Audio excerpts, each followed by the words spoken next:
brand and model are they? I don't freaking know. I stole them from my father.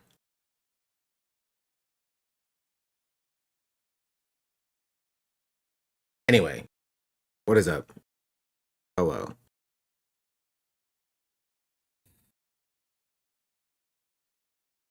I hope you all are doing well.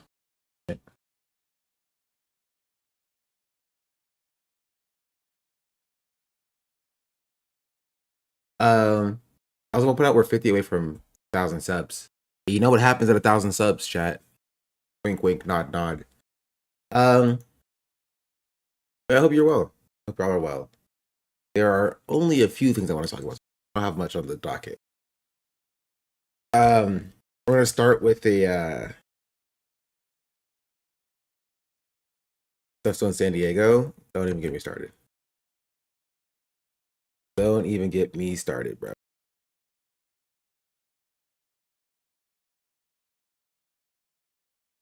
Google Chrome at. Google Chrome.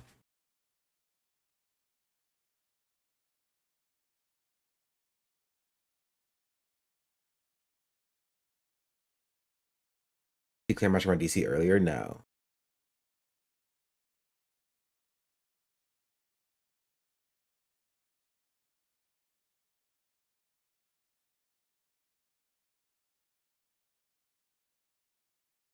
There, we'll get into this. No, we'll start with the 4th of July stuff. Why not? Just briefly. In case you don't know, chat, it's the 4th of July, which means that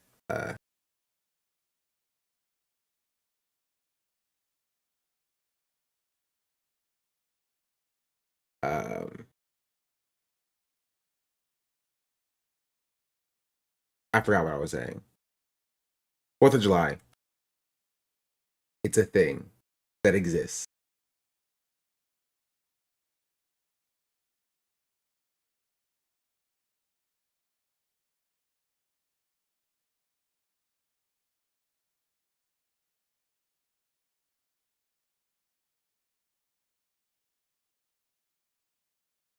Did you move? Why do you ask?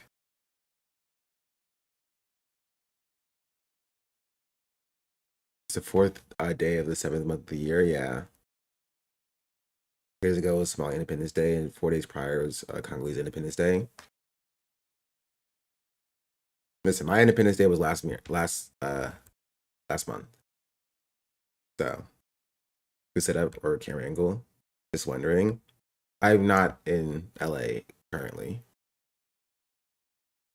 So, if that answers your question. I'm in the process of moving.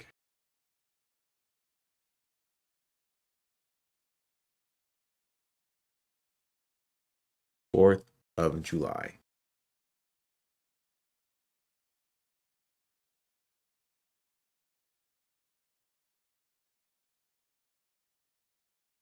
Yeah. I'll show you. We'll start with Anderson Cooper, I guess. Who doesn't love looking In about at 7 minutes, our nation turns. Wait, there's a ball dropping for Independence Day? That's so stupid. Sorry. Not to yuck your yum if it's your jam. 250 years old. 50 years ago, when America celebrated its 200th birthday in 1976, there were events all over the country, but New York's celebration was the biggest. It was called Operation Sail, a parade of ships, more than 200 from all over the world, paying homage to America and to the maritime history of New York. Gerald Ford was president then, and he came here to see it, as did 6 million people who flooded the piers and shoreline all around Lower Manhattan and New Jersey to catch even a glimpse of this glorious gathering. I just turned 9 years old that summer, and my mom and dad and brother and I joined. Hey, he's old.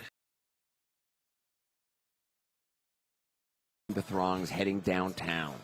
It was exciting to be part of something so big, so historic, and exciting to see my mom on the subway. It was the first and only time I think she ever rode on one. In her defense, they were a lot rougher back then. So was the city. Crime was high in New York. There was a fiscal crisis. Across the country, optimism was low. The Vietnam War was still fresh. The Cold War was hot. There had been Watergate, the energy crisis. The country felt desperately divided, and yet people came together. They wanted to come together despite or maybe because of all of that. 50 years later, that feeling of division and distrust and desperation, for many, it's still there. Maybe it's even deepened. And yet tonight and tomorrow in towns and cities, large and small, families and friends, strangers and neighbors will come together to celebrate who we have been, what we are, and who we can be. My mom was a remarkable optimist. With wonder and excitement, she would say, the phone can ring and your whole life can change. I've always been more pessimistic. It's true. The phone can ring and your whole life can change, but it doesn't mean it's for the better. I've never allowed myself, however, to be pessimistic about this country. I've spent almost 35 years trying. Bro, liberals are so silly. I don't know. They're so silly. They're like, guys, we promise we're still great. Please don't dislike America. I know things are bad right now, but like we're still America, right? We're the greatest country in the world. And people are just like, you know. Traveling the globe, I've worked in more than 70 countries. I've seen governments and dictators rise and fall, people and places torn apart by lies and hate and war. And I've seen people do things and heard them say things that I could never have imagined. I've seen what we humans are capable of when everything else is stripped away. Yes, great acts of barbarism and brutality, but we are also capable of remarkable acts of heroism and kindness. It's a choice, and the choice is up to us. 250 years ago, a small group of very imperfect men signed a document claiming that human beings are born with rights. Except for black people, or anybody not white, or a woman.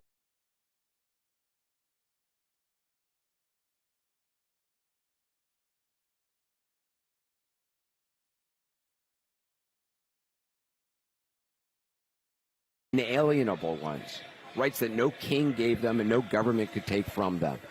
They did not have evidence, however, that what they were hoping for, what they were founding would work or last, but it has, and however imperfectly, it still is lasting and working. Throughout human history, No, it's not. Oh, I don't understand this liberal cope. Like I stayed on this. I said it 2 few days ago. My rights were literally an addendum, right? They were like, oh, you know, 100 years later, they're like, oh, P.S. also black people too, I guess. Sad face. You can't. So again, my Independence Day was last month. This country's history, people have thought that we were near the end of our story, but they were wrong. And though it's been said far more eloquently by others before me, I have to believe that we are still very much in the middle of our story. Robert Heinlein wrote that every generation believes it invented sex and every generation is wrong. Well, every generation also believes the challenges it faces are unprecedented. And the challenges we now face certainly feel that way too sometimes. Perhaps they are. We're in the midst of a technological revolution, perhaps a political one as well. But generations of Americans have seen all manner of revolutions before. I'm not surprised that Fox News is coming after Gen Z. We'll get to Fox News' reaction to all this stuff in a second. And we have survived them. Riddled by divisions, yes, but we've done it together. Let's hope 50 years... Not really. Again, this only really works if you just ignore, like, the insane, like, divisive history of America. Like, America, we might have went through some tough times. We were always really at our core together. And it's just like, no, we were not. That's not true at all. It's cope. It's like this. It's cut from the same cope cloth as like the American dream. You know what I mean? It's pure cope, right? And you can acknowledge that and still be like, I look forward to a better America or whatever. But don't lie about it. Don't be like, you know what? This is to celebrate the spirit of what America should be, right? And getting back to that spirit when that spirit just never existed. Only if you ignore the settler colonialism and the chattel slavery and all the imperialism. Yeah, ignore all the bad stuff. We're in America. Years from now, someone standing here or somewhere on the eve of the 300th anniversary of this republic will look back and say of us, they didn't know if they would make it through, but they did. But America is destined to fail within either 2 years or last longer if the DSA wins. You think that the DSA winning will extend the life of America? I think it will shorten it. I think if the DSA actually gains a modicum of power in this country, the Democrats and the Republicans will team up to take down the entire country because they can't fathom seeing it slip out of their hands. They would rather blow the country up rather than letting, progressives actually win anything of power. So I don't think America is like going to fail, in the next 5 years anyway. But I think if anything, that will expedite it. Kind of sad. I mean, it's the truth. It's what the Democrats, Republicans, they are literally a uniparty. They are aligned in whose interests they serve. Like they serve the interests of capital owners. And if you threaten capital, they will team up and take you down. They have historically. Right? Again, I'm not saying this will happen. I'm saying that is more likely to happen than like it being it extending the life of America. I think it's net neutral. I don't think the DSA winning will meaningfully extend the life of America as a country, or meaningfully shorten the life of America as a country, right? But I think if it does do one of those, it's more likely to shorten it. It's kind of how I view it. Francis spoke pretty convincingly on this. Capital will always side with fascism over socialism to preserve itself. 100%. I think more pro-Palestinian protesters than January 6th. Yeah, and January 6th they did lock up are getting out now because they got pardoned. But do you think that if America, look at America, do you think if Democrats gain power, they're going to pardon pro-Palestine protesters? Genuinely. But it would be the good outcome, right? I mean, it's what you mean by good. I'm not an accelerationist, so I'm not the mindset of like we need to see or we need to accelerate the dissolution of America by like making and putting the most vulnerable people in this population at risk to do so. Right? So I don't see it as good or bad, or whatever. It's just a thing that will happen eventually at some point. Have you seen this? I haven't. I've seen the fertilizer stuff conversation. I haven't really taken too much or put too much attention into it because it's just Trump doing Trump stuff. And not an acceleration in a sense, just when we look back at 100 years. I mean, again, I don't see it. I see it as a thing that just happened. I don't know. I don't know if I can classify it as good or bad.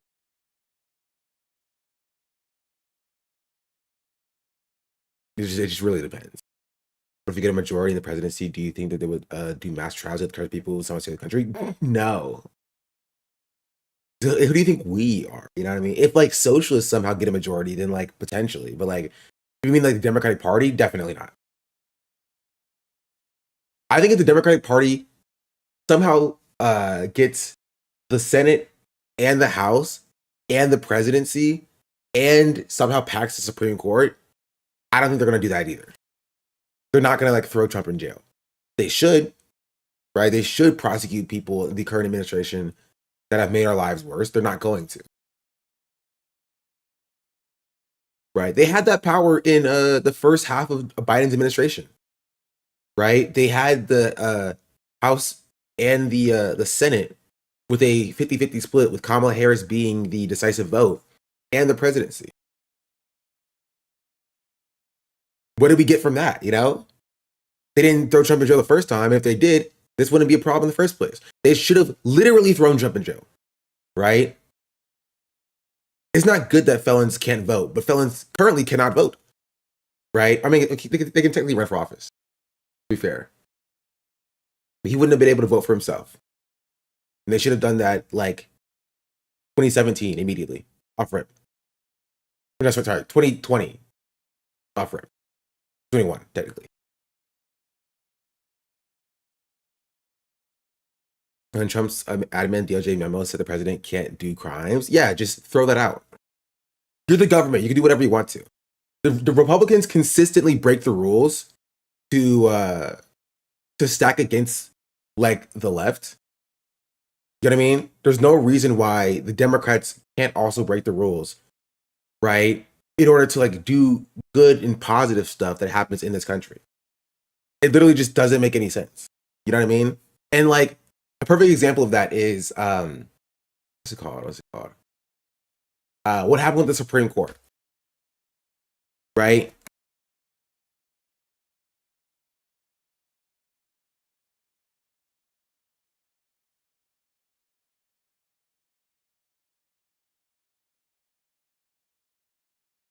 Oh.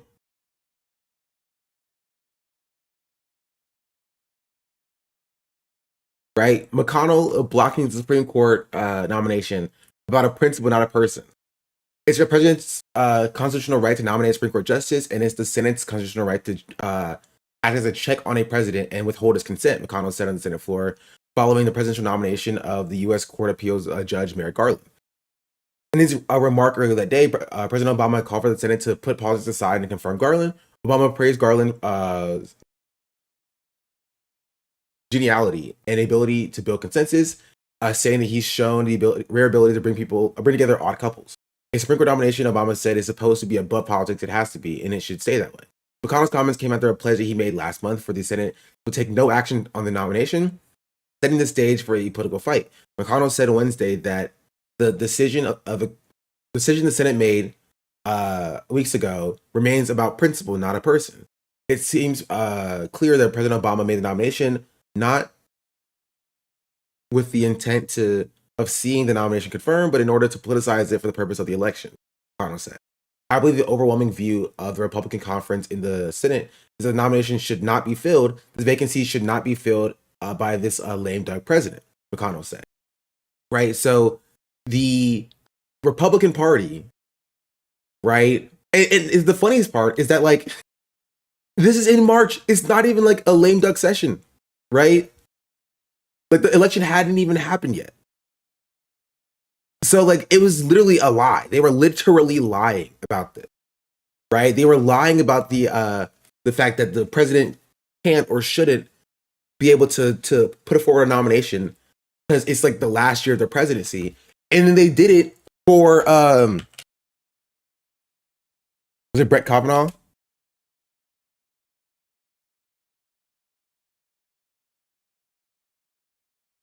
Or was it which one was it?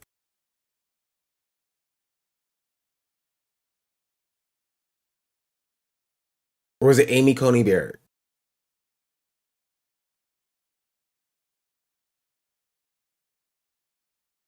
No. It was Amy Coney Barrett. There was later. No. It was Barrett. It was Barrett. Right? Because in October of 2020, which was the last month of Biden's presidency, right? They rushed through the nomination of Amy Coney Barrett. Right? So the rationale for Mitch McConnell and the Republicans for blocking Obama's Supreme Court nomination for a Supreme Court justice was that it was in the last year of the presidency. So therefore,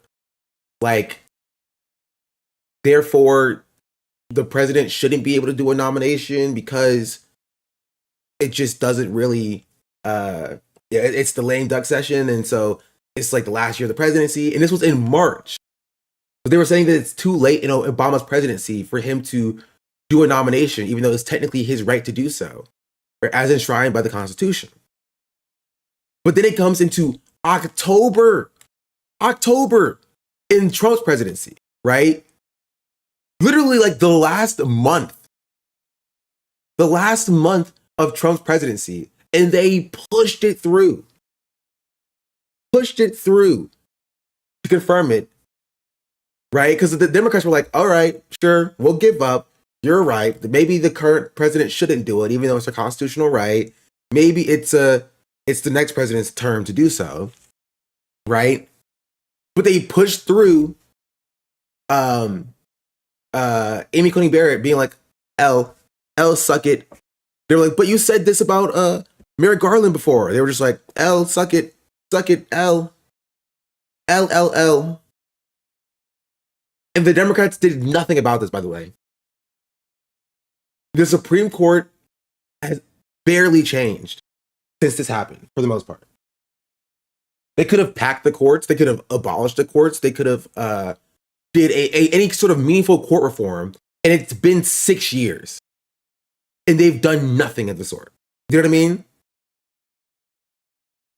It has been 6 years, and they have done nothing of the sort. No meaningful court reform has happened in this country, right? After the Republicans very clearly lied and cheated their way to taking over the Supreme Court in the first place. But the liberals would rather blame 2016, 10 years ago, by the way, would rather blame Democrat like Bernie Bros 10 years ago, who by and large did vote for Hillary Clinton, for not voting for Hillary Clinton, than like themselves for letting this happen in the first place.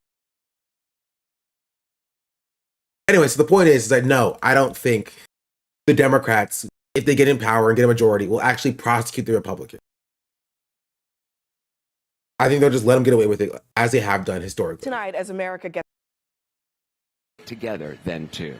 The Times Square ball will drop 8 times, marking midnight in every U.S. time zone. America 250 chair Rosie Rios is here to tell us more. So, congratulations! You've been working on this for many, many years. Summer this is ball historic. drop. We've never How seen exciting! This is exciting, and thank you so much for having me. Look, it's been an 8-year journey on this congressional commission, 4 years as chair. We're just so thrilled that we can culminate it here in New York City tonight. Wow. Okay, so you're giving us the opportunity to light the ball. The keys to the castle. Wow. Yeah, so wait, let me give you instructions. Hold on. Don't So touch the ball is right behind us. Yeah. You only Right now want to it's touch blue. you only want to touch the purple buttons. So we're gonna change the do what you color wanna of the do, ball. But only touch that. You're going to do all You do kinds it. of Well, stuff. then, Just what touch if I the don't purple. want to do purple? Well, Oh, no, just do all purple. You- Don't okay, well, I'm make going it to do difficult. purple for Madonna's new album and for the Knicks. Oh, good. Oh. Okay, what happened? Look, it's the Knicks ball. Oh, Look, wow, you did that's it. cool. Oh, That's You cool. did it. Okay.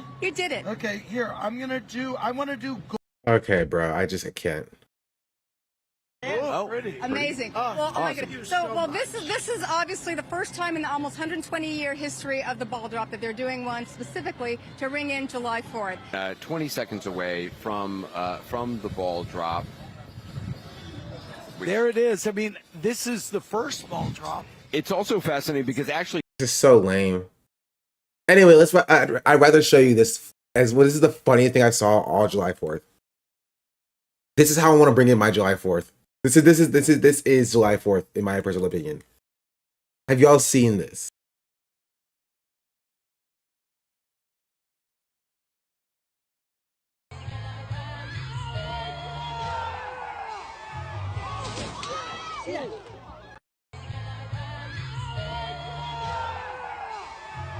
Did it got caught on the tree?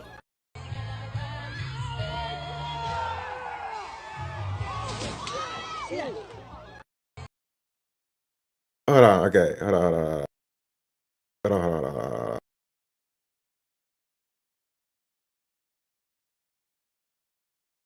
I saw another video that was like a longer video.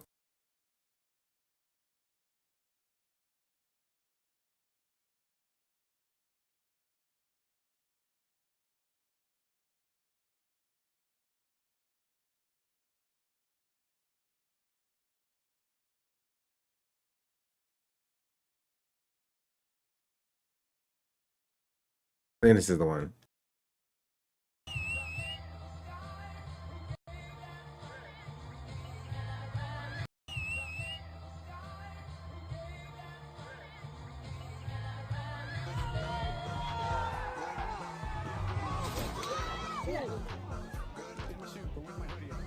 Squishy Dough just subscribed.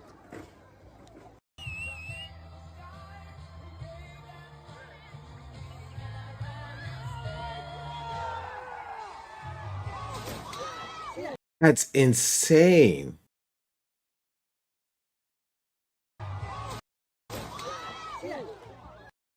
Honestly, she's kind of lucky that she hit the tent.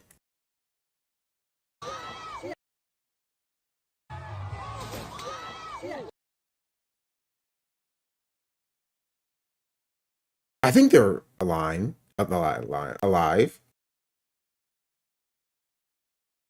I'm pretty sure.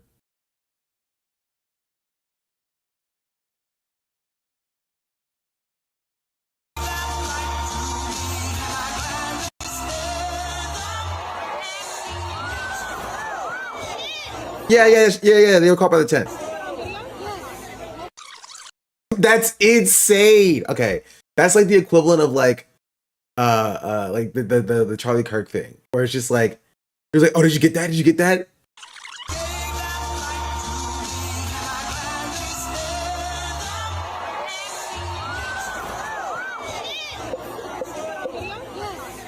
Bro, this country is broken. We live in a broken country. An absolutely broken country.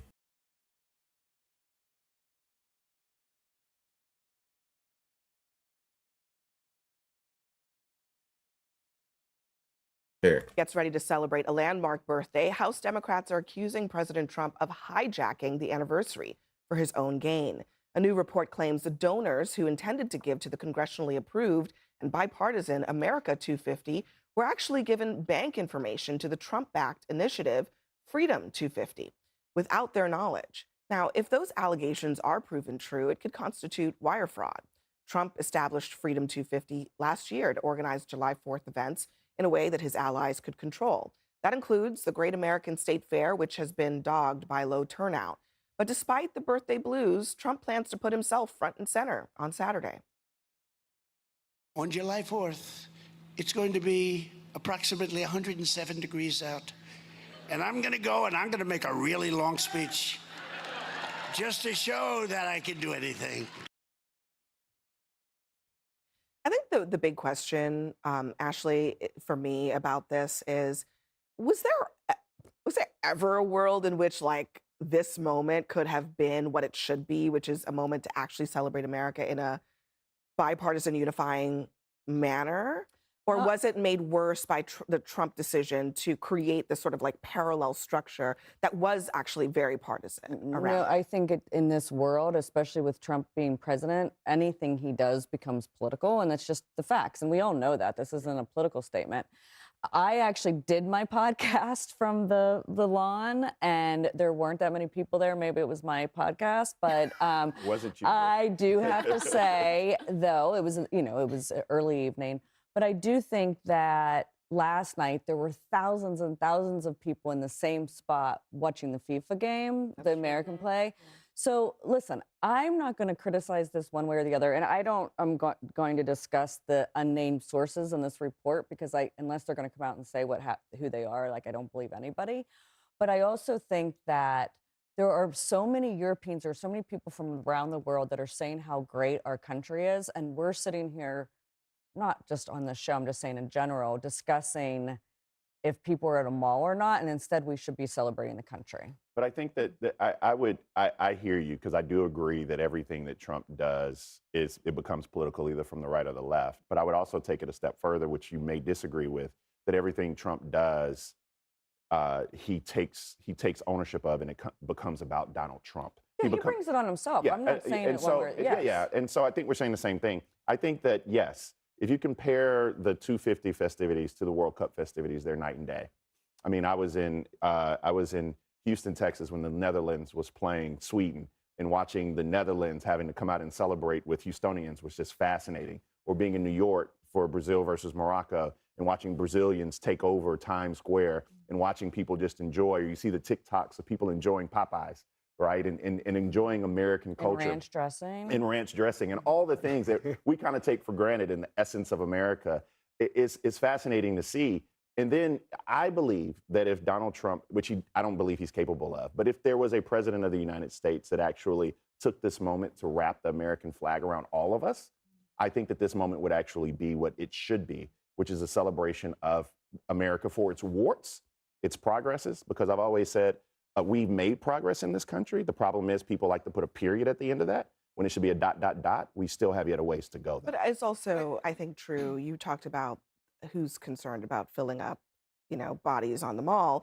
And I think the person most concerned about this is Trump himself. Here's what he said a few days ago about the speech that he's going to deliver on July 4th. Then on July 4th, we will have the greatest show of all on the National Mall. Your favorite president will be speaking. So please show up. Because if we have 2 empty seats, you know what's going to happen? The fake news is going to say he didn't fill out the arena. And CNN has reported earlier this week that when he gave a speech, I think it was last weekend, and there were so many, it was empty. He became livid. But the plans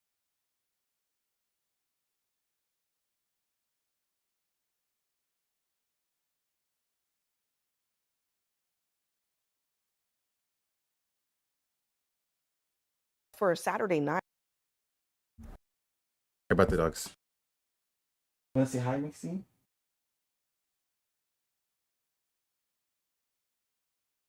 I look terrified.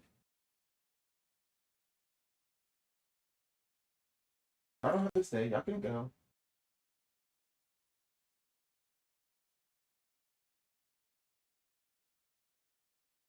No, that's fine.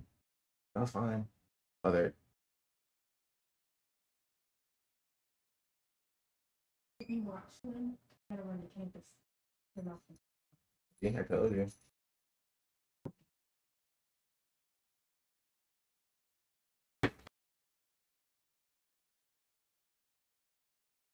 There's two. There was always two. This is Sierra.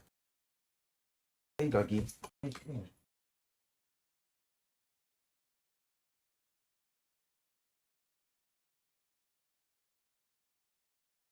Look how big she is now.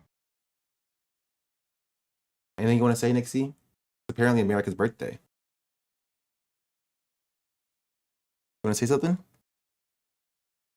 How do you feel about America? Oh, okay, okay. Okay. Oh, you want to get down?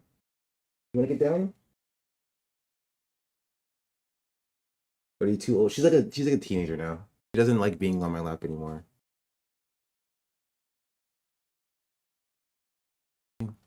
Okay, don't like me. Okay, hello. Hello, okay. Ah, ah.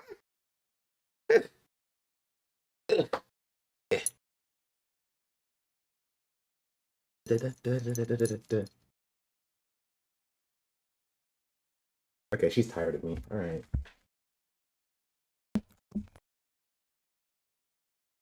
She knocked over my. She knocked over my microphone. Yeah.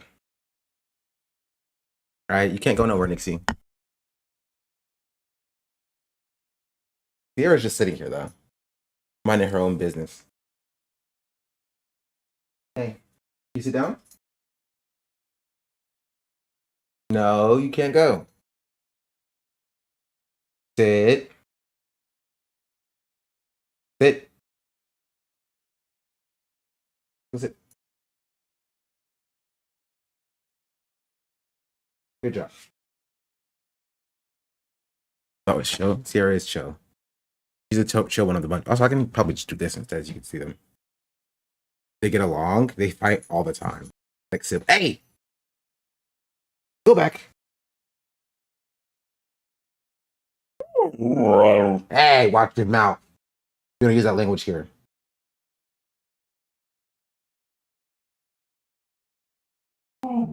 Ah.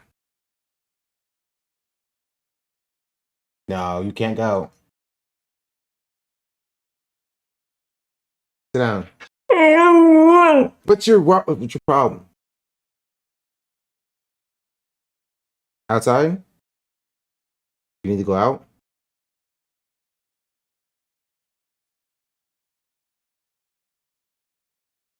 You don't need to go out. You liar. You just want to go downstairs. All right, I'll be right back.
Okay, sorry, they're gone now. night are for him to deliver a lengthy speech late at night and then have the fireworks start basically hours later than they normally do.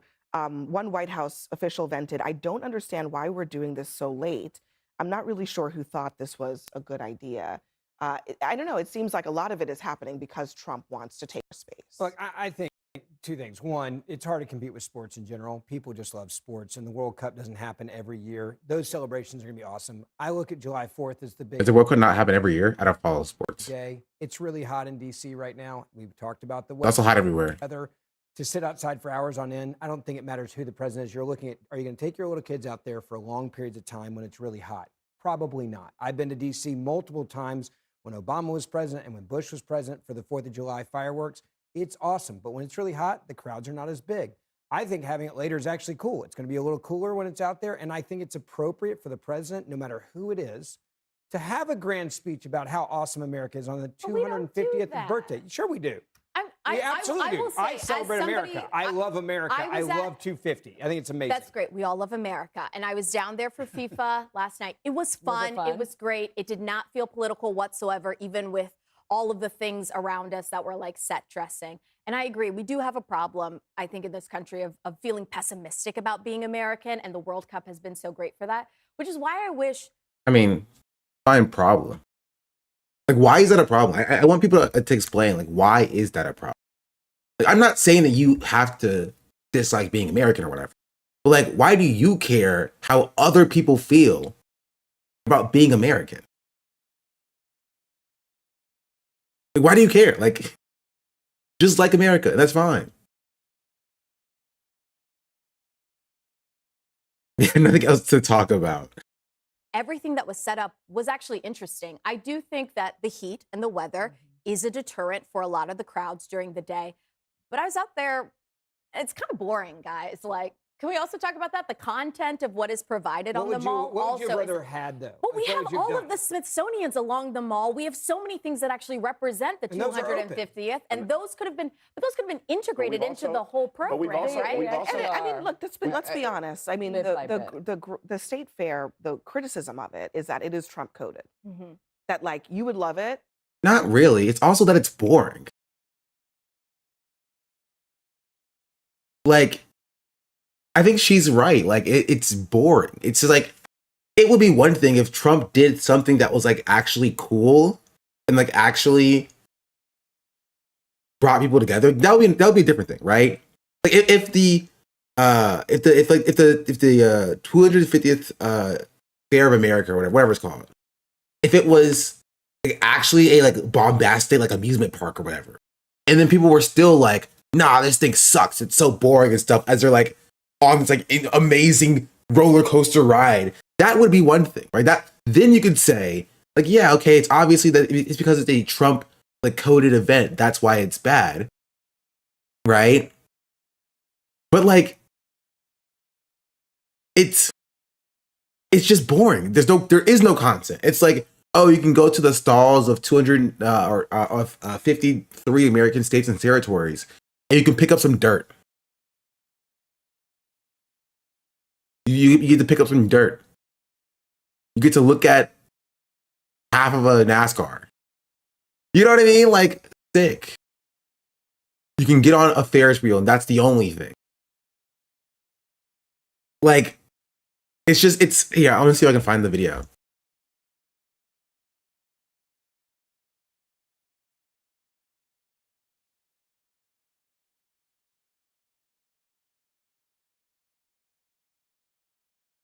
Or you can almost die multiple times. Like this. The stage is falling apart at the rehearsal of the Freedom's 250th July 4th celebration.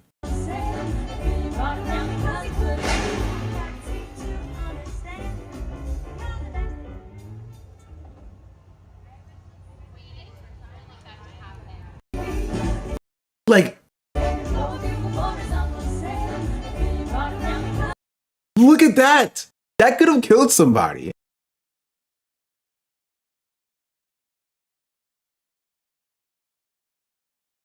That could have killed somebody. Yeah, we already covered the yeah. You think I wouldn't have shown the paraglider freaking almost eating face? We watched. I played it like 7 times.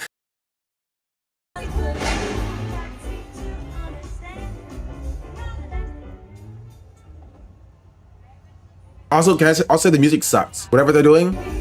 Also, imagine practicing this performance and almost dying for 5 people. You know what I mean? Those are the only people who are like watching these performances. American State Fair. American State Fair. We are here at the Great American State Fair, a wonderful affair put on by Donald Trump to celebrate the 250th anniversary of this great country. It seems like the only thing that's really hot today is the temperature, because it is breaking 100 degrees Fahrenheit, that's 36 degrees Celsius for our international friends. We were told there were supposed to be tens of thousands of people here, but there wasn't really that many people here at the time. Luckily, I guess that just meant more fun for us. I just got out of the American Canvas collab with Faith and Family, and this exhibit was off the charts. There was this amazing exhibit about the Great Awakening, Call Me Woke. There were all these amazing texts and reminders that the separation of church and state, a little overrated. And finally, guys, I got to meet George Washington.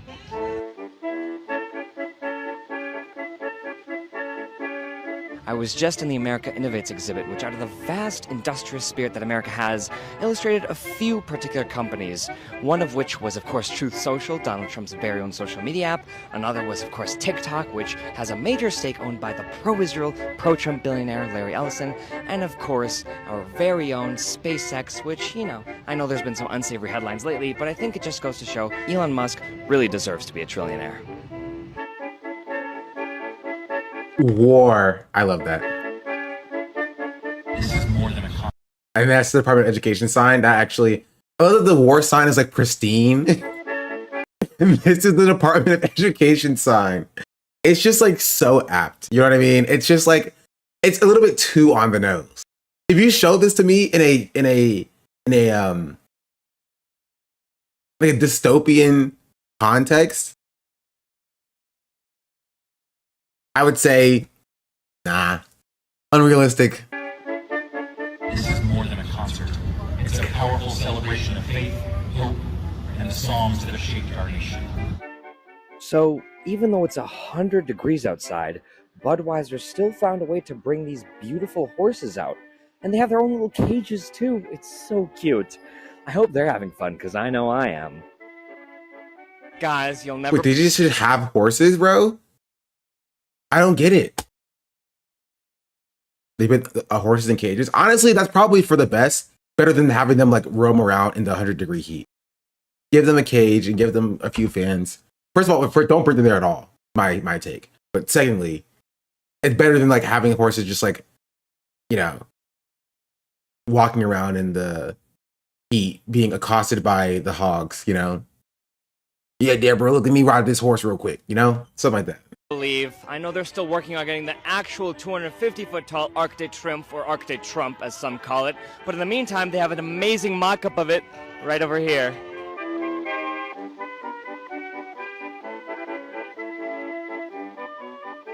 We tried. Oh, the reflecting pool thing is the icing on the cake, bro. It's the icing on the cake. But now above a certain temperature, fans aren't useful much, and I'm guessing those fans aren't doing much for the horses. I mean, it's better than being in the direct sunlight. I don't know. Spending the day at the reflecting pool, the one that Donald Trump has worked so hard to beautify. But attention to all individuals in the area, trespassing is not allowed. Please leave the premises immediately. Thank you for your cooperation. There you have it. Sure. Isn't it public? I guess not anymore. Oh, this is a cooked country, bro. This is a cooked country. It's so cooked. Wait, hold on. Let me check this.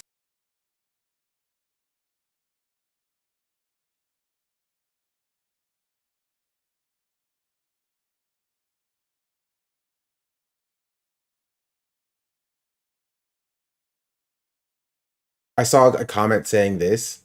I have to verify if it's true.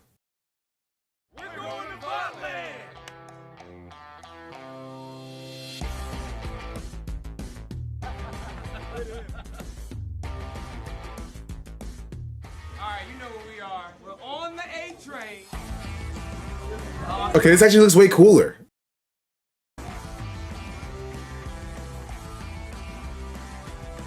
Oh, you guys. Oh, they're so cute. From what? You know what? I just ate. Thank you. Love your work, though. What? He's not British? Where's his accent at? New Zealand? Yo, he does a killer accent, bro.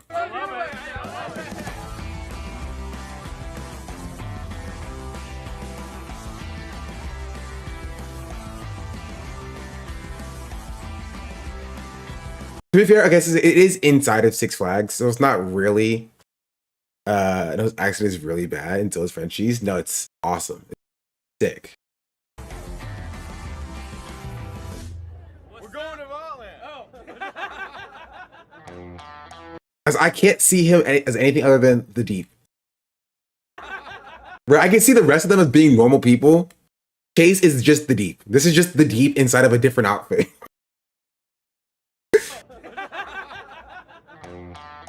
He will forever be known as the Deep. He actually was an IDF soldier. I'm aware. He doesn't have any other work though. Well, even if he did, he'd still be the Deep. So anyway, that's the Trump 250th, whatever, stupid, whatever. 4th of July. Happy 4th of July, I guess. I do want to look at Adam Schiff's reacts to Daria Liza's shocking past tweets. Talk about Mitch McConnell. I want to see Fox News cry about Gen Z or something. Say it, Gen Z begging to come here right now. Some of these kids, and I call them kids because they're in their 20s, and they've never had real jobs, and they're complaining things are expensive. Yes, things are expensive when you don't have a real job. That's right. Do you think that's getting traction, complaining? Unfortunately, I do, because this generation, my generation, I hate to say it, Gen Z and those younger than me have been raised with just silver spoons in their mouth, just getting everything handed to them. That's not the values this country. By the way, I had to point out. Wait, hold on. Sorry, you gonna say that's not the values this country was built on? It was built on. It was built.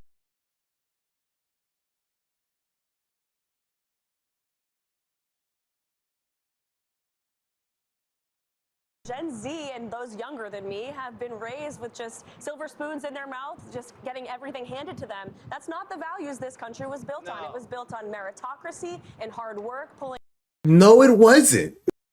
I'm not even trying to debate this. It was not. Your sleeves, pulling yourself up from your bootstraps, and achieving the American dream. And we need to protect it with all we got. Is it laziness? A little bit. Is it because the professor said the country's corrupt, it's evil, and we just need to shake them down and hand money out? It's laziness, and it's the liberal indoctrination. You bring up a great point about our education system. However, I will say a silver lining, so many parents that I talk to across the country are homeschooling, are turning to private education, are turning towards Christian schools across the country because they don't want their children being taught these communist and liberal ideas slammed down their throat. It's why President Trump in the White House has advocated so strongly for school choice across the country. We want kids to be taught. So has Josh Shapiro, by the way. To love our country. They should. It is the greatest country in the history of the world. All right. I say, if they misbehave, just make all these young kids join the army, right? Shape them up. I almost had to. Send them to Cuba. Send them to Iran. They'll want to come back real quick. That's a good point. They can say hi to the gay Ayatollah. Thank you so much, and welcome back, Caroline. There's so much in this clip. There's so much in this clip that I just will not address. Speaking of what the kids actually want, it turns out the kids want socialism, chat. It turns out, I want to keep this open because it's funny. It turns out that the kids actually want socialism.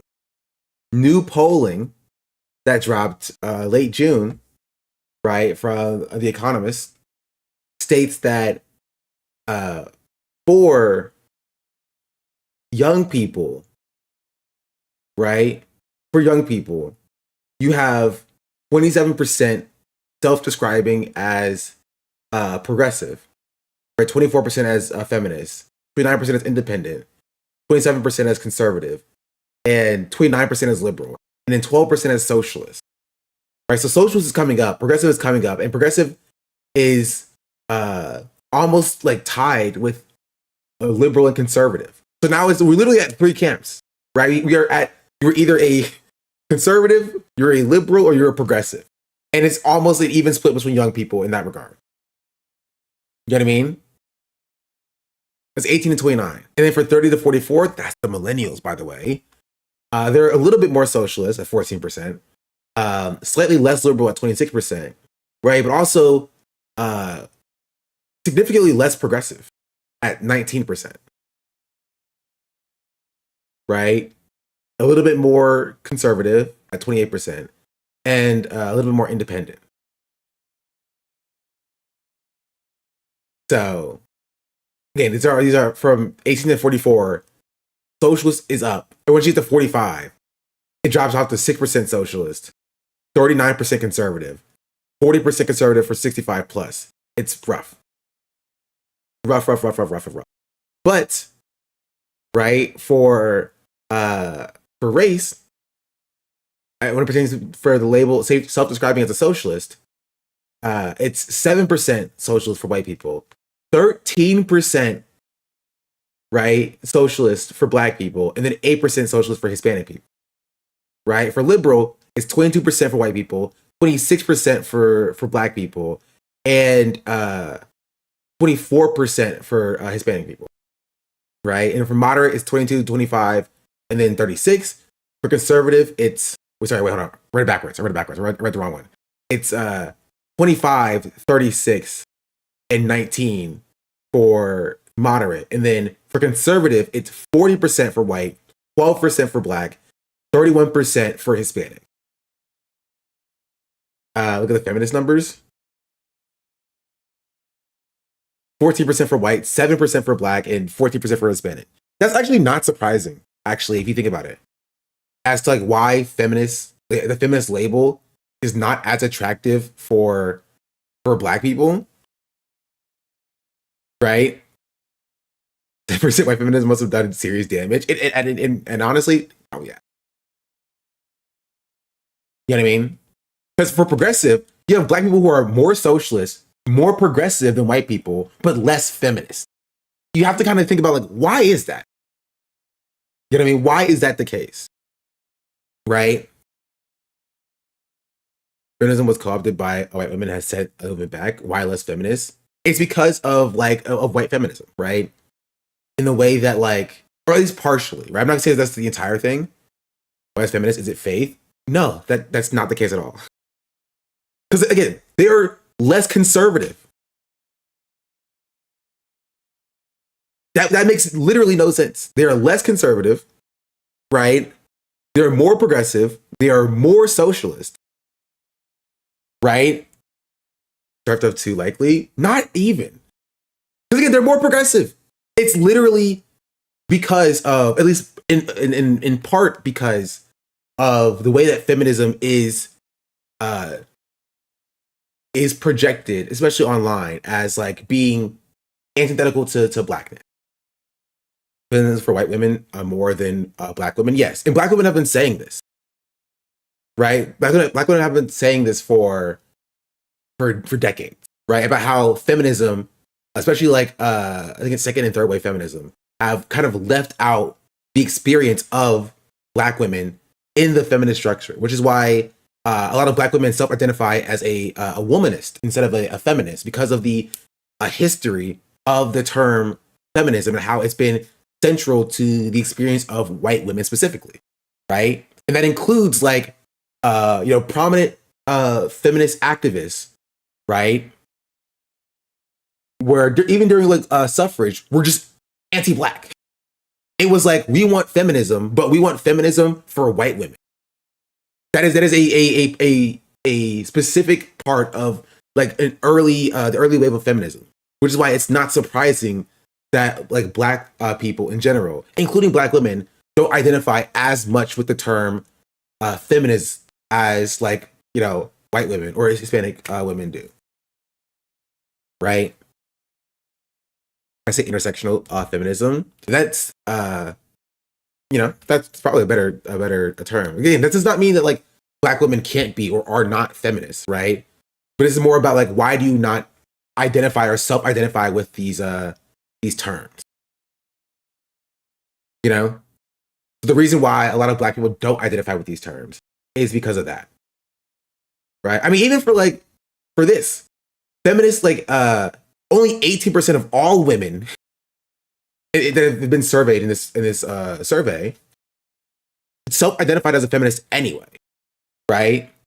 And then 7% of all men identify as a feminist. So like the feminist label, I think, except for like the term radical, the feminist label, I think it's radical and then maybe like socialist and libertarian. It's not something that people oftentimes identify with. You know what I mean?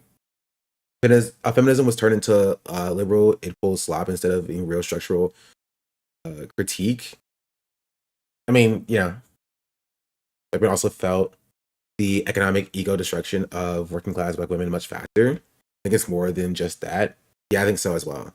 But if you're asking me why I think there's that discrepancy in that label, it's because of that, right? What is a little bit surprising is that like black people don't consider themselves like or identify with the term radical as much, right? Because that's 2% equal to white people, and so that might be like showing that like maybe the Fox News propaganda against like radicalism is poor, right? But there's more to this poll as well, where it's like capitalism or socialism, which is the better economic system? According to this poll,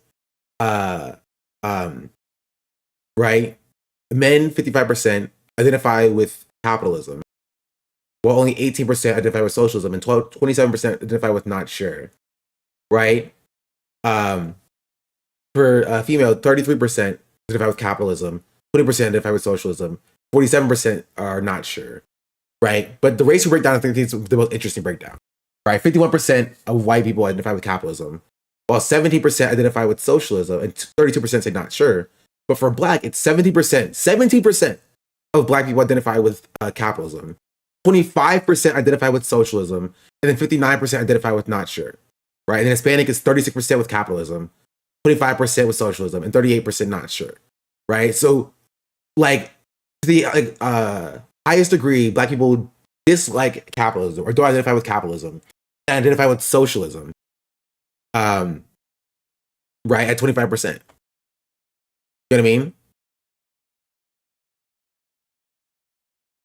And then you have, here, I'll get to this in a second. But capitalism is the minority yet, as I've been saying forever. And then for age range, it's 31% identify with capitalism for 18 to 29, 27% identify with socialism, and then 42% say not sure, right? And you know who's keeping that average up? It's white people. It's not black people. And if you were to listen to Twitter, right? If you were to listen to like people online, it would have you believe that like black people are like the people who love capitalism, who are so adhered to the establishment, right? Which is what I've been saying for months. Okay, yes or no? I just want you to, yes or no? Have I not been saying this for months? Have I not been fighting back against people who are literally yelling that like black people love capitalism? They love capitalism so much. And I'm trying to tell people, no, that's not the case. It's not the case. They're like, no, but I see Kamala Harris and then Jay-Z. Kamala Harris and Jay-Z. So therefore, black people must love capitalism. Right? So I've been trying to tell you a lot of leftists, right, have racist beliefs. That is an inherently racist belief. This idea, because they don't speak to black people. They don't speak to black people. They don't talk to black people. They're not in community with black people. Because if they were, they would not be looking at like the 12 black capitalist Twitter accounts online and then making that making the black community a monolith, right? Of like, oh no, they must all love capitalism. All black people are conservative because they're Christian, and then they are all capitalism lovers, and they're all black excellence types, right? And I've been trying to tell people that that is not true. And then finally, there's polling, right, that I can point to demonstrate that, like, yes, this is not true. Because if you talk to black people, you will know that this is not true. It's not. We literally talked about it yesterday.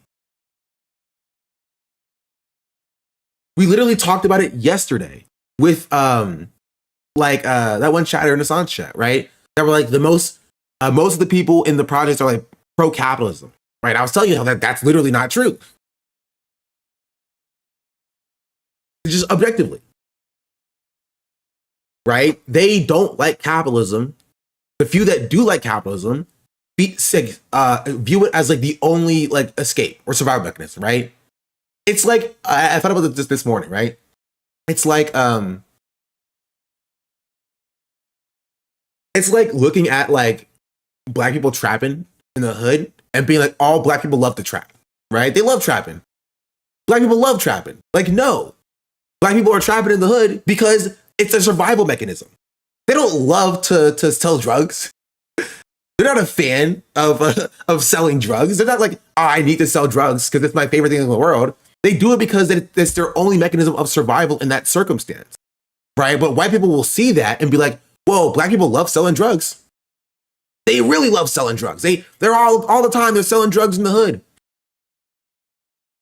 Would you say that these people are more ideologically socialist or more neutral and uninformed just to recognize capitalism isn't working? No, they are socialists. They are socialists. This is like black people in the projects, in the hood, they are socialists. Like, they're not like ideologically like calling themselves socialists, but they believe in like socialist ideals, right? They stand for socialist ideals. They look at the capitalism and they think, well, maybe that's my only way out, right? But in their day-to-day life, they're doing socialism, right? They're doing community-driven organizing, right? They have community centers. They do food banks. They do breakfast programs, right? They look back positively on the Black Panthers. Even like some of your most like capitalists online still look back positively on the Black Panthers outside of like the few like, CIA accounts. Gangs are very socialist. Yeah, they are literally, they were built in its inception. Gangs in its inception were built to protect community resources, right? Again, gangs aren't good. I'm not gonna sit here and be like I'm pro gang or whatever. Gangs are not good, but that's what they were created for. They were a protection of community resources. Like, I've been trying to tell people that like black people are not like ideologically tied to capitalism. There's not like a black bone a capitalist bone in black people to be like, oh, I need to do capitalism right now, please. Right? The issue is that a lot of people, right, in the projects, they see their only way out is through capitalism. In the same way that a lot of people, like in the projects or in the hood, see that their only way out is to sell drugs, which is why it's called trapping. It's a trap. It's positioned as being the only way out, and so they do it, and they'll end up either dead or in jail. Right? It is how it's being positioned as like their only escape. But if you give people a different option, they will take it. Right? And people understand this when you talk about like selling drugs, right? If you talk about selling drugs in the hood or whatever, you these leftists will understand it when it comes to that, right? You give these people another option, they will take it. Right? It's like it's a meme now where it's like there are people like there are young black kids who are like basketball players, and it's like making it out of the hood, right? Oh, we made it out. Oh, you're a rapper? We're gonna make it out, right? Because black people crave a different option. There is just not any other option. And what socialists should be doing is they should be providing that option to Black people, right? They should be going to the Black community and talking to these organizations that exist in the Black community, right? And helping provide these options. You know what I mean? It's like you might think that the only way out is capitalism, but what about this? Have you heard of socialism? You're doing socialism right now. Let's give you the resources so that you can actually provide for your communities. That's all that like people in general need, not just Black people, right? But people in general need. And they understand that when it comes to white people. They understand that when it comes to like talking to like white voters in Maine. Right? These like the white leftists have no problem with talking to white voters in Maine. Literally zero issue talking to white voters in Maine. What do you even suggest that maybe you can talk to Black people in the same way? Then it's seen as like an issue, seen as a problem. It's like, oh, that will never work because Black people love capitalism. And this is directly showing that that is objectively not true. Right? Here's another one. Socialism favorability. Do you have a favorable or unfavorable opinion of socialism? Right? For white people, it's 30% favorable, 46% unfavorable. For Black people, it's 39% favorable, 13% unfavorable. For socialism. Right? Hispanic is funny because it's literally tied. Coin and flip. Right? And then for 18 and 29, it's a 43% favorable and 23% unfavorable. Right? And then last one. Ever vote for a Democratic Socialist? Would you ever vote for a candidate who identifies as Democratic Socialist? White is yes, 27%. No, 50%. Not sure, 24%.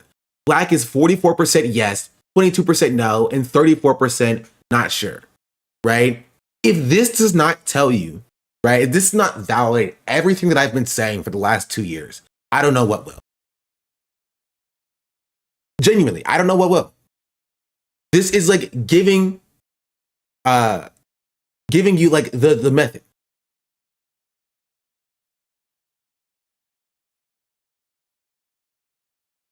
Right? It's giving you the method.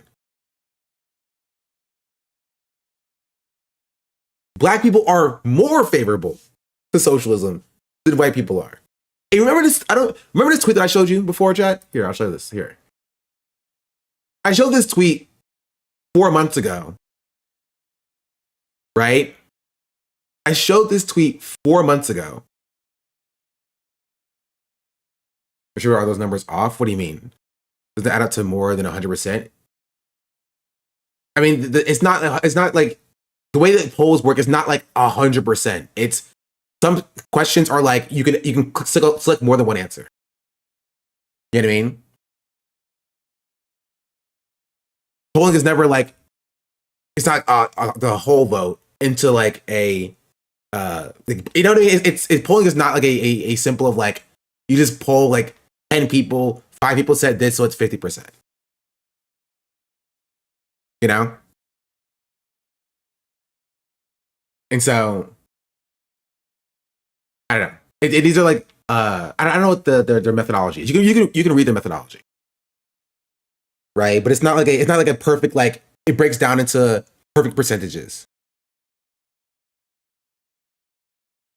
It's not race plus race equals 100. It's the percent of race say that yes plus a percent of race says yes sort of and stuff. Yeah.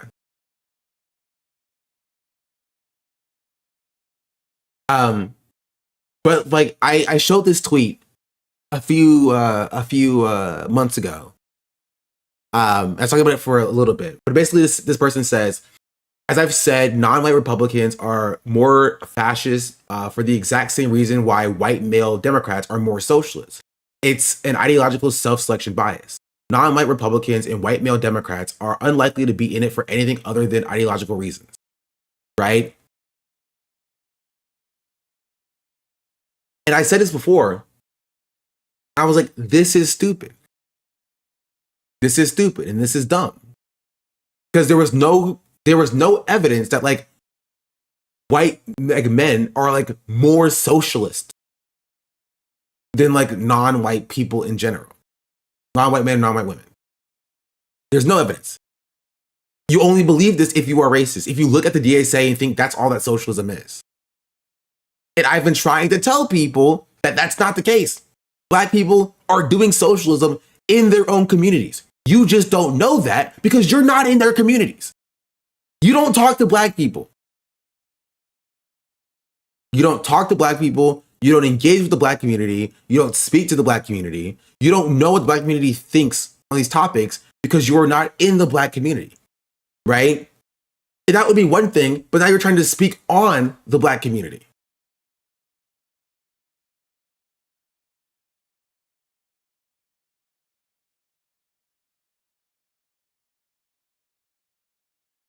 New data shows that most Black Americans never display the American flag, while white, Hispanic, and older Republicans are more likely to fly it proudly. Yeah, we don't fly the American flag here. We fly a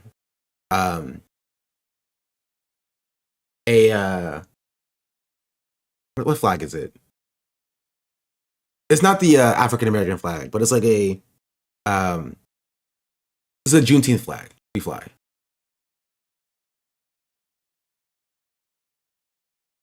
Right? And you probably do a poll and saying Black people are probably more likely to not celebrate the 4th of July as well. Right? Black people are more likely to celebrate Juneteenth than the 4th of July or something like that, you know? Which is why, again, that's why it's been frustrating for me as a Black person, right, in this movement, to be talking to white people and seeing how, do you remember, Chad, how I said like a few weeks ago and yesterday that it felt like the entirety of the political landscape is centered around how do we attract white men? Do you remember me saying those words? And how I said that that was stupid and dumb because Black people are consistently the most radical group of people in this country? And people are like, well, no, Black people are actually conservative. They're actually super conservative and stuff. And how I said people were always saying that white men are actually more socialist. And how now we have polling that is objectively not true. Objectively not true. But nobody believed me when I said it. Nobody listened to me when I said it. But now there's polling that shows that it's objectively the case. Right? And considering that Black people are the most consistent blue voting demographic, right?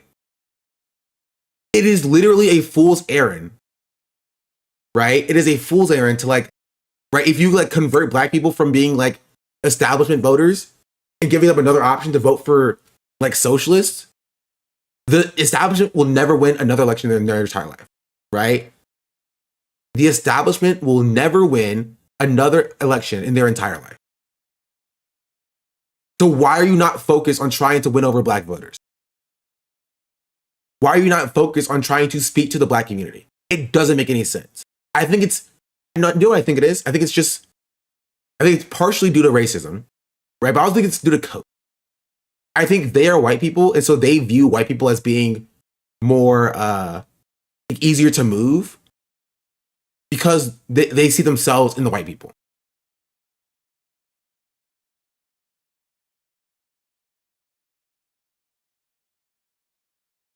You know what I mean?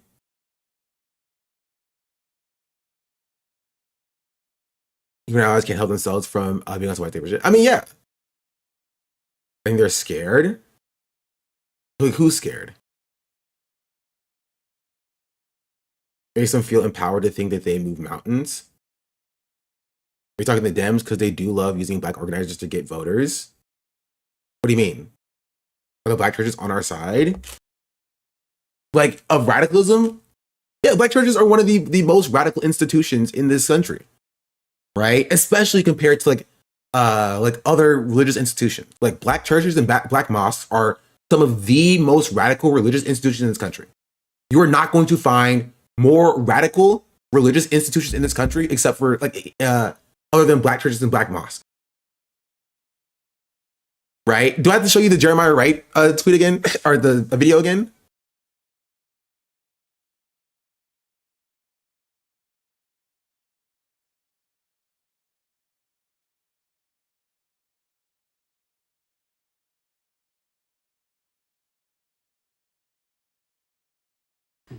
Where governments lie, God does not lie. Where governments change, God does not change. And I'm through now. But let me leave you with one more thing. Governments fail. The government in this text comprised of Caesar, Quirinius, Pontius Pilate, Pontius Pilate. The Roman government failed.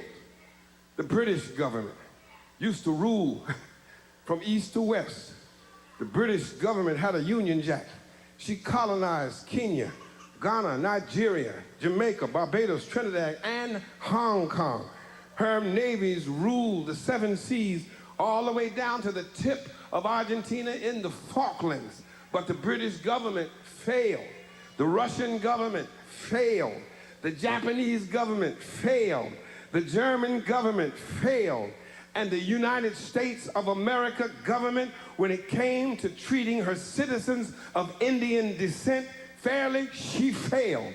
She put them on reservations. When it came to treating her citizens of Japanese descent fairly, she failed. She put them in internment prison camps. When it came to treating the citizens of African descent fairly, America failed. She put them in chains. The government put them on slave quarters, put them on auction blocks, put them in cotton fields, put them in inferior schools, put them in substandard housing, put them in scientific experiments, put them in the lowest paying jobs, put them outside the equal protection of the law, kept them out of their racist bastions of higher education, and locked them into positions of hopelessness and helplessness. The government gives them the drugs, builds bigger prisons, passes a 3-strike law, and then wants us to sing God Bless America? No, no, no. Not God Bless America. God damn America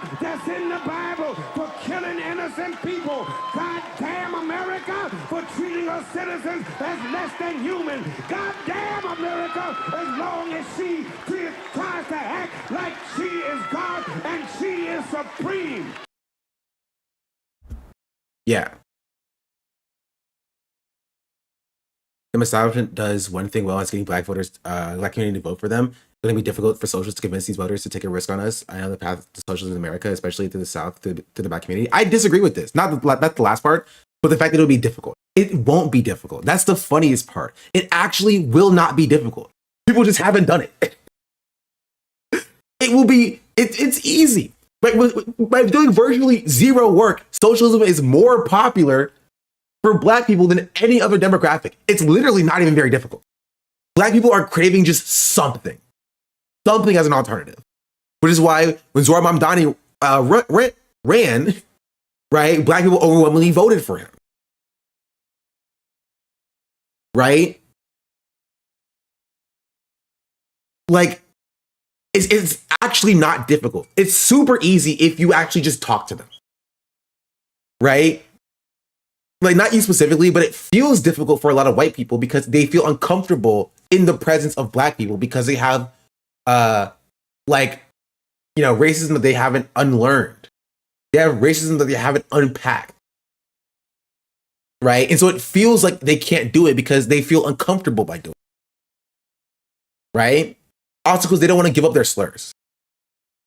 They don't want to give up their slurs. They don't want to give up their adherence to white supremacy. They don't want to give up their positions of power in the movement that they think that they built. And they're afraid of black people coming in and, usurping them. Right? It's not actually like a difficult. It's not actually going to be difficult, right? It's as difficult as changing a white person's mind. I would go as far as say it's more difficult changing like Deborah's mind from like rural West Virginia. It's more difficult to change her mind than to change the mind of, like a black elder, right? But white people have no issue, zero issue with like trying to change the mind of Deborah But when it comes to like changing the mind of a black elder, it's like, oh, that can't be done. That can't be done. Nope, sorry, can't do that.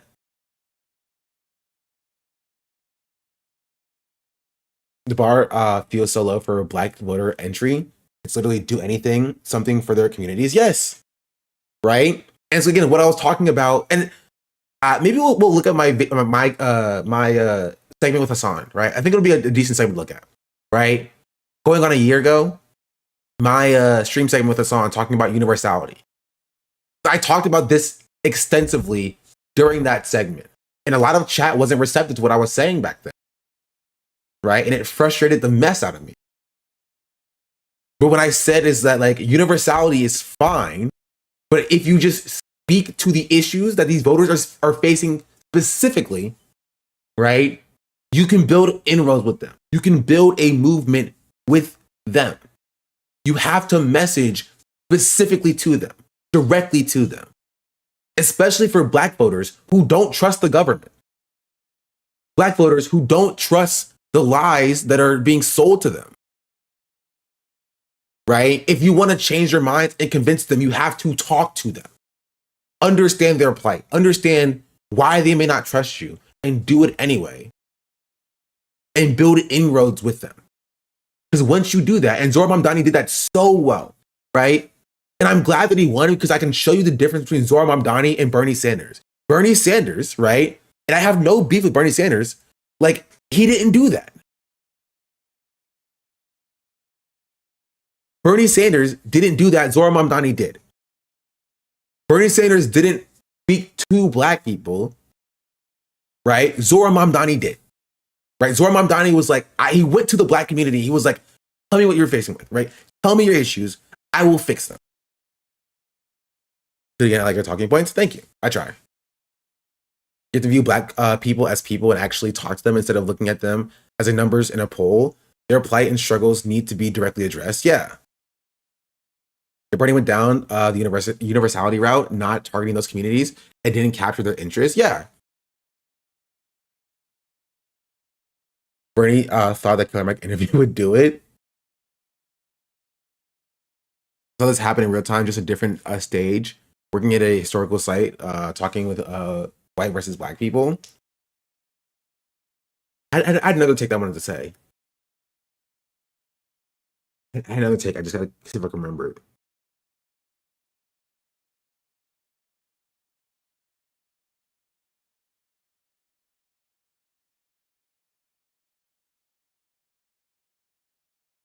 No, I don't remember. But that's kind of the point, right? That's kind of the point. And I think it's frustrating. It's frustrating to me because I literally said this last year. I literally said this last year. I was screaming it from the rooftops. Like, hey, can we just listen? Right? To black people and then engage with them as if they are actual people. Doing this for more a year. Yeah, and it gets frustrating because like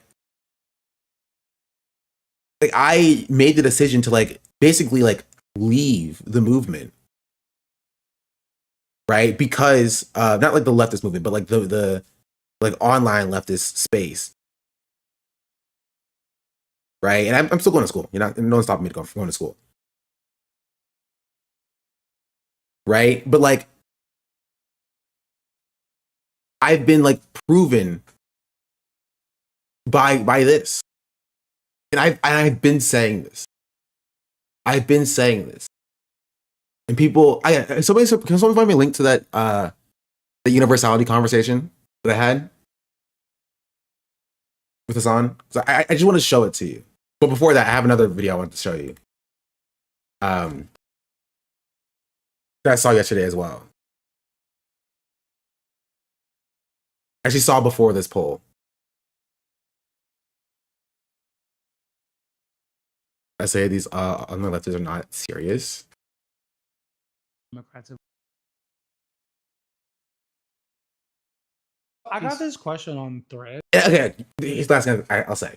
what really upsets me is people who like when they see this, like let's see stuff like this, like the poll. Where's it at? When they see like polls like this, they're like, oh, well, how do we get black voters to like join the DSA then? You know, how do we speak to black voters then? When they ask me this after I've been saying this for like 2 years, and they don't actually want to hear the answer. You want to know the actual answer to that question? The actual answer is that like one, you have to be in community with black people, but two, like black people are speaking to other black people, right? You just don't care to listen, right? Because they are more focused on like boosting the careers of like a Dean Withers, because Dean Withers can be saved instead of like actually like, you know, watching like the Signifier or the Jam podcast or myself or the other dozens of black leftists online who have been doing this work, who are best positioned to speak to black people on this. But they have like, you know, proportionally smaller platforms, or even like Higher Learning with Van Lathan, right? They have proportionally smaller platforms than the people like the Kyle Klinskys or whatever, you know, or like the Breaking Point, right? So they won't like engage with the content of the black leftists and get them to the position where like they're taken seriously by the mainstream. And then they're surprised why there are no mainstream leftist voices that are black. The only mainstream leftist voices are liberals. And then that's all they see. So they think that black people are inherently, you know, establishment and inherently liberal. You know what I mean? And that was part of my, you see how all this ties together? That was part of my frustration with the Dean Withers conversation last year. You remember my video that I made, Chet? It was titled Hassan Should Not Platform Dean Withers, and how that made a lot of people mad too.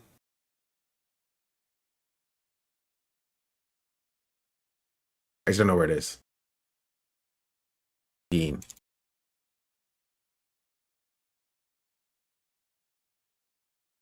It was a year ago. It was a long time ago. Nah, here. I spoke about it here, right? Because people were more focused on converting like white liberals or even white conservatives. Doesn't Dean already have a platform? He has a platform because he's white. You see that point, right?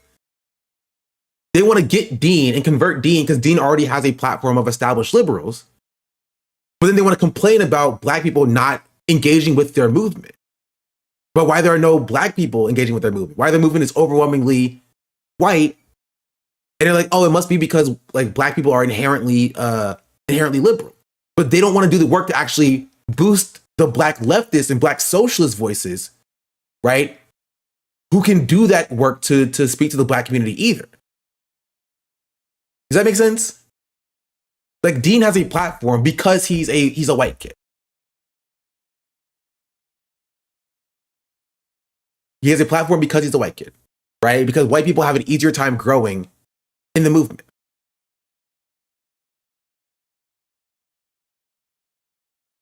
You guys have a Simon's platform, Dean, because he already had a platform. Just watch the video. Watch the video. I'm not going to relitigate this. This video right here, I talk about it extensively. Right? You can't base your decision on who you boost on who already has a platform, right? Because think about who has the easiest time growing a platform in a white supremacist society, especially talking about like politics. I showed it before. Out of the top 100 and it took 102 online political personalities, right, on the top politics list, even get to FD Signifier, who was the first like black man on that list. Let's see if I can find it. Does anybody have a link to that? I know I replied to it at some point. There was a list of like the top 100 and something, or the top like 500 politics channels on every platform. I'll find it. And over 100 of the first ones were not were white. Here it is.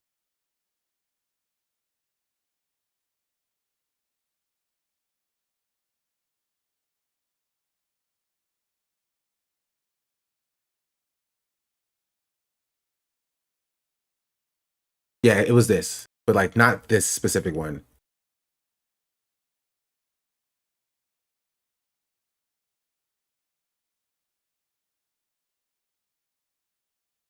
Oh, Magnitude Media.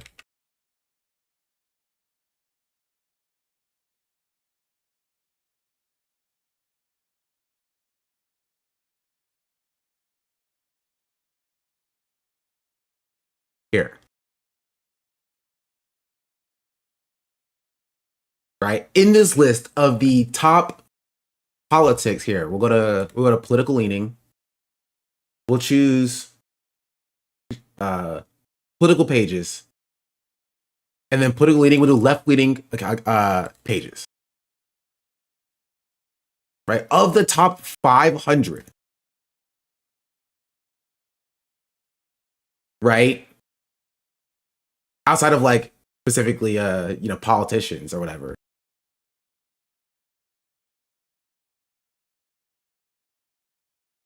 Like most are white.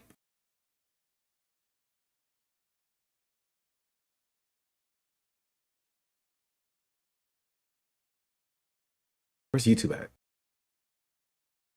Facebook, Twitter. Here, go to Twitter. YouTube.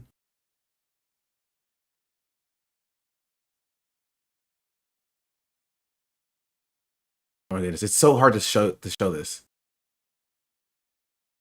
Yeah, here you go. Right? There's like Don Lemon is here. But Dean Withers is at 25. Kizzy Ent, Adam Mockler, Aaron Parnas is too high. Harry Sisson, Brian Tyler Cohen.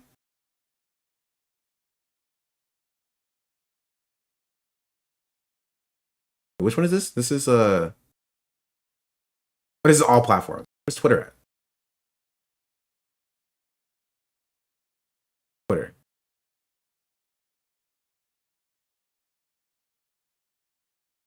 Frigging Jack.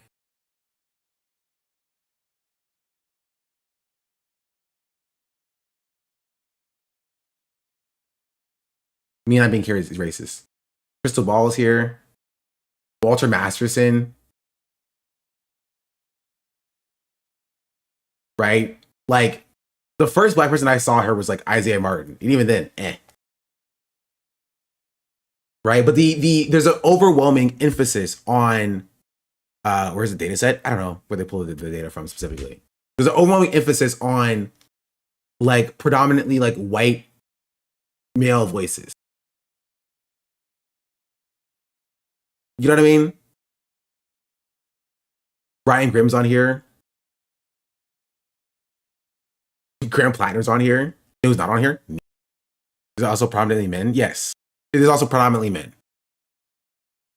It's just general, it's predominantly men. So it's lacking women in general and black women, right? It's mostly white men as it pertains to like personalities. I want to show the here, we'll go back to the top 500. And then I'll choose platform from here. We'll go Twitter and YouTube.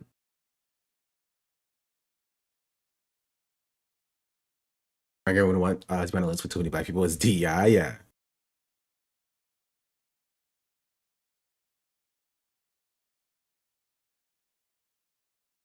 Yeah, we're just gonna scroll. We're gonna see if things have changed. So I'm gonna search for myself.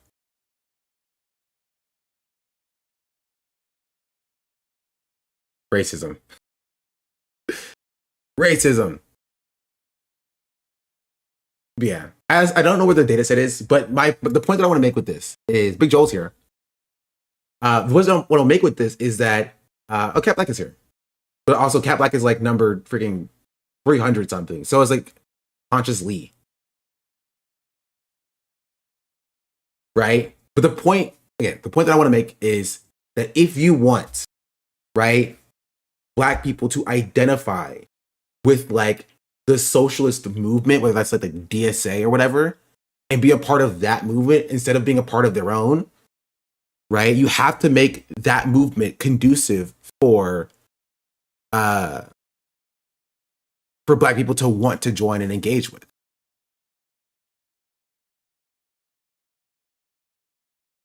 Isaiah Martin is at 97.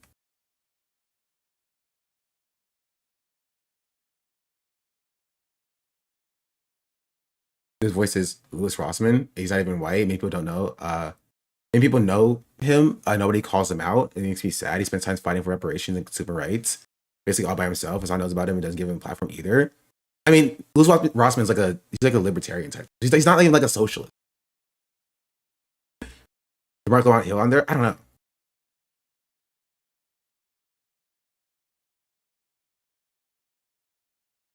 I don't know, actually. It says one of one. No, this is Mark Ellis. Any prominent Latinos on there? You can look. There's a link for this dash.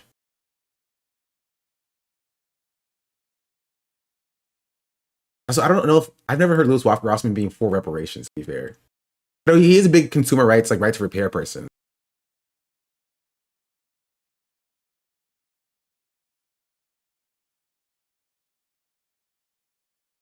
Right?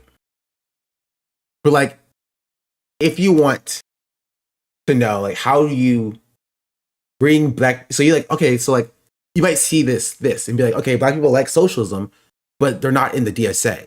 How do we fix that discrepancy? Right? You have to fix that discrepancy by one, being willing to listen to and engage with when Black people speak and talk on issues. Right? And a lot of people just don't really want to do that.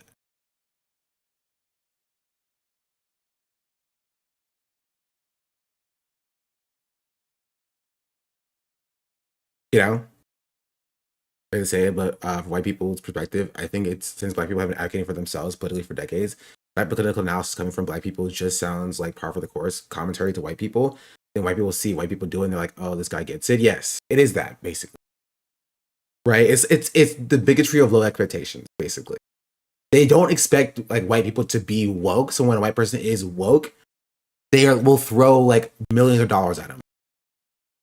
That's literally why Dean is so popular, right? There are better debaters. There are better Black debaters than Dean himself is. They don't get the shine that Dean gets because Dean is a white boy. He's a white boy who gets it, you know? Go white boy, go white boy, go. No, not nuclear style. Right? It's that dynamic. You know? There are Black content creators that are more insightful than a lot of white content creators are with, you know, basically no following in comparison. Right? Not even just like Black content creators, right? There are women who are more well-read, more well-spoken, right? More articulate, more politically aware than a lot of their white counterparts are. And they don't get the amount of shine that they should get either. Right?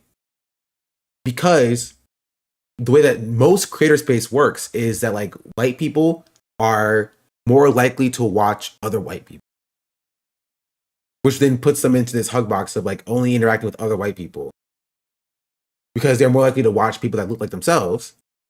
And then they have this misconception about the way that the Black community operates because they're not engaged with Black people. Does that make sense?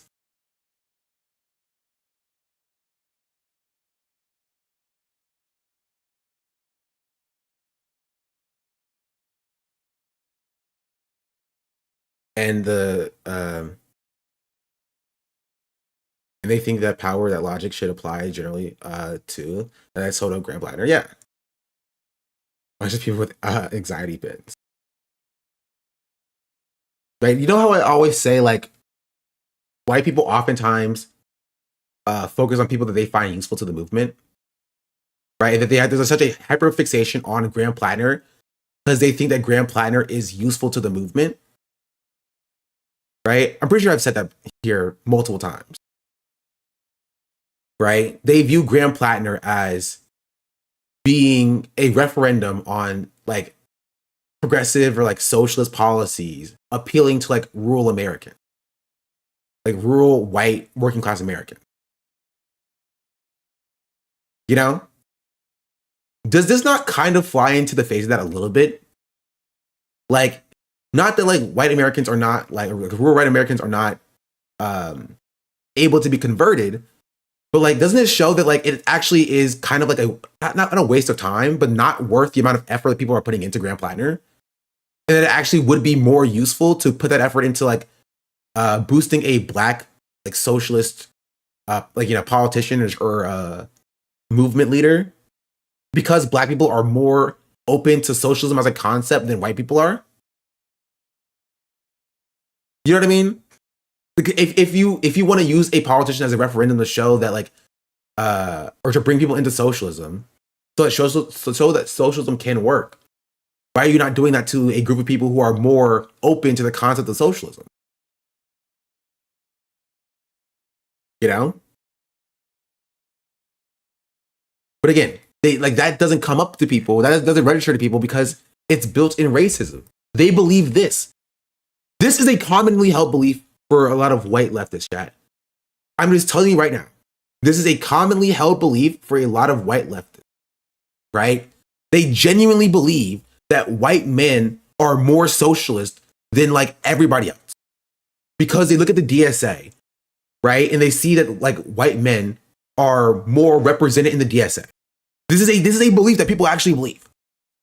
They think because the DSA is more white, right, and more like men, that white men are more socialist than every other demographic. And this polling shows it is the literal opposite, by the way. The polling shows that it's the opposite. White men are the least susceptible to socialist thought. Right? White women, right? Like women in general are more open to socialism than men are. They're more against capitalism than men are. Black people are more open to socialism and more against capitalism than they are. Hispanic people are more open to socialism and against capitalism than they are. They're literally the worst demographic in that regard, right? So there's no way you can come to this conclusion without it being based in racism, right? But it's not just this. People think that the black community is more conservative inherently, right? Because again, do you remember me drawing this, chat? I'll draw it again. Do you remember me drawing this thing where like, oh, here is one political landscape and here's another one? Right? Actually, no, I'll just use one. And I said how like, this is like the center and this is like the left and this is the right. And how like black people are only allowed to exist in like this landscape here.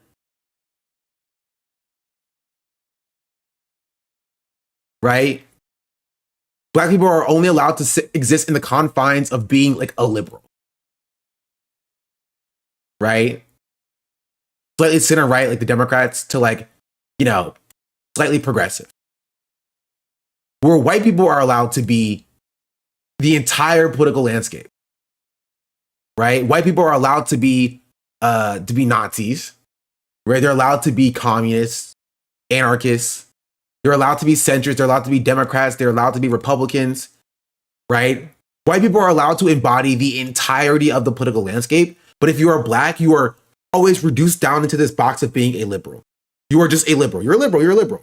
There's a few outliers. There's a few black Nazis and there's a few black communists. But like black people as a whole, the black community, they're just lived up. They're right here. They're Democrats.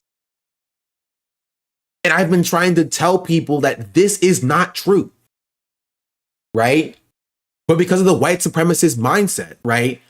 It just forces black people to be in this bubble, right? This box of like, you're just the Democrats. You're the establishment. That's what you are. Right? And that is not true. Black people for the most part, if this was proportional, right, you could say like black people are like this. Right? With some outliers like over here, because they're like grifters, right? This is the black community, and white people are like this.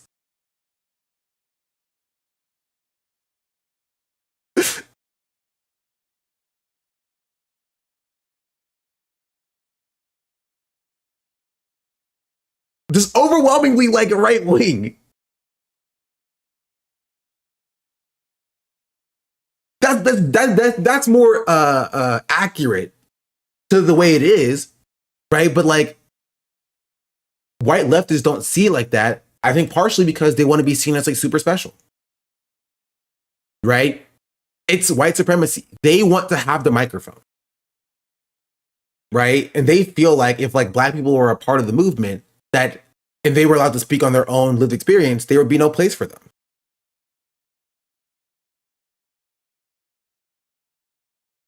And this one poll just validates everything I've been saying for the past like year at least.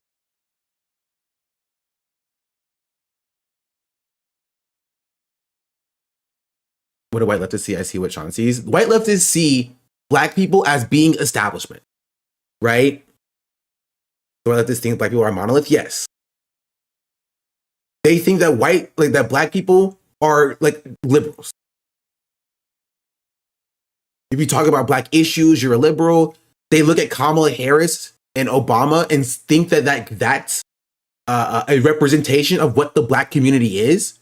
They see the 2 to 3 black liberal accounts on Twitter that are like, Palestine, I hate Palestine or whatever. And then they are like, oh, black people are all Kamala Harris K-Hive supporters. You know what I mean? That's what they think. But when they see a white liberal, they don't think white people as a whole are liberal, right? When they see a white liberal, they don't think, oh, white people are liberals, right? But when they see a black liberal, they'll say, oh, well, that's a black, of course the black liberal exists, right? Black people are actually kind of homophobic. And the black people are transphobic, you know that, right? Like, black people, they love Kamala Harris. They're the bestest with Kamala Harris, right? And it is just objectively not true. Yeah, black men are reactionaries. A good way to put it as well. They don't think for the raid. Unit early. America Day raid. Did y'all see okay, I have to show this to you. Raiders, I have to show this. I guarantee you Grimlow showed this to you already. I have to show this to you. Gotta go get burger ready.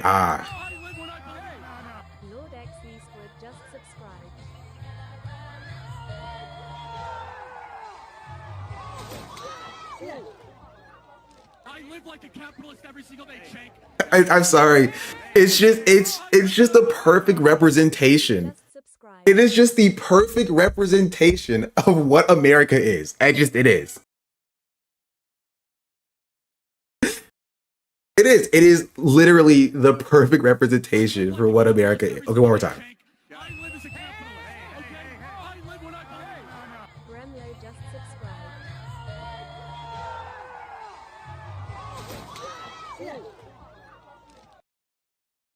Yeah, it's so funny.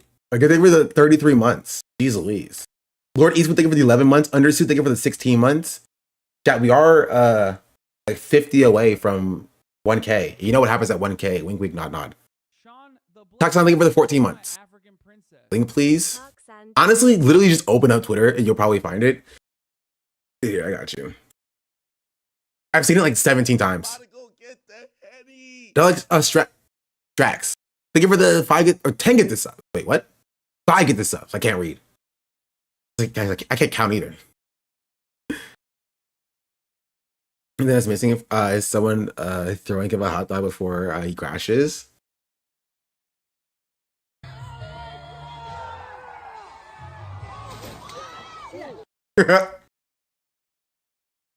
Sorry. Anyway, Brett Daddy, thank you for the 16 months. Much appreciated. If y'all wondering what we're talking about, oh, that's one more time. One more thing.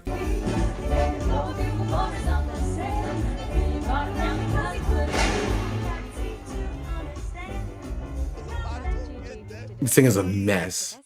Tanner, you should thank you for the gifted sub as well. Much appreciated. It's a gold train. Is it a gold train?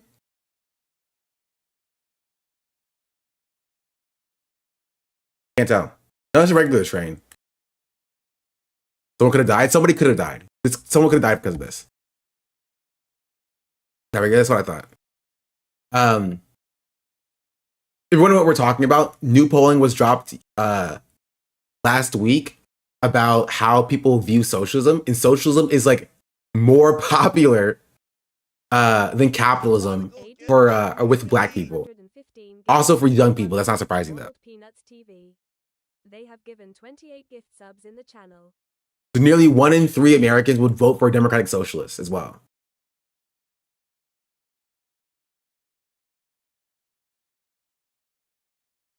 So we were just discussing something that we also looked at yesterday that Hassan talked about 2 days ago, which is like there is no movement without like Black radicals.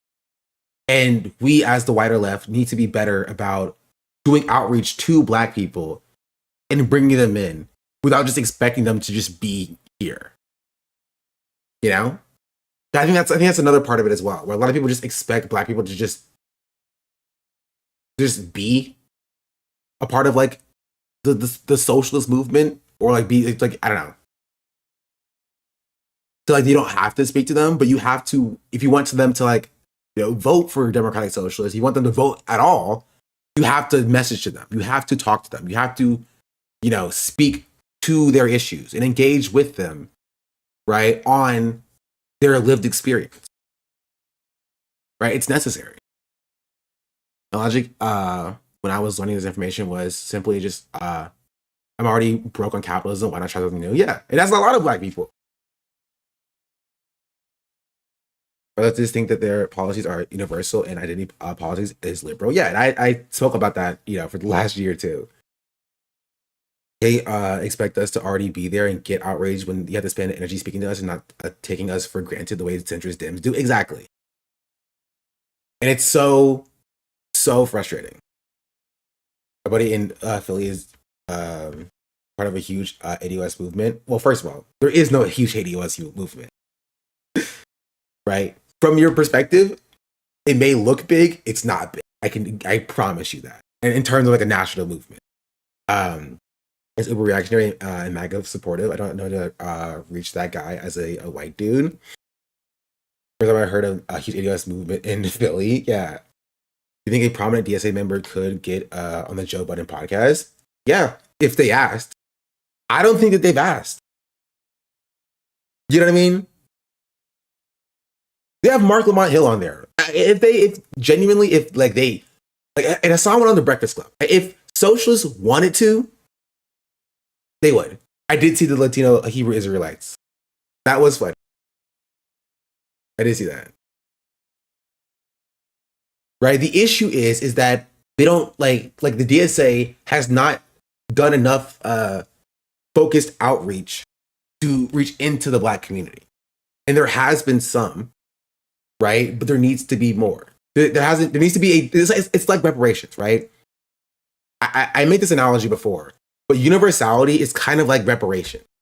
If you see a disparity, whether that's a wealth disparity in the Black community or a lack of Black people who are a part of the DSA, and you expect to fix that disparity by doing just a wide shotgun blast of like, you know, universalist policies, it won't work.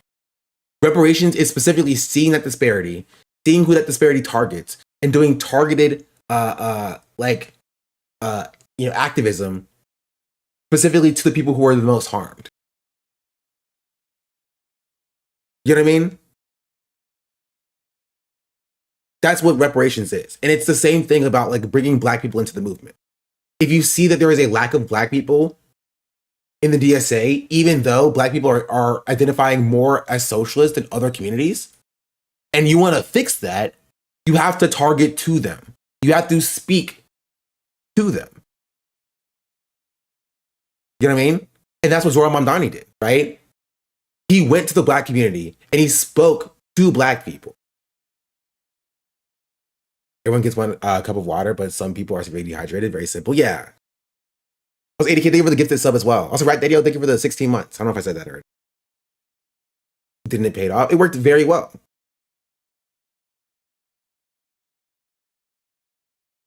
You know? But here, I also wanted to look at this.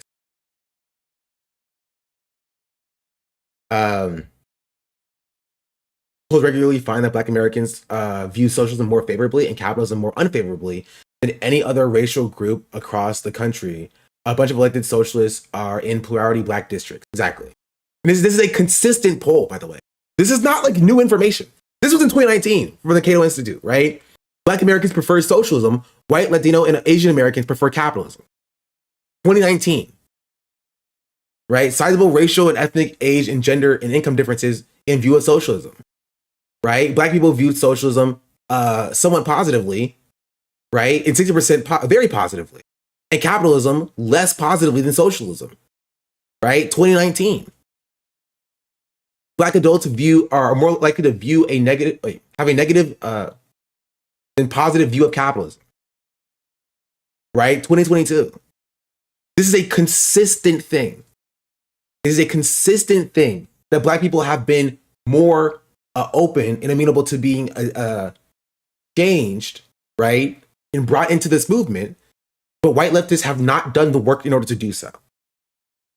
Right? And I've been screaming from the rooftops that, like, I think that white leftists should do a better job talking to and speaking to Black people, right? And I'm sorry, I got met with a reaction that I would say is frankly kind of racist. That is literally all that I've been saying for the past 2 years. But people were more willing to throw me in the box of being a liberal than to even listen to me in the first place.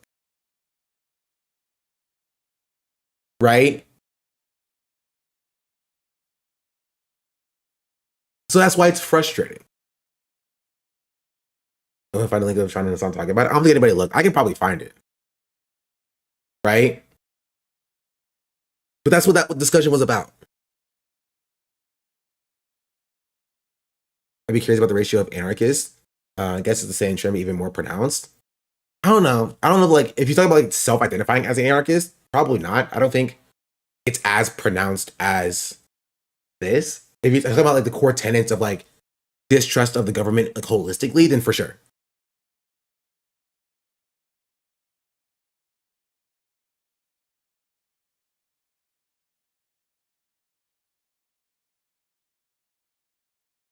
Abolition is probably higher though. Yeah. I understand how people ranting about universal policies and realize how off-putting it is to people that are literally getting their rights stripped away. Is that specifically like that? Like universal policies themselves are off-putting? Like they're not. The problem is that like you're going to people who are being more harmed than their neighbors, essentially, and saying, "Hey, I know you have it really bad, but we'll give you $1. We gave $1 to Jim over there too." And Jim's has like a mansion next to you. You know what I mean? It's like that. Didn't directing to you in the songs convo. Did nobody upload the actual convo? I'm pretty sure somebody uploaded the actual convo itself. I'm pretty sure. I'm pretty sure.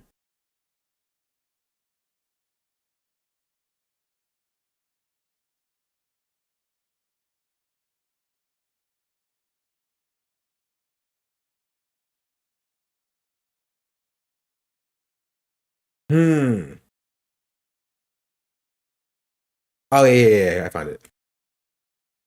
Was it 50 minutes? It felt so long when I was doing a chat. I'm gonna be so real. It felt so long while I was doing it.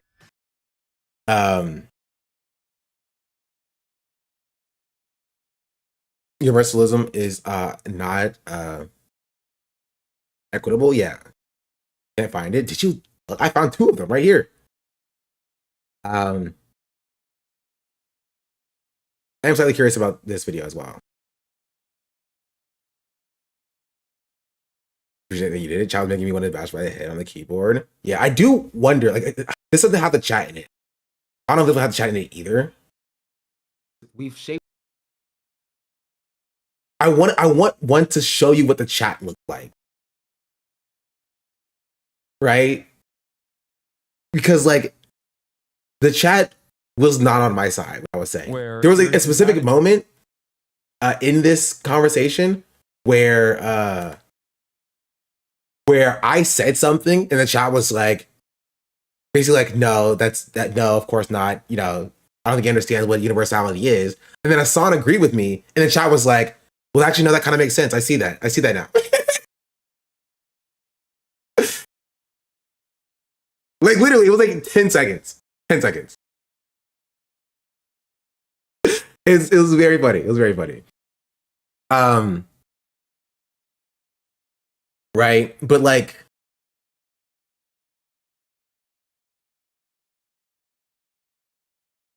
I don't know. I've been trying to have this conversation, and to be fair, right, I do think Hassan has like, I don't want to say like come to my side because I don't think Hassan ever disagreed with this, right? But I think Hassan sees it from my perspective more now, and has gotten a lot better on speaking about this specific thing, right? Pushing grass helped, yeah. But this is what I've been saying, right? And it's so frustrating because I've been saying this. I have been saying this, right? And I think this is a perfect example. And the reason why I'm talking about it is the reaction that I got while I'm saying this, right, is what pushes Black people away, right? When Black people speak on their lived experience and they get the reaction that I got from this, right,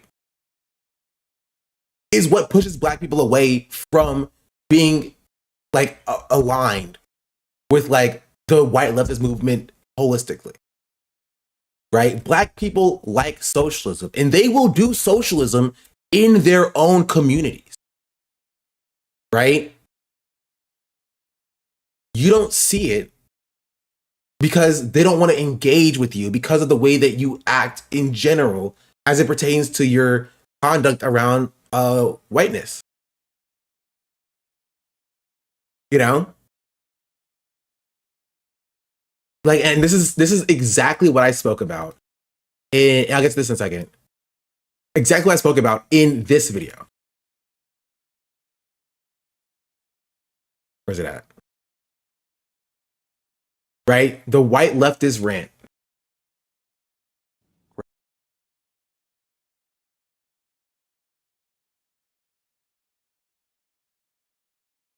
Let me see. There's another comment I wanted to show.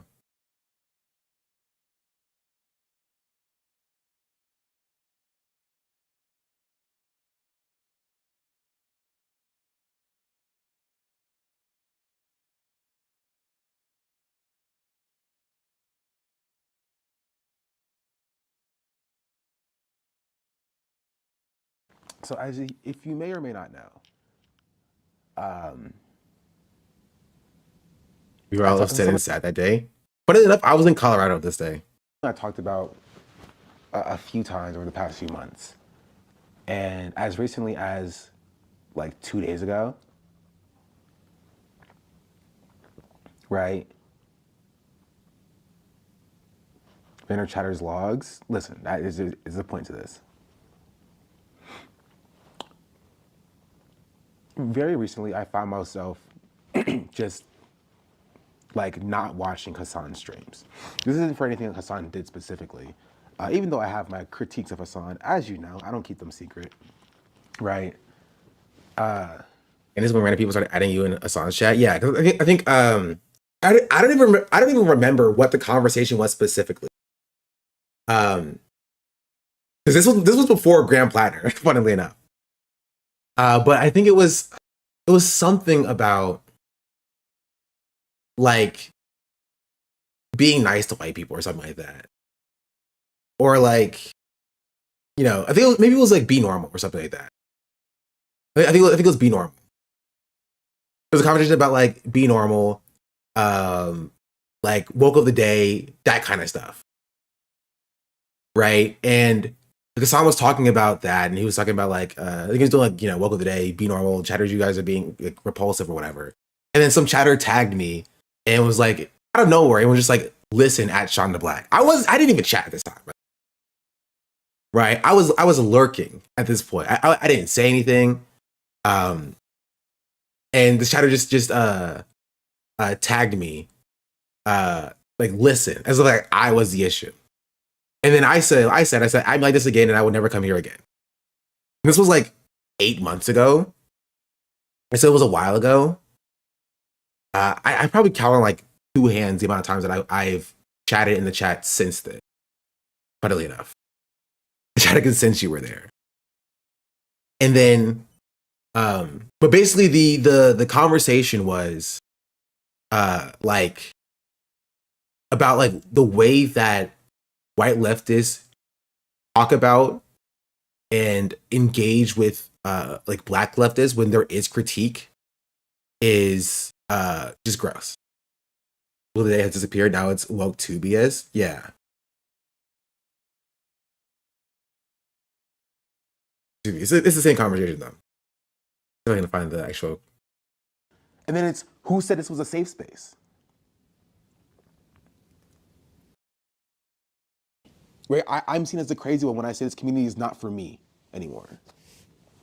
Anyway, it just went on for a while, but like, it's a part of the same conversation, right? And I think there's actually another comment that I thought was, or another video that I thought was interesting was like this that I saw yesterday. So I'll play it just to show y'all what the conversation was about. Then I'll address some of it. These were dark times. This was actually when I decided to go back to school. Right? It was from this. This was the impetus that like I was like, I took a 2-week break after this happened. I'm pretty sure. And then I came back, and I had applied for school. I had applied for grad school during that 2-week break, and then I got in grad school. And so that started my journey about like moving away from streaming and going back into academia. I got this question on Threads, and my answer took like a 7-minute Google search over the last. This was also funny because like nothing good comes from, I got asked this question on Threads. The question was, why don't the DSA ever fill red seats? Was the question. Threads, and my answer took like a 7-minute Google search. Over the last decade, establishment Democrats have flipped 59 Republican held seats. The DSA have flipped 0. So my question back to you guys is, if your strategy is so much better, why aren't you flipping red seats? As a Black Southern socialist, I am very unimpressed with the DSA. And that's why I think you guys are going to continue to lose. You guys love quoting Dr. King, the Black Panthers, and other Black socialists as if they would recognize your politics. Dr. King built his movement through Black institutions, Black churches, and Black political leadership. The Panthers did the same. They didn't build their movements inside predominantly white organizations and then lecture Black voters about liberation. The DSA is white people's socialism. And I'm tired of y'all pretending that your anti-capitalism excuses your anti-Blackness. We saw that didn't work for Black people with the New Deal. And you guys love telling Black people to read theory, but I'm convinced most of you don't read the people that you're quoting. As Du Bois said, the problem of the 20th century is the problem of the color line. As Fanon wrote, for the Black man, there's only one destiny, and is white. Black socialist thought didn't separate race from class because you cannot do that in center Black liberation. So stop using Black socialists as your moral shield while attacking Black voters. If your politics can't win Black people, it can't flip red seats, and you can't build durable government coalitions, then what the fuck are you doing? Why are you here? Just wasting our time? Right. And so this is the video. I think there's some things that I would critique about the video itself. Well, because I also don't like the presentation. I think the presentation of the video is bad, but that's just the vertical format, you know. But I do think it makes some decent points about like where the DSA itself is lacking, and where it needs to get better if it wants to build a wider, actual like multi-ethnic coalition, right? Because there is the truth that the DSA is still overwhelmingly white, right? And that is something that needs to be corrected, right? Or should want to be corrected when you're building a movement that is built on liberation. You know?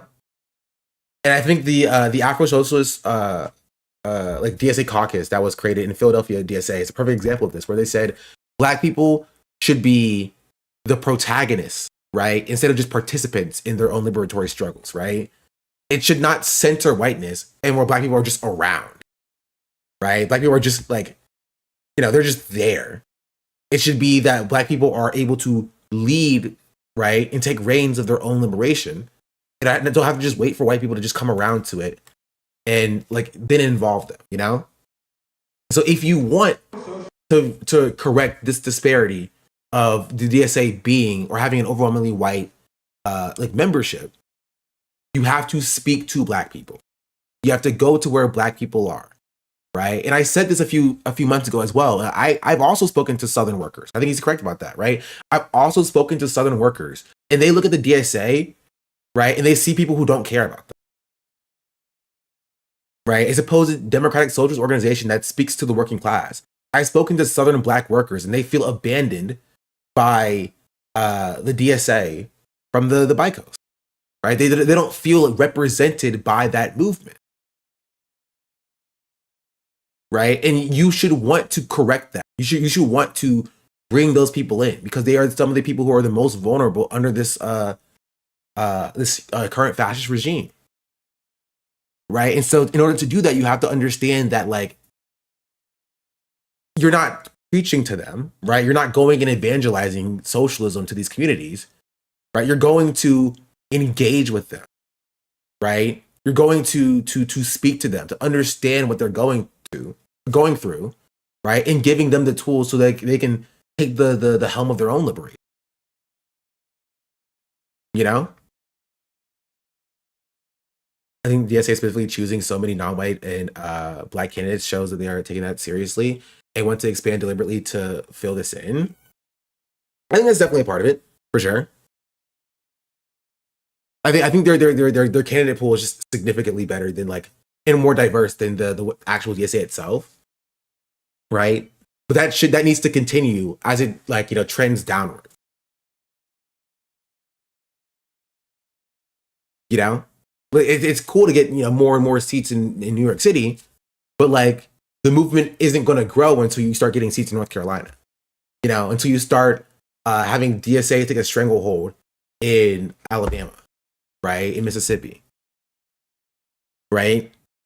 I think a perfect example of that is where it's happening is I think it's Elijah Manley, right?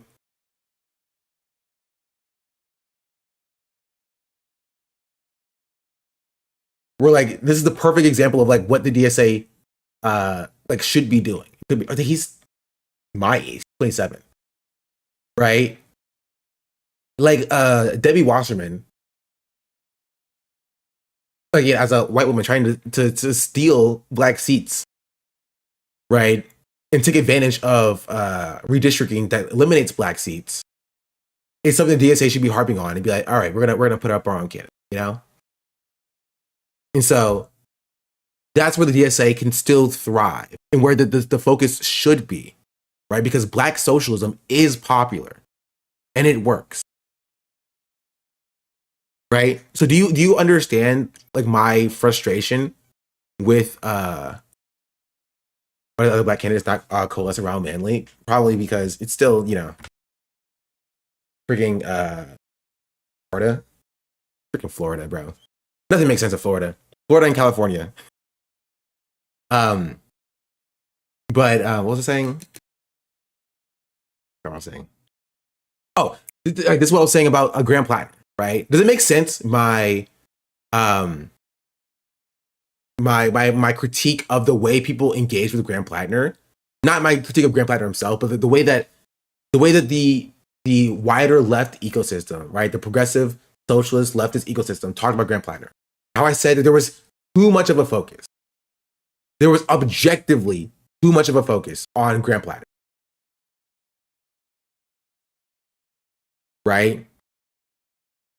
And why that focus was not extended to literally any other candidate. Right? Especially like black socialist candidates. And Graham Plattner doesn't even call himself a socialist. He runs from that label. Right? But he got 10 times the attention as every other candidate, or black socialist candidate combined running. Focus on Graham Plattner when Charles Booker's right there. Yeah. And it's just that's what my frustration was. Right? But people were acting like I was like a Zionist and I wanted like Janet Mills to win or something. When I was like, it's just a it's weird. And I think also based on white supremacy, that Graham Plattner gets this attention and like no black socialist candidates who need it, right, got either. Especially when you consider the fact that black people, according to this polling, have a better opinion of socialism than white people do.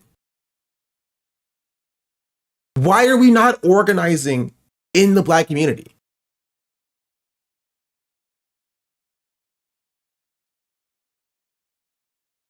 It doesn't make any sense.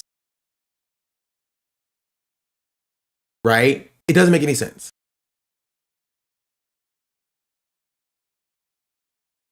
Does that make sense? Do you understand what I was saying with that? Yeah, I'll show you this one more time.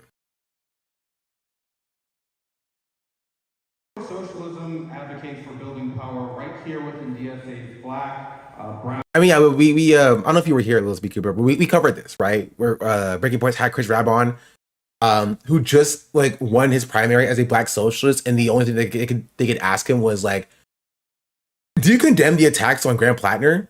And then they got mad at him when he was like, "Listen, this is kind of a strange thing, right?" Like, why are you not defending Graham Plattner? Actually, you must defend Graham Plattner. That's crazy. Yeah, the title called him DSA Dem.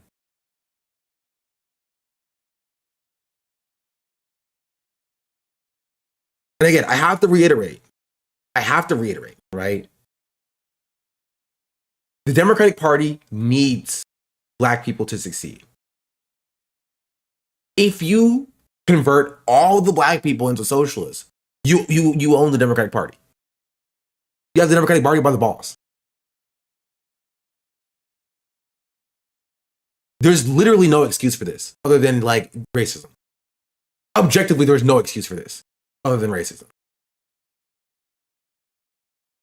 Right? Black people have been the most consistent organizing base in this country, leading radical change in this country. Like, and they're the demographic, right? The racial demographic that's most open to socialism. Like, there's no reason not to engage with black people in the black community. It's just DSA and other leftist orgs address their struggles with diversity without becoming tokenism. I mean, it won't be tokenism if it's real, right? It won't be tokenism if you let black people take the reins of their own liberation. The problem with tokenism is that white people are still the center. White people are still the focus, right? It's only tokenism when white people are the focus and black people are used to support that whiteness, right? It's not tokenism if black people are actually meaningful contributors, right?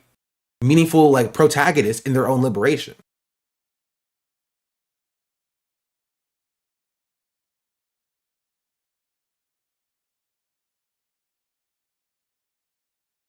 Like, just listen to this, right? This is a perfect. This is like, I'm glad you asked it. This is the perfect question, right, to ask. Because this is the answer, right? The Philly DSA has started an Afro-Socialist and Socialist of Color committee. Please sign up and join.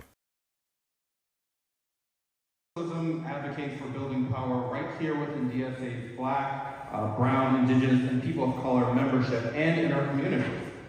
We do this because we believe in something that is so simple, yet it's so urgent in the time that we're living in. And I said this before, and it is this, that a multiracial working class base is the only viable strategy for securing a socialist future.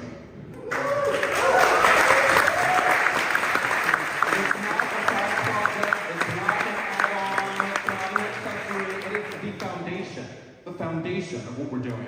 We are cultivating organizers. We're creating a community where members of color can support one another, challenge one another, and grow together. And we're building the kind of leadership where members of color are not just participants in this organization, but they are protagonists and helping shape its future.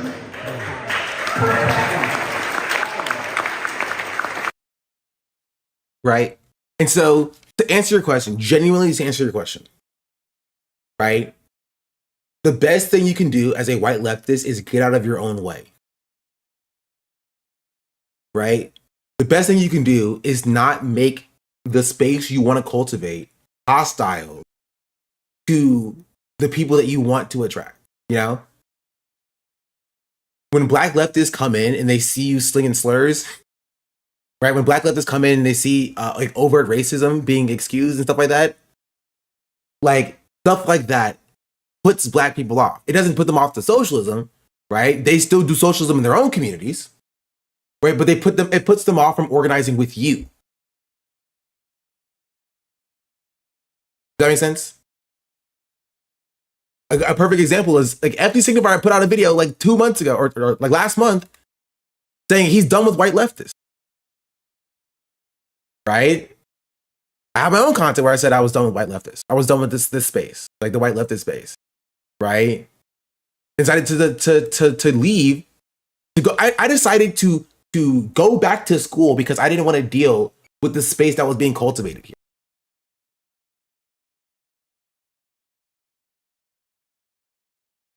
Right? Yeah, 1 month ago, why I left the white left. People say that he was wrecking for that. They think they do, but they don't. And that's the point. Right? It's called a Fed for that video. And people just don't understand it. People do not understand, right, how they appear to like the black community. They don't see it. Right? Again, if you don't care about organizing with black people, that's fine, right? Do whatever you want to do. Like, I'm not talking to people who don't care about organizing with black people. If you want to create your own white space and your own white movement, right, for white people, by white people, right, then do that. But if you care about engaging black people, right, if you care about engaging black people, you have to, like, decenter whiteness. You do. What are your thoughts on the CBC? I talked about the CBC like 2 streams ago. You look at my stream. I think either yesterday or 2 streams ago. Was every CBC leader to be tossed out? I do actually. It's actually pretty funny, right? If they don't open the black socials with open arms. Right? They can do that. The CBC can wake up and be like, yo, we're gonna parlay with black socialists now. Which they should. They should do that. But I have a CBC video that's coming up next, which is this one. Yeah. Imagine that. Going back to what we were, true. They also have to get out of the way. Clyburn Meeks and others preventing that. Clyburn is on his way out.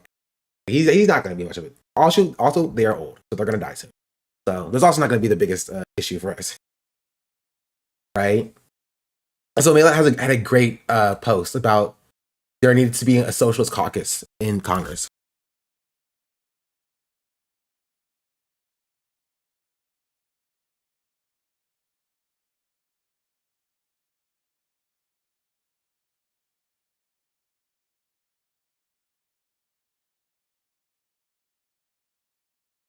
I will say, I do think, hot take, I do think that it's slightly telling the way that, like, I can tell who runs this account by the fact that they put out Gen Z loves socialism, and they don't address the fact that Black people also, right, are more open to socialism than white people are. You know what I mean?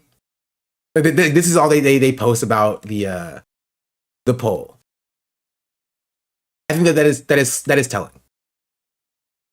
right? Because this isn't new information. This is not new news. Gen Z being more open to socialism than capitalism is not new news, right? But like, you're not addressing the fact that, like, of all the racial demographics that were polled here, Black people are the most open to socialism. Really? You would think if you cared about socialists winning, that would be like the height of what you should focus on.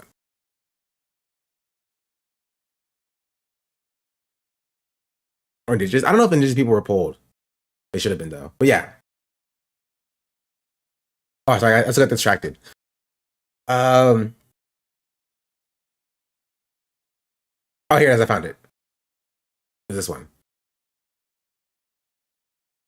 Mila Kiros says that she would like to see a congressional socialist in office caucus. I love her. She's my second favorite. Actually, no, I don't pit Black women against each other. She's tied for my favorite. There's currently like a 5-way tie for my favorite members of Congress. She's basically for being so young too. Who are they? Chris Rabb, Summer Lee, Daria Lisa, Mila Kiros, Cori Bush, Jamal Bowman, Ilhan Omar. That's 7. We're at 7. We're throwing Rashida Tlaib too. Why not? Honorary Black person. Why doesn't Jamal Bowman run again? He might not want to. Right? He's doing a lot of organizing for candidates though. Whenever this issue is brought up in larger space, 2 things happen. People dogpile and say 8 poll, and 2 people point out that all the BIPOC women they support. And both these things are deflections they can struggle critiques. Yeah. Your district is majority Black. You're taking her. I won't let the fake ladies claim she's one of us. She's one of us. Gen Z, Gen Z, Gen Z, Gen Z.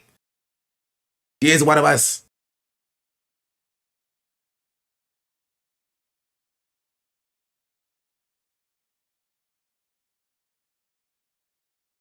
She's both. No, Gen Z, Gen Z, Gen Z, Gen Z. All right, we already covered this. I love that chatters think that we haven't seen the paraglider thing like 7 times already. That is the first thing I showed you. You know what? I'll play it again. Why not?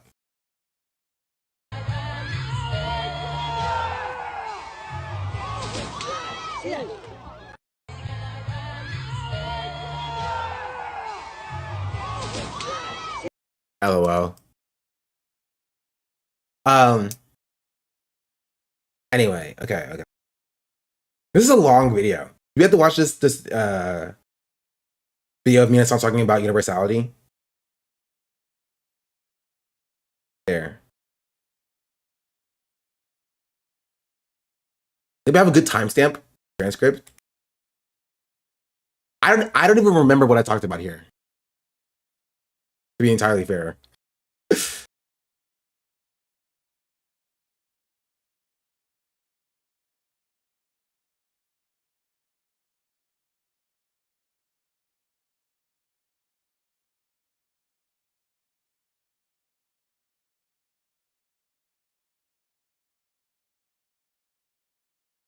Oh, here. This is a good example.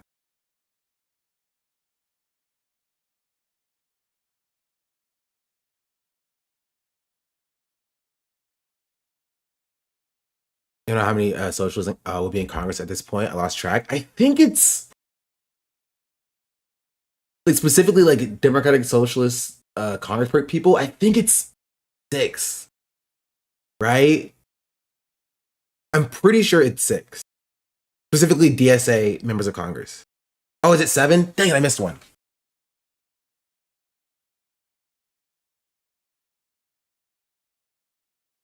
Is it on DSA? I don't think so. Don't say it. If you say it, you get banned. Watch yourself.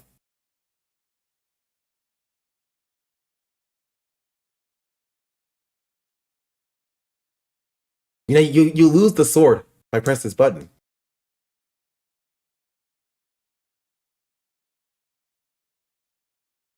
Or you say it in Spanish? I know Spanish. I can still tell. People. And the same goes for a litany of different issues that we have here in terms of organizing in America as an American left. And I also do recognize that there are plenty of blind spots in terms of organizing in black spaces in general for the left. So I think you're right. I think that I think that, like, I've talked about this before, especially with like the Zoran stuff, because there are plenty of young black leftists out there, and there are plenty more that could potentially become young black leftists, right? Who are just like kind of rudderless and have checked out of politics altogether.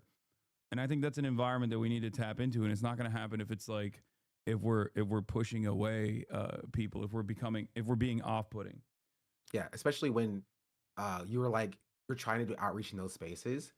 I think FD's video speaks to that specifically about there's a very clear conclusion or thesis for that video was just talk to black people, get their experience, understand what they experience, and then speak to that experience as well.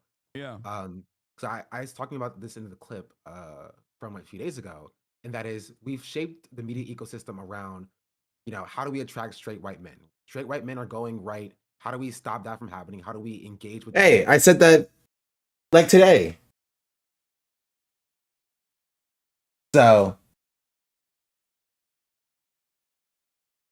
You guys can't see checking the cortisol levels spikes. And we've radically shifted the media ecosystem around young politics, around those men specifically. Why can we not do the same thing for black people as a whole, as in general? Why can we not speak to their issues? Recently, are you talking points? Is she? For some reason, has a way of doing so. They have a stranglehold on the black community, and they can speak to black issues. What are we doing when it comes to the Bernie Sanders of the world? How are we feeling when we're doing outreach with those people to attract those people into our spaces?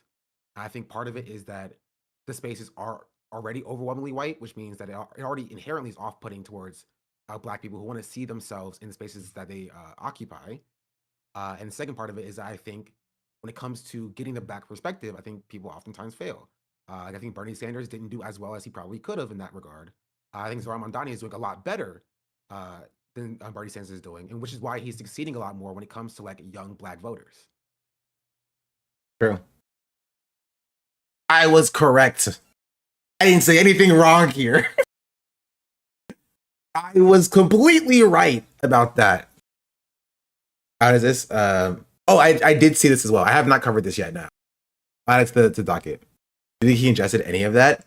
While I was saying it, I think he ingested some of it. I think most of it came when he got it from Summer Lee and Chris Rabb, right? I think hearing it multiple times. He's heard it from me. He heard it from FD Signifier. He heard it from Summer Lee and Chris Rabb. Probably heard it from Darlisa as well. He's heard it from a lot of people at this point, right? And all of us are saying kind of the exact same thing. Like we looked at Summer Lee saying literally this exact same thing in the car ride, right? We saw the clip.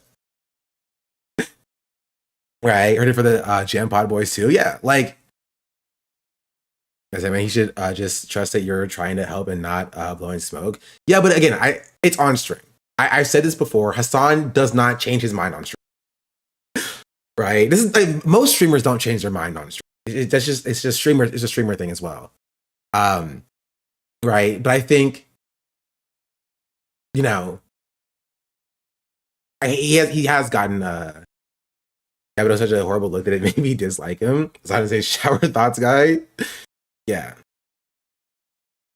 Right. But I had this conversation because I had hope that Hassan does listen and does learn and can learn.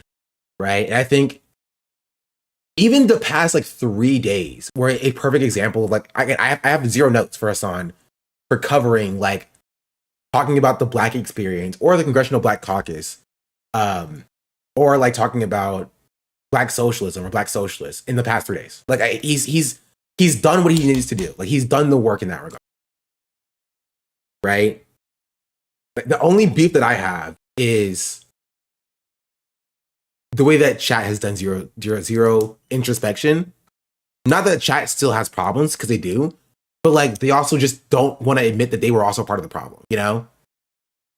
Like, so like Hassan will say these things that are correct objectively, and then they'll be like, yeah, this makes sense, but there's no introspection to realize, like, maybe I was wrong when FD Signifier said it, and when Sean the Black said it, and when Chris Rapp said it, and Summer Lee said it, and I was I wasn't listening to when they were saying it, right? That's the point.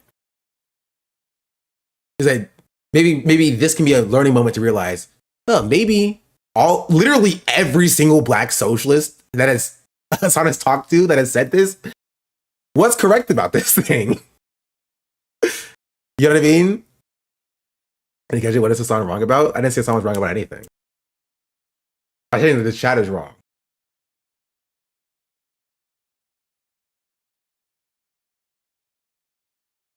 Christianity is though. Yeah. There's also a lot of people, right? It's a lot of people.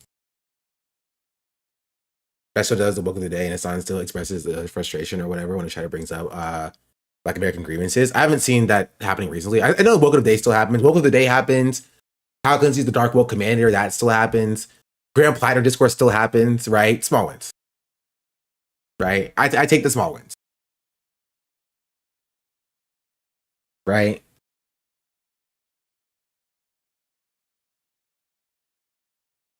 All those people wearing those masks on the train. Oh, this is Patriot Front, Chad. This is the neo-Nazi group. I mean, what are all the black socialists trying to tell us on? That you need to speak to black people and black issues, and that black people are ripe for organizing, and that there's no black socialism. There's no socialism without black socialism, because black socialists, our socialism is popular within the black community. Stuff like that. But that entire process. To follow the Dorkwell King, especially his advice on joining ICE. Cows can't even show their face. Yeah, because they're Nazis. And so Hassan says Plattner, not like us, and stop mentioning him 100% on stream. Hassan kind of a lost cause, in my opinion. Listen, I've given up the Plattner fight, as in trying to fight people on Plattner. Right? I'm not in Maine. I said this before during Platter Power Hour. I'm not in Maine. I cannot decide who Maine votes for or doesn't vote for. My issue with people covering Graham Plattner is specifically the fact that there was a hyperfixation on winning Graham Plattner because Graham Plattner's whiteness. And I thought that was bad. And I think that it did a disservice to the wider movement. And I was not appreciative of that. Right? Outside of that, then jeez Louise, bro. I broke my pen. Sorry, hold on.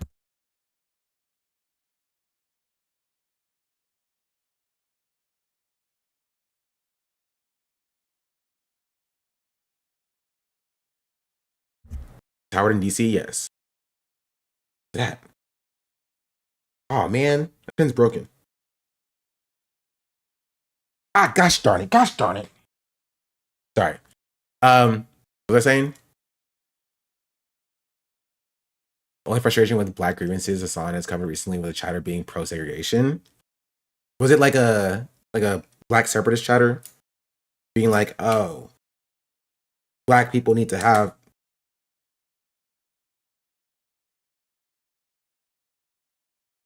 I don't know, something, I don't know.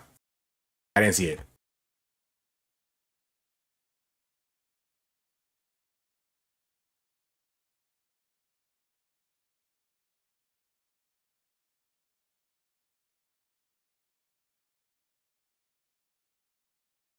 I fixed it. It was Unfriend Door, the establishment, Black Establishment Die Hard. And now I kind of want to see it. I think it's yesterday Hassan brought up the differences in how the media covers Daria Lisa versus Plattner, speaking about Theory and other one having a totem cough. It was Byron Donalds. Check pen fixed. Fixed. Open doors pro segregation. Okay, okay, just someone send me a clip or like that Chatter's logs or something. What do we mean by pro segregation? Like a black chatter who's just like is just like I like am pro segregation from like a white supremacist. Like I someone needs to give me some answers here, please. Yes. How can it be like an establishment chatter? That's a conservative, no?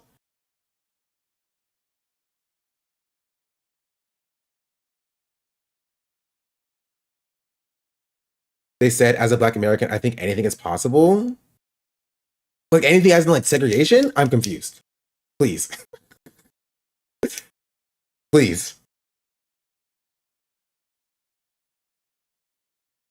Anyway, members of the group Patriot Front ride in the metro as commuters look on during the 250th, I keep saying 20th, 250th anniversary of the U.S. independence in Washington, D.C., USA, July 4th, 2026.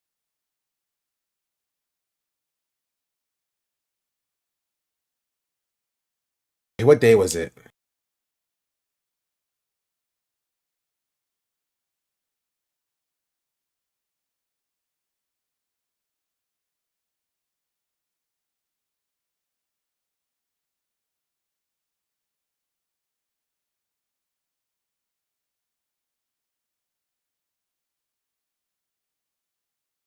I'm glad that even he acknowledged, if only partially, that Black Americans were always in New York and that everyone didn't come from the Great Migration.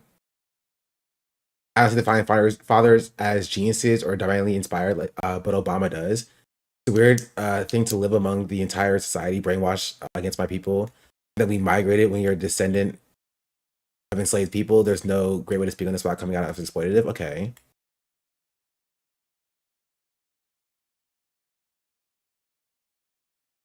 There's no text wrap, Chatter.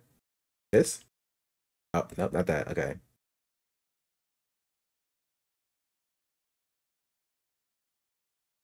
Switch chat mode. Oh. What should I search? It was random day months ago? Hold on.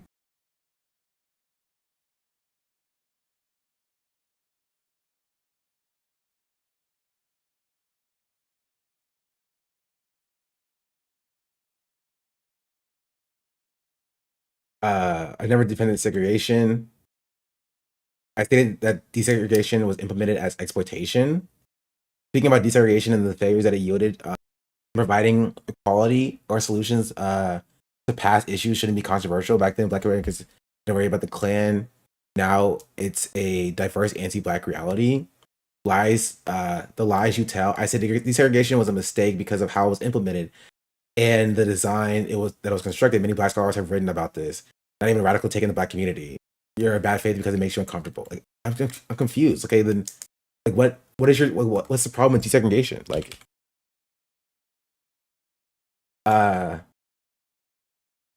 desegregation was an extraction of Black American communities to fuel the American myth. We had our own land and businesses, and self-confidence and self-determination of Black people was different. You can't just push bigots together and former victims and expect everything to be okay. McCain literally said that he led his people in the burning houses, and finding my perspective down to that of white nationalists is very cool of you. Yeah, so okay, it's not from a white, it's not from a white supremacist perspective. It's like a Black separatist. This is Black separatism, right? And like they're not incorrect in that it's not a unique position, but it's also not like insanely popular, right? It's not like a very popular position within the Black community. But there are some people who are like, we had it better when we were segregated because we had like Black Wall Street, right? It's teetering on like Black capitalists and Black excellence discourse. Is also wrong because there is no Black separatist thought that can exist while like the American government can bomb our buildings and destroy our communities, as exactly what happened with Black Wall Street. you know what I mean? Like it doesn't work. Right? This is essentially calling for like a two-state solution, right? And saying that, yeah, no, we should have done a two-state solution. It would have been great, actually. No, it wouldn't have. Objectively speaking, it would not have been. Not saying that there weren't issues with how desegregation was implemented, but calling for like a two-state solution for like black and white people, one, doesn't fix like the theft of indigenous land. That still exists.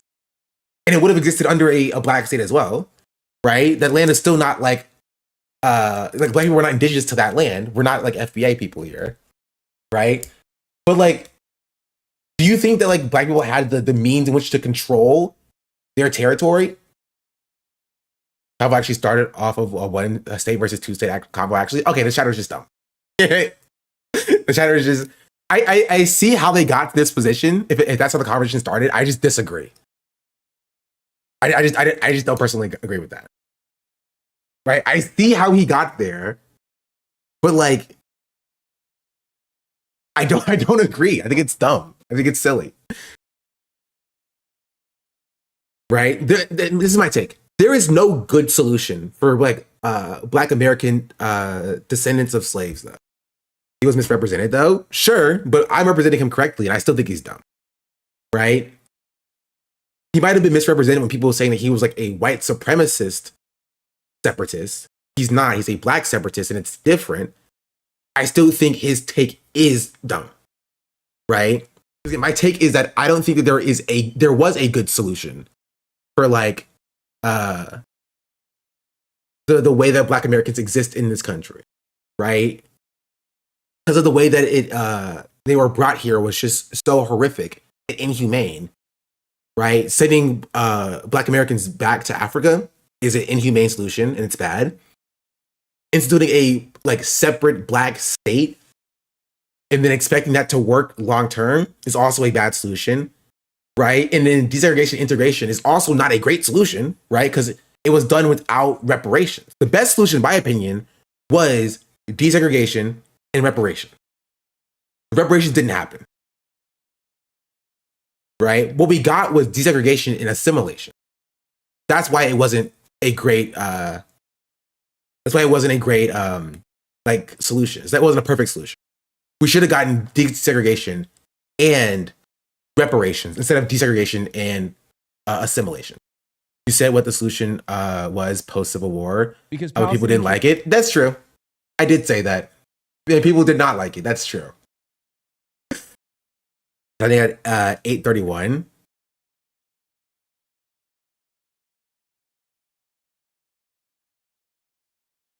That would have solved a lot of the issues. To be entirely fair. Israel and America did this to the Palestinians.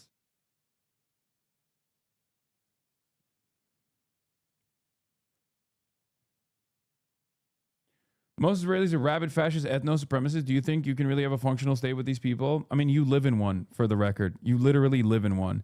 And we have a lot of problems. But it's infinitely better than what Israel looks like between the Palestinians and the This is true. This is Israelis. Correct. You live in one today, right now. In the United States of America, you literally live in that exact reality. What do you think the fucking Jim Crow was? What do you think chattel slavery was? It took 200 years of evolution to get to this point, and this country is still unbelievably white supremacist. But in comparison to the shit that Palestinians have to go through, I think it's a much more positive, a much more improved set of circumstances, don't you think? And we're still These working reparations through will be those easy issues. to install too. Just give everybody $1,000 a month UBI. Anyone in the U.S. government purposely targeted, make their lives unfree and bad, get $2,000 a month. And even then, I don't think that's a perfect solution. But like literally anything would. Bro, giving black people $1 would be a better solution than what we got, which is we got nothing. You know what I mean? Like literally anything would have been a better solution than what we got. Jews. Right? And the problem is that there are also white leftists who are against reparations, by the way. There are white leftists who are against reparations because they think that reparations will divide the working class. Do you understand what I'm saying when I say that the way that white leftists engage with the black people is bad? I wouldn't call them leftists. Then no, they are leftists. Right? They are leftists. They are leftists. Right? I don't want to push them off into being something different. They are a member of this space. They are a part of these spaces. You know? Names rhyme with Lion and Brim. Lion and Brim thinks similar things about like DEI and affirmative action, which are reparations, by the way.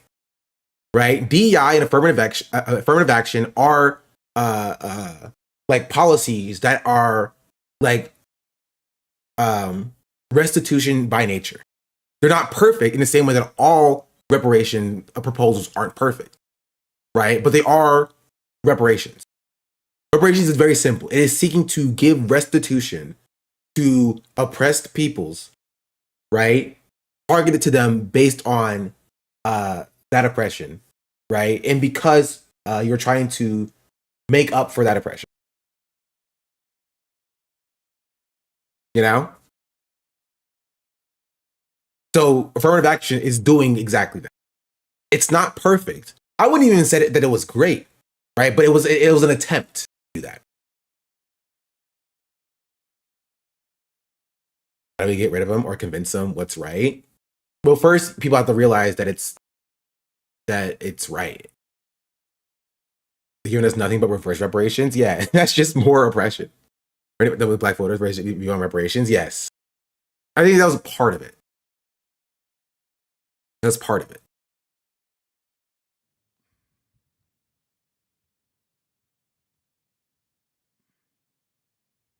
Same with the Right? abolition. And this is like, okay, I want to get back into this as well. But that's another issue when it comes to like the way that like black people are treated in this movement, is that like white people don't want to call out their compatriots for you know, holding insane beliefs like you should have been nicer to Charlie Kirk after he died, or affirmative action reparations are actually impediments to class consciousness, and so they need to be done away with. Thank you, right wing, for doing that. You know, those white women who benefited the most from affirmative action. That is true. That is correct. Right, which is why it was a failed failed policy of reparations. It does not mean it was not an attempt at reparation. You know, it was an attempt at reparations, and it should have been followed up by something better. But instead, a lot of leftists were just like, "Oh, just rip it up. It's bad, so just rip it up. Rip it up." And it was ripped up, and we are still being faced with the ramifications of like black people not being able to get into Ivy League schools, right? The baby out with the bathwater, exactly. I'm watching. I've heard a lot of good things from you. Just commenting, saying, "Glad you're here." Always try to grow my community, even locally. Happy to add your coverage to it. Thank you. I try. And if you're in your community, you're already doing more than half the people in the on Twitter or whatever. You're doing good. Keep doing what you're doing. Of the apartheid in South Africa. Ow. No answer about Ryan Grimm. Not Hassan specifically, but I do think that people should at least be more open to criticizing their compatriots, right? Whether it's Ryan Grimm, whether it's like Kyle Klinsky or whatever. But I think a lot of people don't want to do that because they don't want to be like, you know, I don't know. They don't want to be seen as like if they are like wreckers. But I think it's important to be like, yeah, Kyle Klinsky probably should not have been doing ableism. Like, you know, that's bad. You should stop doing that.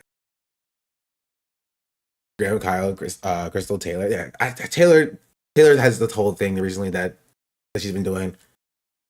That is an L from Taylor.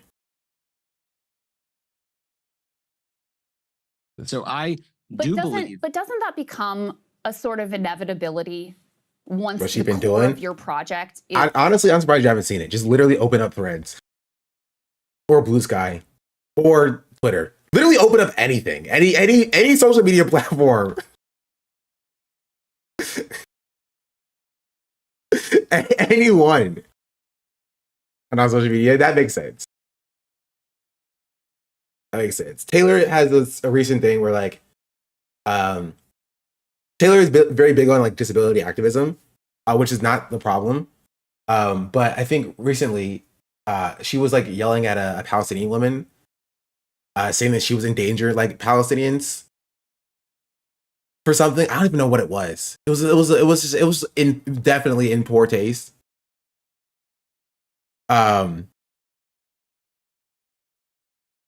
was masking. But I don't know what the situation was. I don't know like who wasn't masking. That's why I don't know who wasn't masking. Not masking in an interview. Okay, see, I don't even know. I just know that I saw that and I was just like, it was just definitely not good framing for sure, right? Racism, the Palestinian woman. Like again, I don't think Taylor is like wrong about like wanting people to mask inherently, but there was just like that can be one thing without like saying like you're killing Palestinians, like from like an outside perspective by like saying you're not masking, you must be killing Palestinians. It's, you know, I definitely was very, very poor taste. Very poor taste. As people are like vegans. Yes, in that like they're not inherently and technically wrong, but sometimes they can get annoying.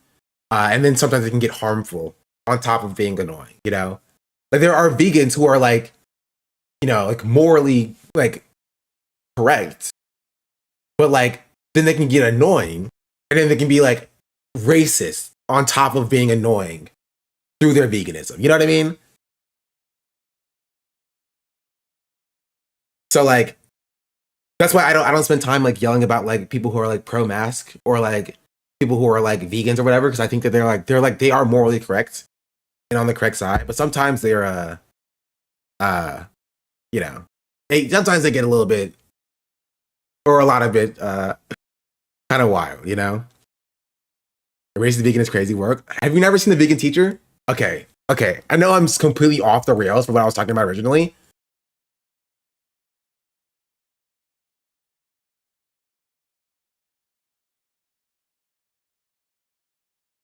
Have you never seen The Vegan Teacher? Hold on.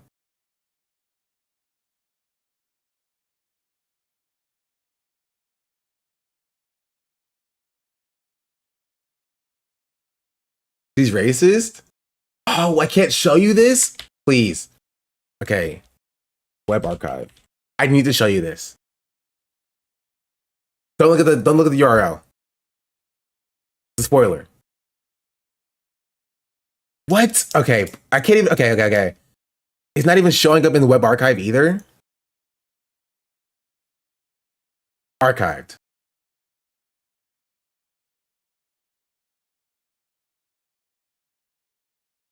What? No server is available to handle this request? Oh, that has to be racism, bro. Bro, I can't even show you her dropping the N-word.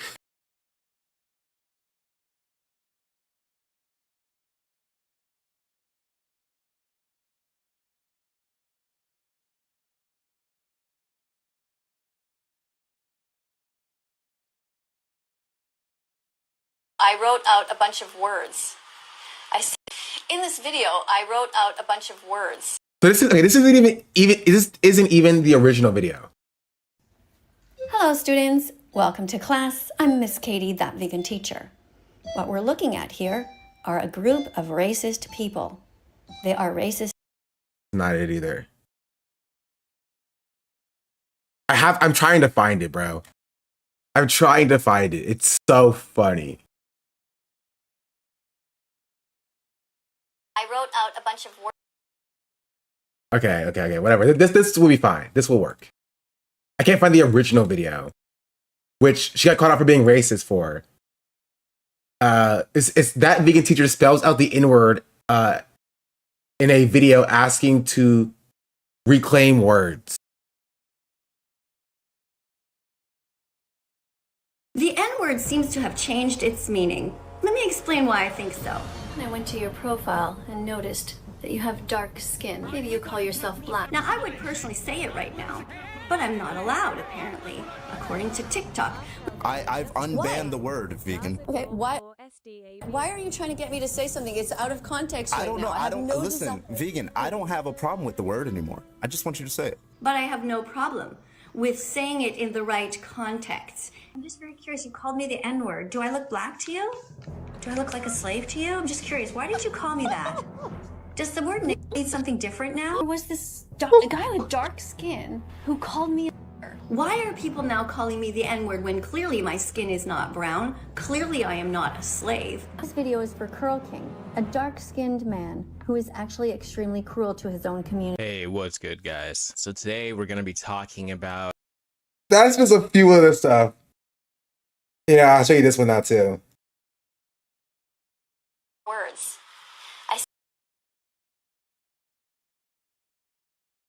Intelligent, naturally intelligent, gorgeous, naturally Oh, okay. I know what it is. I know where I can find it now. Okay, where's it at?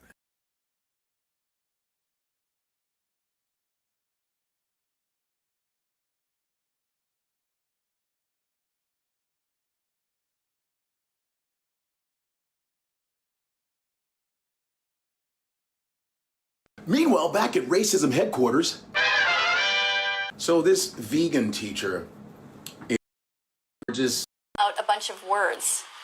I said that this girl is Oh my goodness, I'm trying to find it. naturally intelligent. I want to find the original one. I can't find it. Okay, whatever. Whatever. I'll just play this. I said that this girl is naturally intelligent, gorgeous, generous, exemplary, and radiant.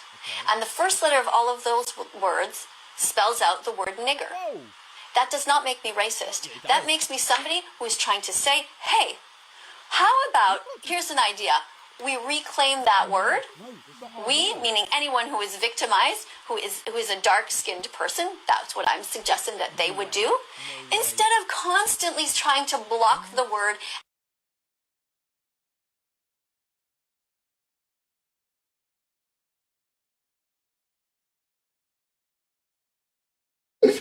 Anyway, this is completely off topic. She's running for Senate in Idaho and said Medicare for All once on MySpace. So get in line, folks. True. Yeah, I heard she's ready for Senate. I think that she can do well to appeal to the masses.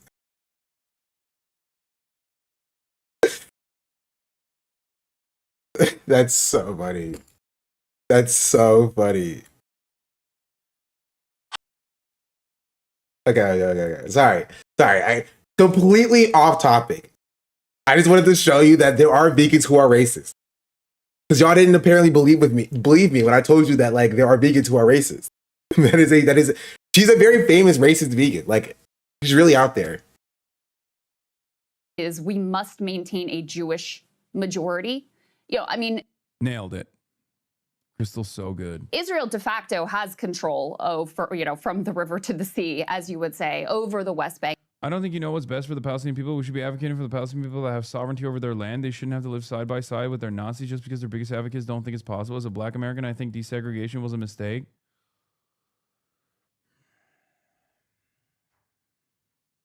That's such a funny message.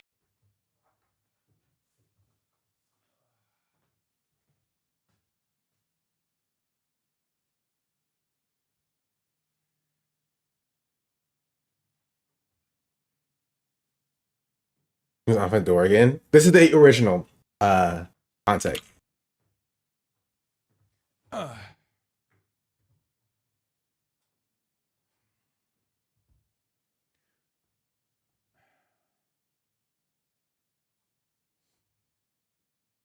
It's not bait, it's enfant door.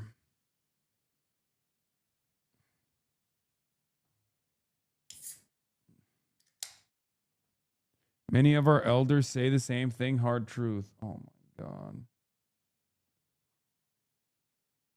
No, and this is not true, by the way. There is a section of black separatists that do exist within the black community.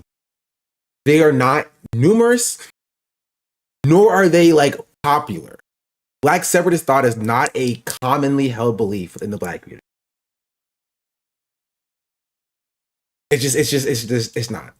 Enfant is not trolling. They sincerely believe this stuff wholeheartedly.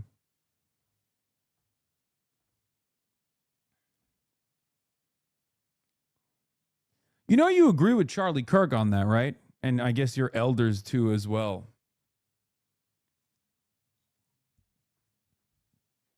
I will say, I think my disagreement would be like, I don't think that like white separatists, white supremacist thought is the same as black separatist thought.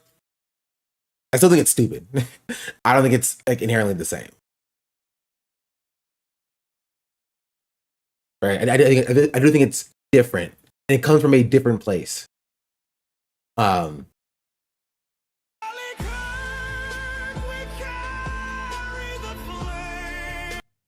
Thank you for carrying Charlie Kirk's flame and having a principled Simply the fact that it reinforces white supremacy should be all it takes to shut it down.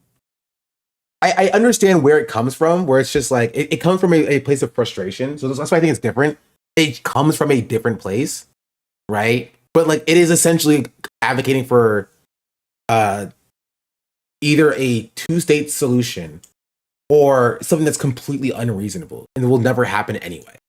Right. And that's just like mass expulsion. Right.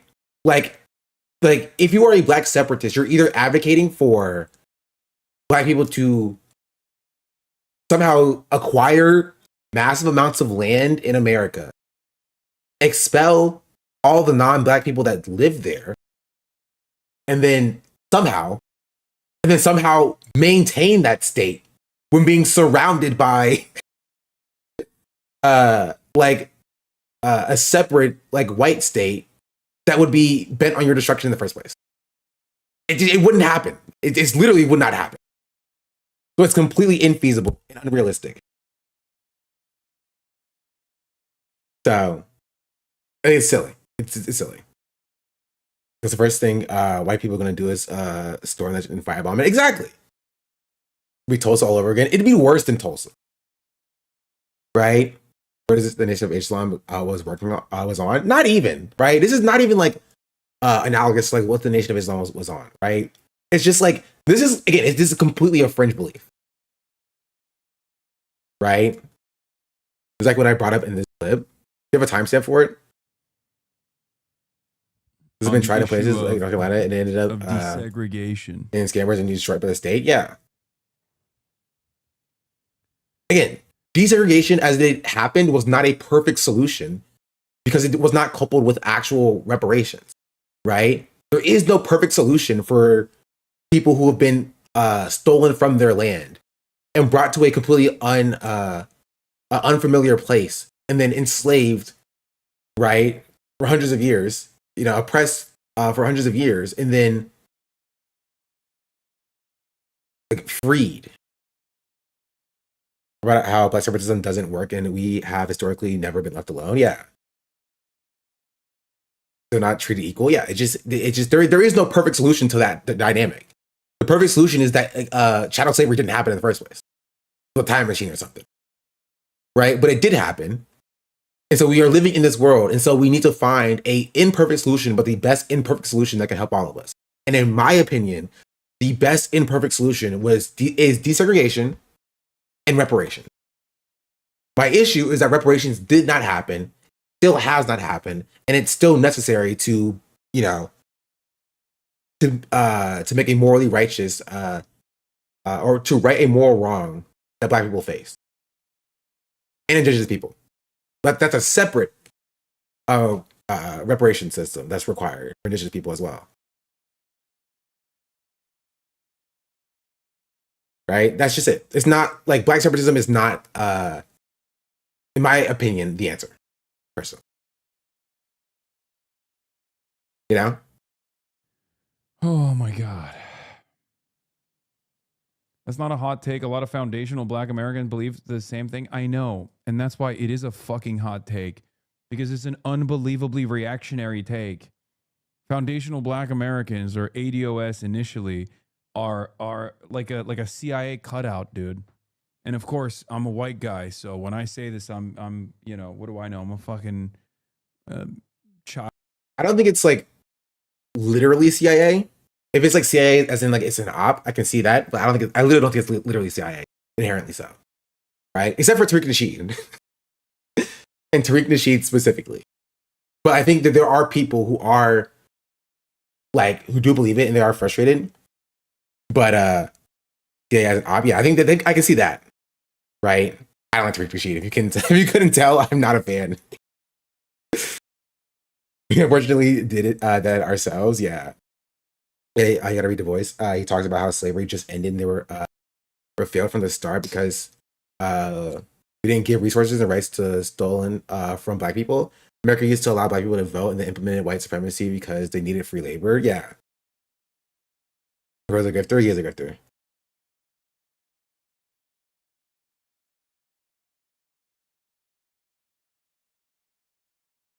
Which I need to list of things that we gotta to stop happening. Yeah. To be fair, in this instance, I think if it's Hassan using CIA as in like it's an op, I can see that. I can understand that dynamic, right? But like, I don't want people to think like the CIA is like handing out like FBA pamphlets to black people, right? It's bred from a real like struggle and real anger that exists within the black community, and some people have taken that and gone the wrong way, right? I don't think it's an actual like an op. It's not the equivalent of like dropping like crack in the black community. You know what I mean? Child of Yakub and a nasty cracker saying this shit, but it's ridiculous. Anyway, I don't even want to get into this because then I'm going to be like, I don't. Is that how all CIA ops work? No, there are CIA ops where like CIA literally dropped crack in the black community. That is a thing that actually happened. They literally like brought in crack and dropped that within the black community, right? That's different than like some black people coming to the wrong conclusions and ideas and then holding on to that belief, even if it's harmful to the rest of the black community, right? Those are very different things, right? And both can be like considered like ops, as in like one is like an op being like, it's harmful to the black community and you believe it and it's dumb. And one is like an actual like CIA operation to sow dissent within the black community. You know what I mean? Like one is like a colloquial term of like, it's an op. And the other one is a, like an actual definitionally, like it's an operation. You know? That's why it's slightly different. Point epistemology when it comes to identifying and propping up reactionary points of view. You're bringing up foundational black Americans as though they are representative of the broader black American existence. Of course, it's a hot take. That is true. That is correct. I mean, if you're it is they are literally like they are not meaningful in number. Living in the West Bank, They're your just not. day-to-day life is structured by what the Israeli government is going to allow you to do and what it's not. Israel has taken over 60% for people who don't of know. the Gaza Strip, and Netanyahu is threatening to take over. The CIA has a lot of once ops, again. The CIA has like, in certain instances, they've used like rap music to do ops as well. Funnily enough, I learned about that one recently. I'm pretty sure it was in Cuba. Like the CIA did rap music operations in Cuba. It's so insane, some of the stuff the CIA has done. And then they'll declassify it themselves 30 years later, being like, yeah, we did that. It was us. It's really funny. It's really funny. It's very scary and shocking and damaging, but like, it is a little bit funny. If you live in the Gaza Strip, even in that part that hasn't been taken over, your day-to-day life is structured by what the Israeli government says you can do and where you can go and how you can live. So there is de facto control from the river to the sea, but the suppression and the parking, and so being inevitable. Also, when you say desegregation was a mistake, go experience the South then, I guess. You know, because segregation is still very much alive in the South. You know, so that is it already true. fucking exists. Yeah, it's more like de jure segregation or just de jure segregation, right? It's like not official legal segregation, but like it's effective segregation. You know. And they're also bringing that back, right? By doing redistricting to remove any black leadership. De facto rather than de jure. Oh yeah, the de facto segregation. That one.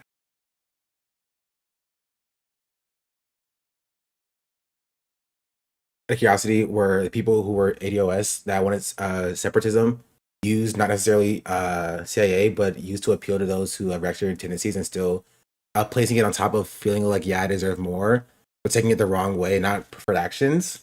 I mean, sure, but like they were used in the sense that it happened like it happened internally, right? It was like intra like discourse. When people say like is an op or a CIA operation, what they usually mean is that it came from externally. There's an external source to the Black community who was like, you know, moving things around and shifting things around, right? FBA got a lot of support. Well, not a lot, but like got the support that it got within the Black community through like intra-Black discourse. So it wasn't like an op, as in like it wasn't done to the Black community. Some members of the Black community preyed on the fears of other members of the Black community to grow their own movement within the Black community. So it wasn't an op in that sense. If that makes sense. You know? So I have so many things I'm supposed to get to. I'm gonna start closing some of these tabs. I'm keeping this one up because it's funny.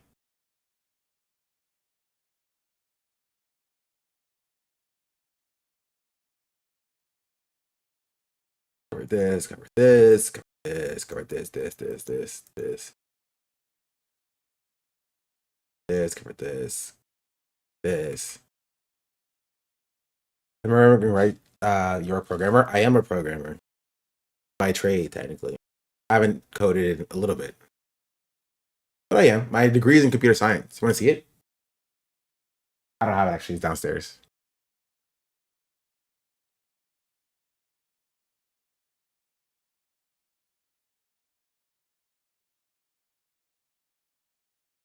Yeah. Fraud? How am I a fraud?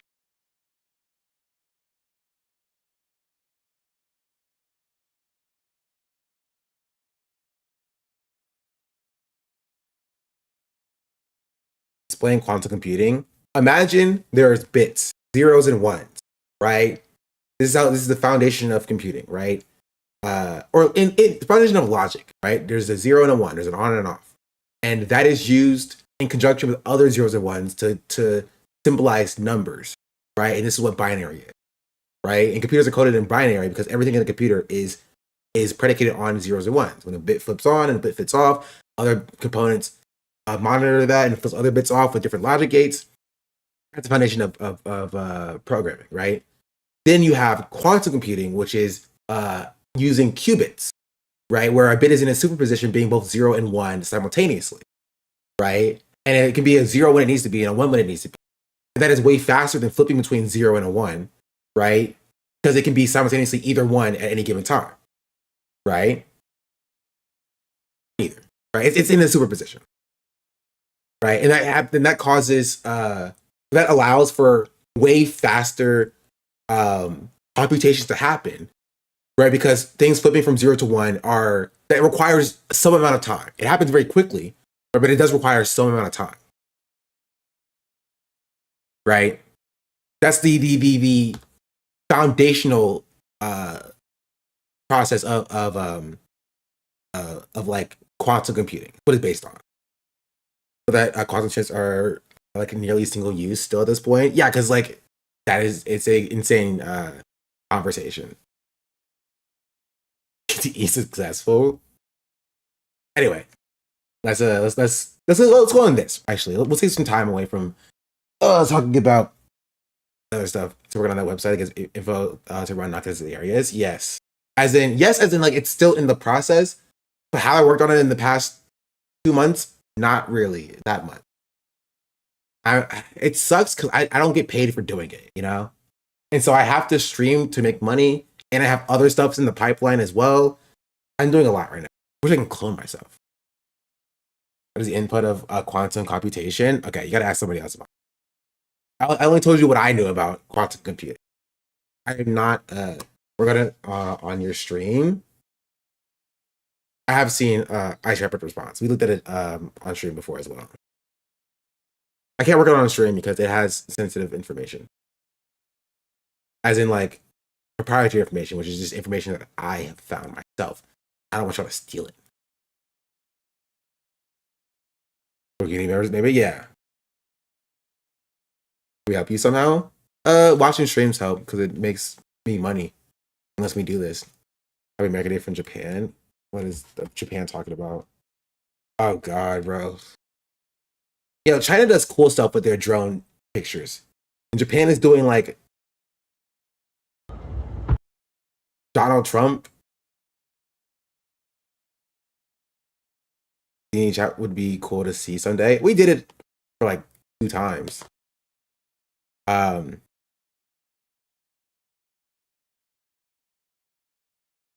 yeah, I'll get to this in a second. I want to see Adam Schiff respond to Daria Liza's shocking past tweets. Let's talk about the Democratic Party. And it's an interesting moment and sort of a question now in terms of where the party goes. We just saw elections in New York last week with Democratic Socialists doing very well. We've heard about Daria Liza Avila Chevalier, who is a Democratic Socialist who won. Some of her tweets have come to light, some of her older tweets, since deleted a Twitter account where she has sympathetic references to communism, talks about a Marxist ideology, talks about seizing the means of production, abolish police, prisons, and borders. Her only L is deleting it. Wiping her hands on a U.S. flag. She now says, quote, okay, well, I do that too. What do you do when your hands are dirty and you don't have a towel, right? I love that people act like they care about flag code. They don't. They don't. They don't care about flag code, bro. You wear flags on your underwear. You don't care about the flag code. The flag code says you can't wear flags on your underwear. You can't wear the flag on your underwear. You can't wear flags on pieces of clothing, right? You're not allowed to do that under the flag code. I'm wrong for wiping my hands on a flag that I bought myself.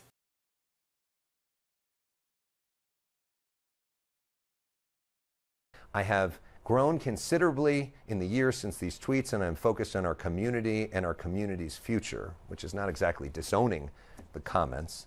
What do you make of these comments and the fact that this is a growing brand of the Democratic Party? Well, I would say that those comments are reflective of a growing brand in the party. I understand that she's advocated closing all prisons, defunding police departments, opening borders. None of those views are within the mainstream of the Democratic Party.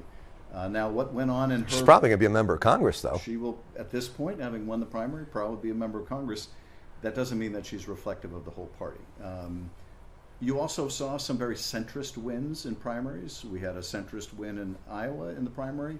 We had centrist win in the governor's races in New Jersey and Virginia. All that's the same. Were there progressives running in that race? Question mark. That's my first question.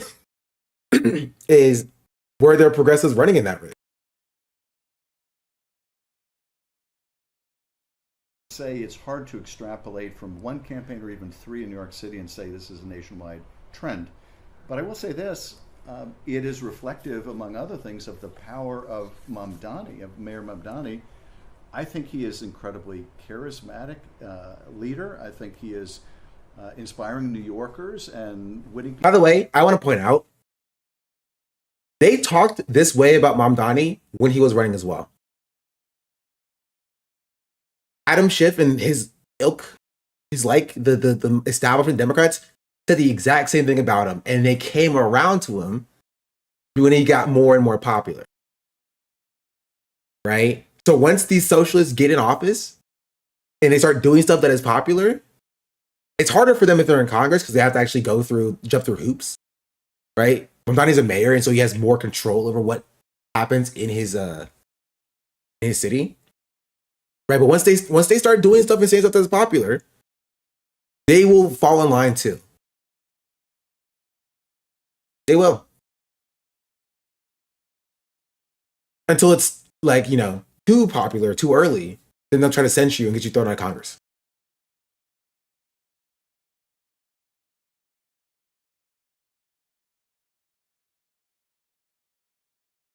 To get your point across in Congress, you just gotta call it out. Yeah. My first person ever used Nabisco as a slur? Probably not. Dylan Platter win in swing states are gonna look dumb when they keep deploying this line. I mean, they look dumb now. So like, I don't think that will change anything in their mind. They'll just be like, well, it didn't happen in literally the reddest state in the country. Show me when they went Oklahoma, actually. When they went Oklahoma and be like, well, it didn't happen in all of the reddest states in the country. Show me when they won every single city in every single state, in every single district, in every single county in this country. Exactly. Right? That's it. They're not going to change their mind and be like, well, maybe socialism is actually good. Let me be a socialist now. People over and has enormous clout in New York. There was a lot of fear when AOC first ran for office that she was going to be this dangerous influence. She's been a great member of Congress. She's been articulate and forceful and made. I didn't like that. I didn't like how I don't like how they deployed articulate there. A profound case for change.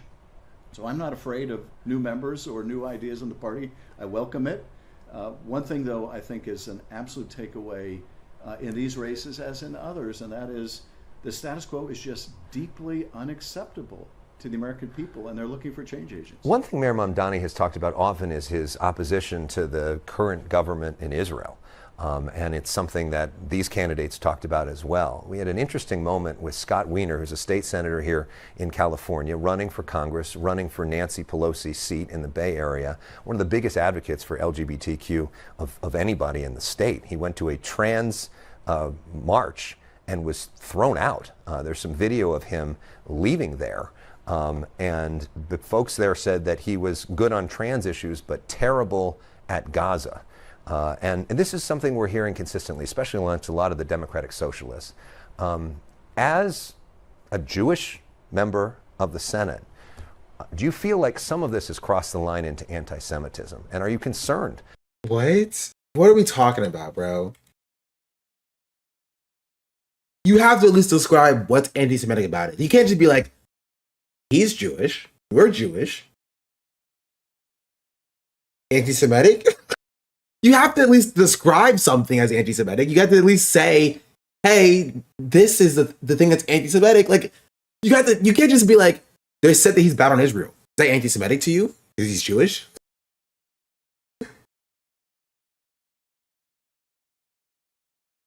About the future of the Democratic Party, that some fringe on the left may be taking the party into a place where Jews do not feel comfortable, safe, or welcome. Oh, look, I'm based on what? I can't. Concerned about the fringe on the right and on the left that is more anti-Semitic than taking a position on foreign policy. And you, I think, can find that in certain people in both parties. I think Tucker Carlson is an example on the right.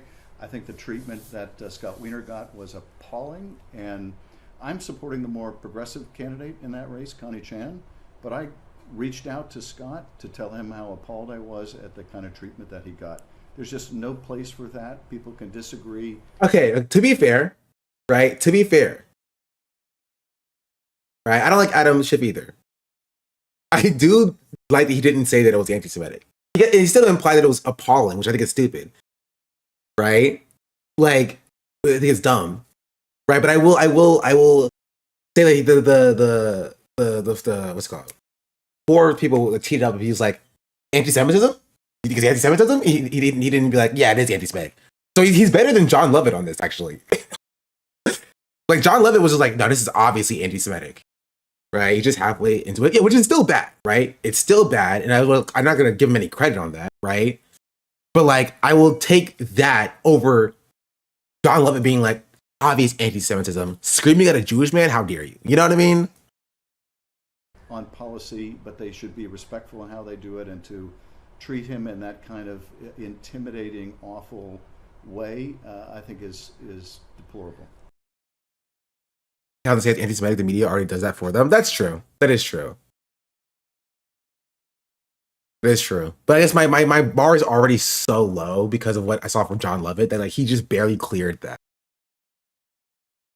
He saw that the party is not pro-Israel. Yeah. You know, Laura Loomer said we need another 9/11, no one better deny. Yeah. Yeah. Sure, we could just be figuring out why wasting our time when we agree. Yeah, that's true. It's just I'm requesting that politicians not be allowed to use the word anti-Semitism for at least 5 years. I do kind of want to keep seeing people cry about. I know it's 100. Oh, this is a Republican. Okay, I don't care about that actually. That pipeline. Anyway, there's anyone who supported Palestine on top of atheist anti-Semitic. Yeah, Patrons suck. I hate them. I hate them all. In November of 2023, a junior. It was a huge. Wait, is this the same video? No, these are older. I do slightly want to get into like the Congressional Black Caucus. I think this is not the one we saw, right? Am I crazy? Australia wants to ban ratios. Stop.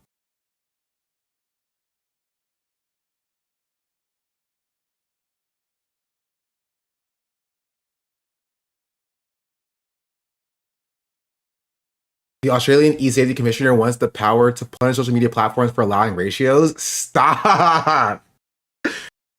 Oh my goodness.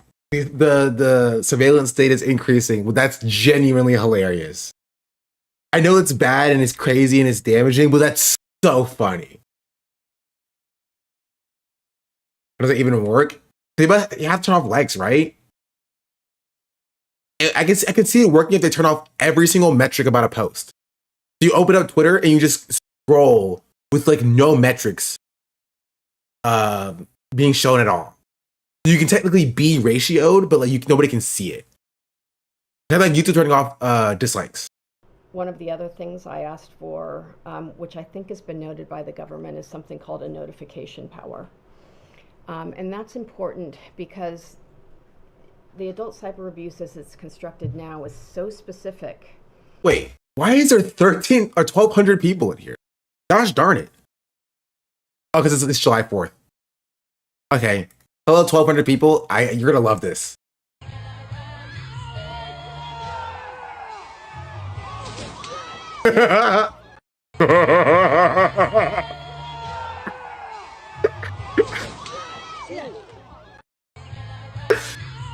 Gotta just edit it straight. Oh, okay. Yeah, this person didn't respect the flag at all. Right? He has a flag hanging from his buttocks. He has a flag hanging from his buttocks. This is fine, but if I want to wipe my hands with the flag, it's bad.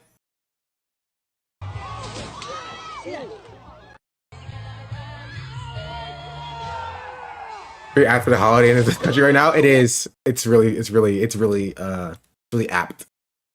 You thought because you disrespected our flag, be aware, liberals. True. This will happen to you if you disrespect our flag. Patrick Star for SpongeBob. It is. It is Patrick Star for SpongeBob. Hold on. Can I show that? Because it does have a little. It's cartoon nudity. Hold on.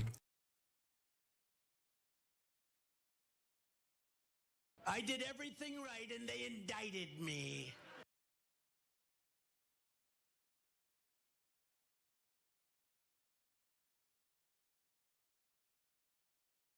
It literally is this. Hooray for SpongeBob!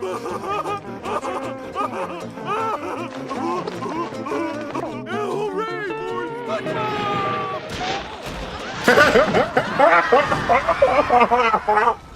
Let's hear it for SpongeBob! Hello? Where'd everybody go? Did I miss something? Did you see my butt? Later that evening. Bro. Okay, bro.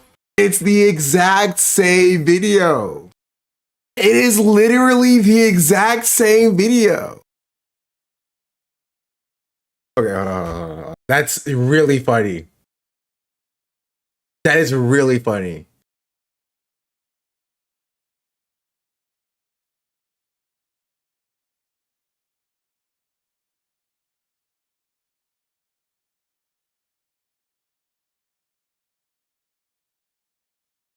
All my YouTube downloaders are gone, by the way.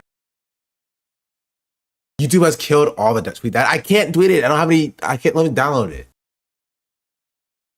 Hold on. Isn't there like another?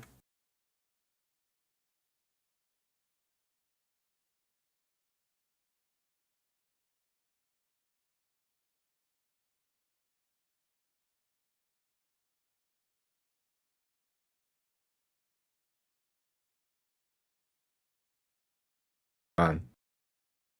This is the MP4.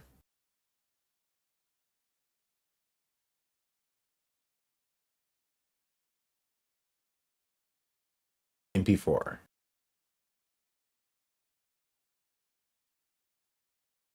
Download.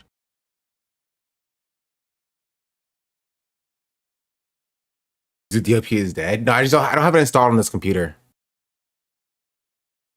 I don't have it installed on this computer, unfortunately. I'm supposed to install it right now.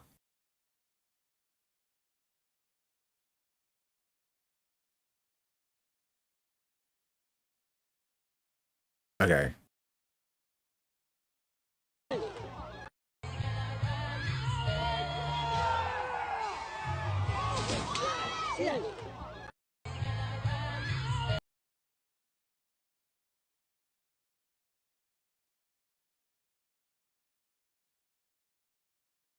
I don't even think it needs a caption, bro.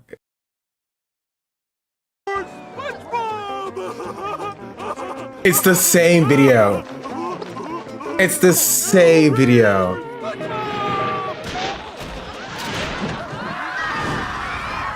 Let's hear it for SpongeBob! Hello? I'm just gonna pause it. It's so good. It's so good. The crowd is smaller here, you're right. The SpongeBob one had a bigger crowd at least. That's really funny. That's really funny.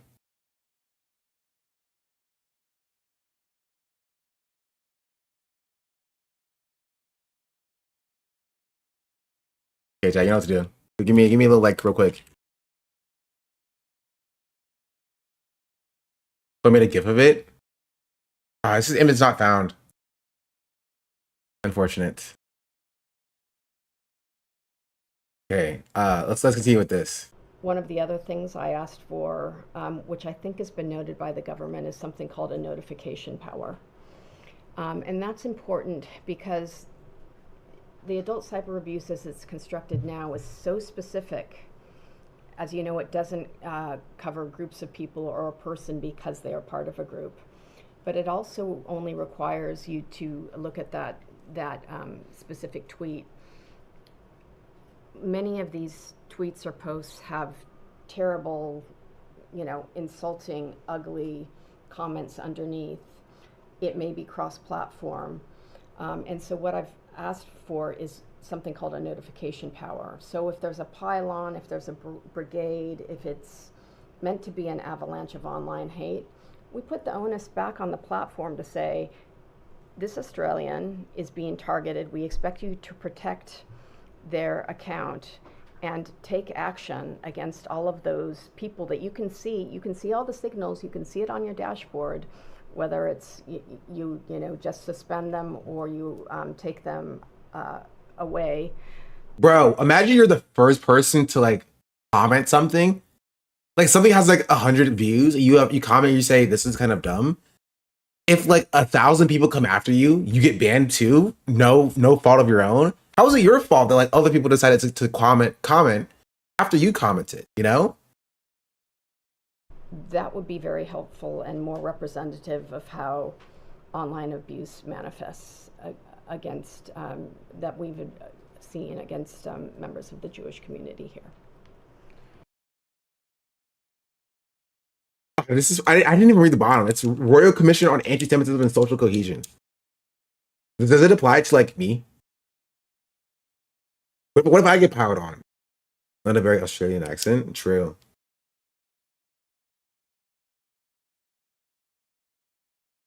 Anyway, I was gonna get to this, the Congressional Black Caucus stuff. Dude, that if you're a DSA cadre and you're running for office, you're only elevated to that position of power by white people. Like, maybe I'm being a little too harsh, but I've Right. One more thing.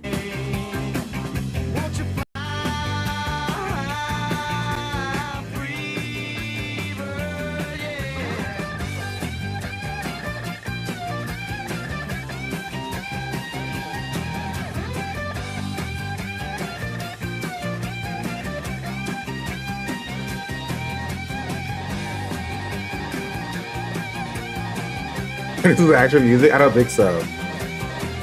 And all of this is because he had the American flag, by the way. He would have made it if it wasn't because of the flag. There's a lesson in there somewhere. There's something to take from this, I think.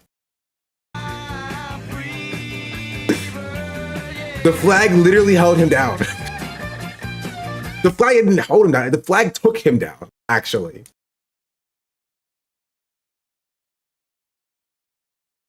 I've been on the receiving end of a lot of these attacks. And it's interesting, like, you know, Jamal Bowman is a great example of someone who was cast aside and not defended. Corey Bush is another great example, right? Do you see how many people hated on Jeffries for welcoming our Tuesday winner? So many Zionists in the comments. Hakeem Jeffries, congratulations to our newest members of the New York City Congressional Delegation for Public Service, the union organizers, community activists. So there's something interesting happening with Hakeem Jeffries and the Congressional Black Caucus. I've noticed. Elisa Slotkin came out and not only shit on Chuck Schumer, but also shit on Hakeem Jeffries. And then the Congressional Black Caucus came out and ripped Elisa Slotkin a new one. And it was kind of cool to see. Here's the problem. Okay? The Congressional Black Caucus has been a part of the entrenched power in the establishment Democratic machine. But in the past, they were fairly radical. Okay? Now, the issue is what they have become is not so radical. Statement from the CBC chair Yvette D. Clark and former chair Stephen Horsford and Joyce Betty in response to comments made by Elisa Slotkin. I think the best part about the Congressional Black Caucus is that, like, this is not, like, inherently ideological. If there was provided a different option, I think that they would go through that option, you know? If Hakeem Jeffries got replaced and all of the establishment, like, top of the Congressional Black Caucus got replaced, with the Clyburns and the Maxine Waters, I don't think so. No, I think it would. Right? They'll cry, they'll complain, right? But given the opportunity that, like, reaching out to, like, the new crop of, like, Black incoming socialists, right? If it gives them the established power in the Democratic Party, I think they'll eventually fall in line. You know? I mean, after the diehards are removed? Yes, after the diehards are removed. Which is why we should be focused on removing the diehard. They're defending Hakeem Jeffries here because they think Hakeem Jeffries deserves it because he played the game. He waited for seniority. Right? And so if you break that by getting them out, there won't be any more seniority to adhere to, right? And I don't think the Congressional Black Caucus is inherently like, we want to be liberal, right? They want to have some measure of power in the party. If that power comes from the left, they will go with the left. This is different from, like, the Joe Bidens or the Hillary Clinton, right? Entrenched white establishment politicians are ideologically liberal, and they are ideologically aligned with liberalism, right? And so like, you need to, like, replace the entirety of, like, the white establishment liberals in order to get rid of that. I think if you get rid of a few key voices, keeping the Black, Congressional Black Caucus aligned with liberalism, I think the rest of the caucus will start shifting left. Right? I think Clyburn is ideologically aligned with liberalism, but the Congressional Black Caucus as a whole, yeah. But you need to get rid of Clyburn. You need to get rid of Clyburn. You need to get rid of Waters. You need to get rid of Meeks. And honestly, I think you get rid of Hakeem Jeffries too, just because, I think he's got a taste of power, and he won't shift. But I think genuinely, if you get rid of, like, a few key members of Congressional Black Caucus, they will shift left, right? They're afraid to do so now because they think that, like, they will be throwing away their positions for nothing. They haven't seen the power shift yet. And so they're scared. They're afraid of aligning with the left-wing coalition in case the left-wing coalition loses. Right? So they right now they're hedging their bets. Like, right now, if the left-wing coalition loses, we're still aligned with the establishment. We'll still keep our power. Right?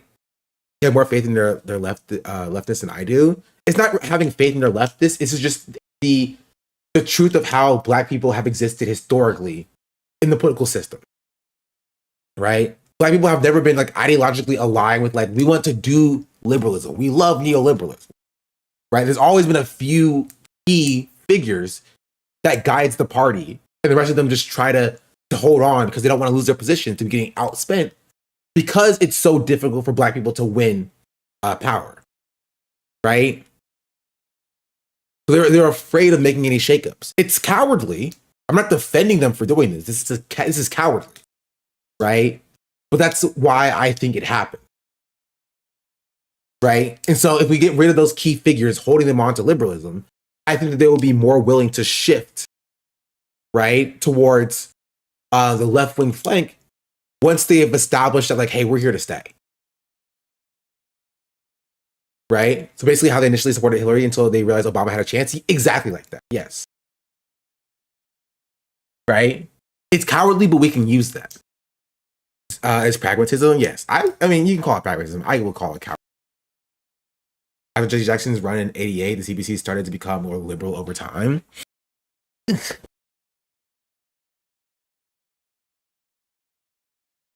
think Obama did make it slightly worse because Obama did run as a more progressive option and then also converted straight to like neoliberal like thought.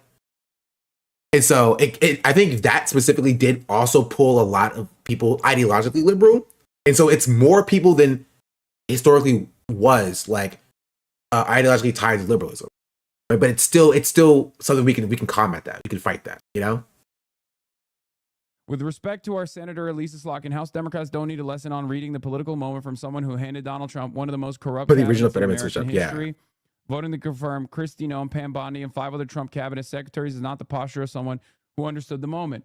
Apparently, Slotkin did not vote to confirm Pam Bondi, but everybody else. Never forget, the Congressional Black Caucus chose Hillary Rodham Clinton over Barack Obama. Now, obviously, Barack Obama isn't like the progressive hero in his governance as he presented himself as, but at the time, he was the insurgent, and the CBC pushed for Hillary Clinton over Barack Obama. But do you realize what happened, Chet?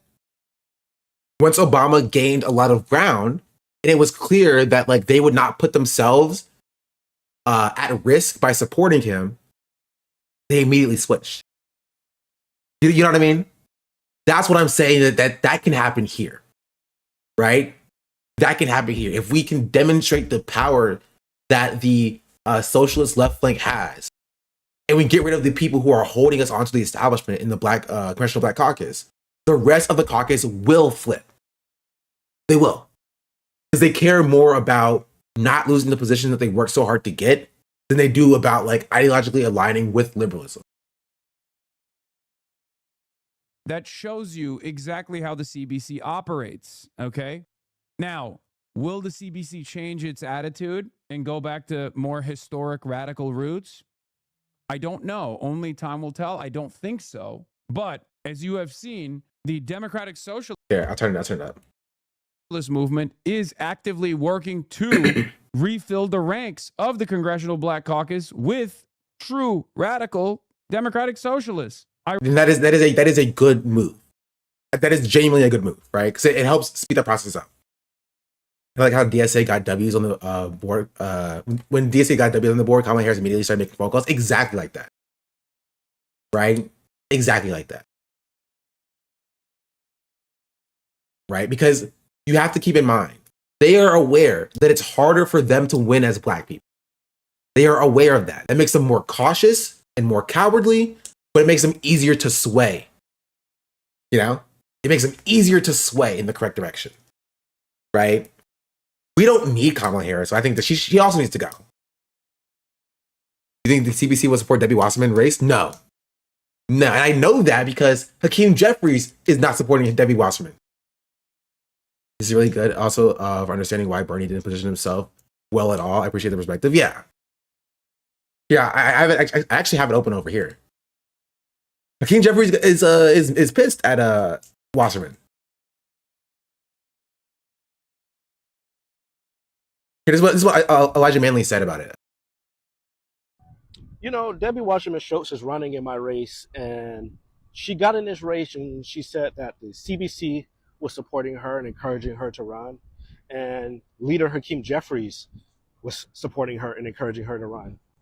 We all know that this is a majority black congressional district, and it has been since 1992, created to give us a voice in Congress for the first time in 116 years since Reconstruction, and it has been held by the likes of Alcee Hastings and Sheila McCormick.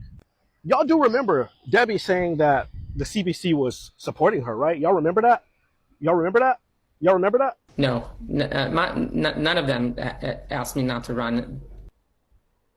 Hakeem Jeffries was supporting her. You remember when she said that? I am very close with my CBC colleagues and obviously close with Leader Jeffries as a member of his leadership team.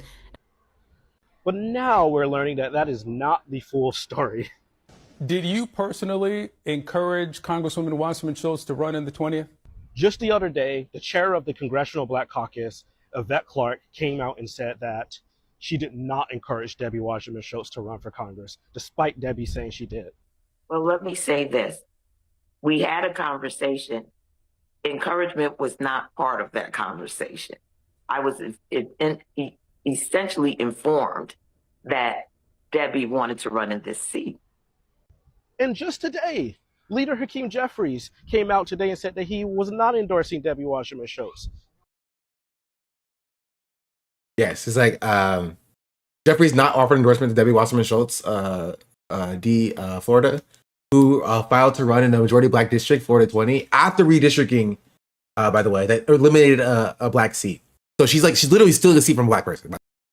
Like not in the colloquial sense. She is literally stealing a seat from a black person by doing this. Like redistricting messed up the entirety of Florida. And she was like, well, no, I'm still gonna run, excuse me. It doesn't matter if it's a majority black district and I'm still a seat for a black person, I'm still running. Right. And so Jeffries said that he's spoken with Debbie, and she said, I think we all recognize the sensitivities at this moment. I have made a decision as it relates to that particular race. I think we all recognize sensitivities of this moment in terms of unprecedented Jim Crow like assault on black political representation. We have to make sure I'm going to run, and they said, I'm good here, y'all. Yeah, and that just was not the case. We have our voice in Congress because Republicans are trying their hardest to take away our representation in Congress, and they are succeeding. Elijah Manley here, running for Congress in Florida's 20th district because I want to fight for you, and I want to make sure our voice in Congress matters. Yeah. So they're not supporting her, but this is the like an example of that.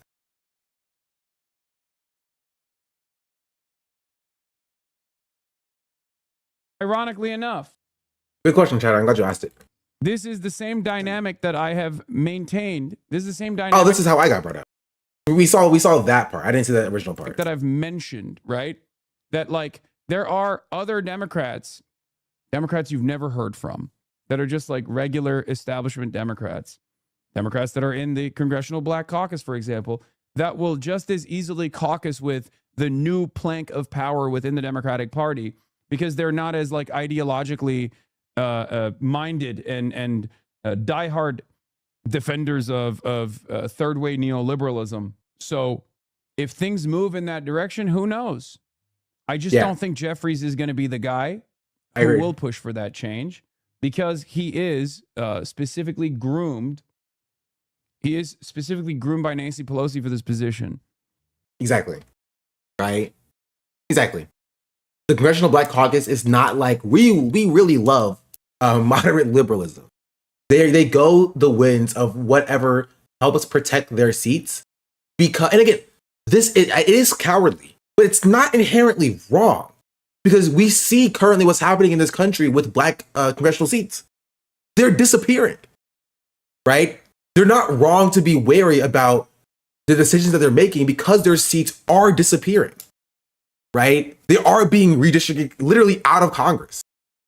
Their seats are being eliminated, right? So there is a wariness there that is understandable, right? So they are wary to like throw support around behind the new left-wing crop of black socialists, because they're afraid, like, well, what if we don't get the establishment support? Can we still win without it, right? I think the more DSA candidates that are winning in these areas without moderate like establishment support, demonstrates the Congressional Black Caucus that they don't need to caucus with the establishment. They can go further left and still win. You know? Hold on. If this is true, then maybe we should ask the establishment if the establishment is really serving the interests of black people because they're standing in the way of all of it. Yeah. One of the biggest problems with the CBC, with the Congressional Black Caucus, is that it's one of the biggest like boomer coalitions out there, and they have been an impediment to new black voices coming into Congress, or at least the type of black voices that are coming into Congress being, you know, establishment Democrats for the most part. Okay? Like there's less young black voter participation. There's young black participation in politics in general. And I do think that the entrenched power that the Congressional Black Caucus represents within the Democratic Party is unironically a big factor in that.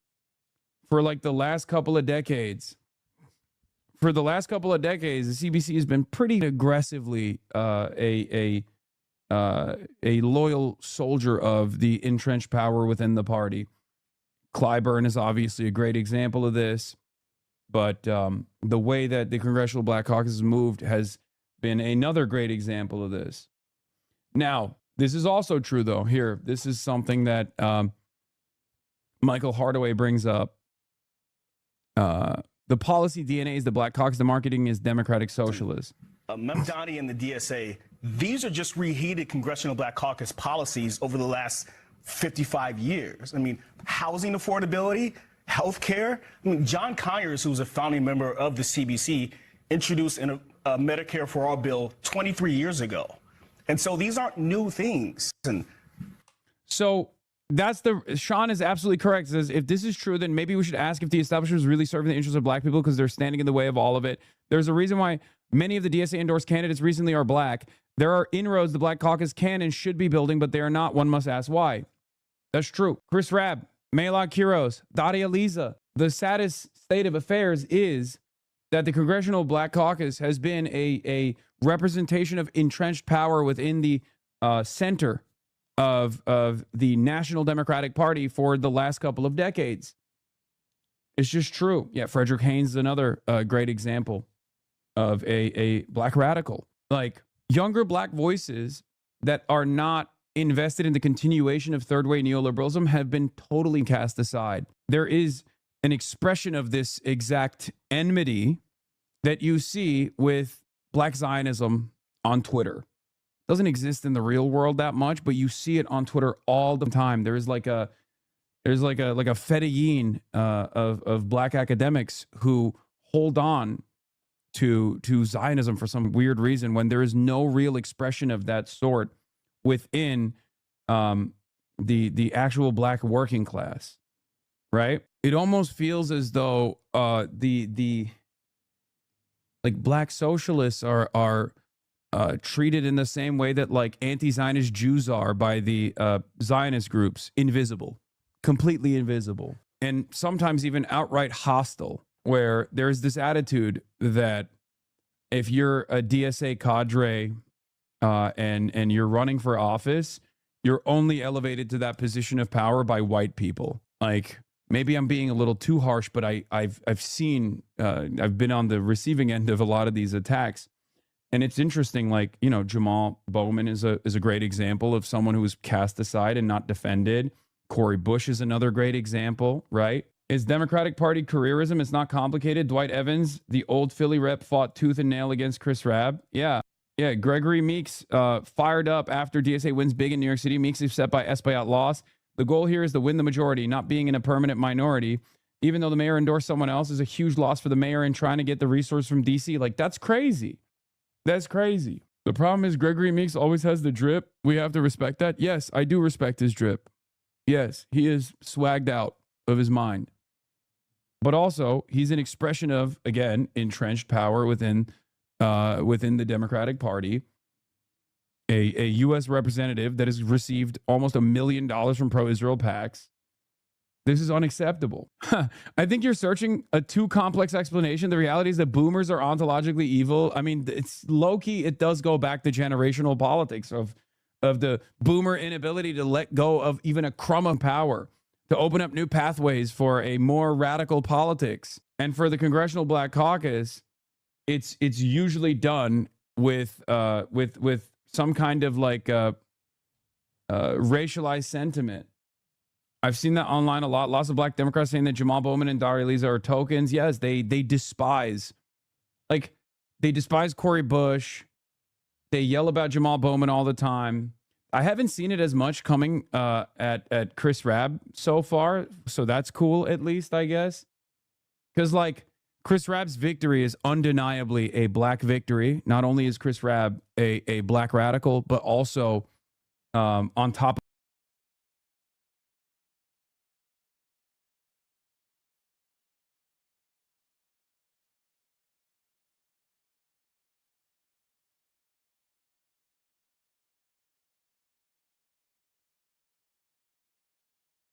back.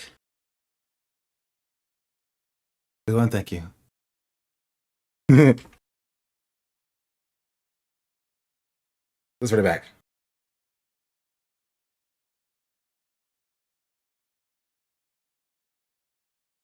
It's national holiday. Look about all new people. Fourth of you lied. What? Hey. Watch yourself. I was saying that boomers are ontologically evil. I think it's funny. I don't know about evil. They should definitely not be running in Congress, though.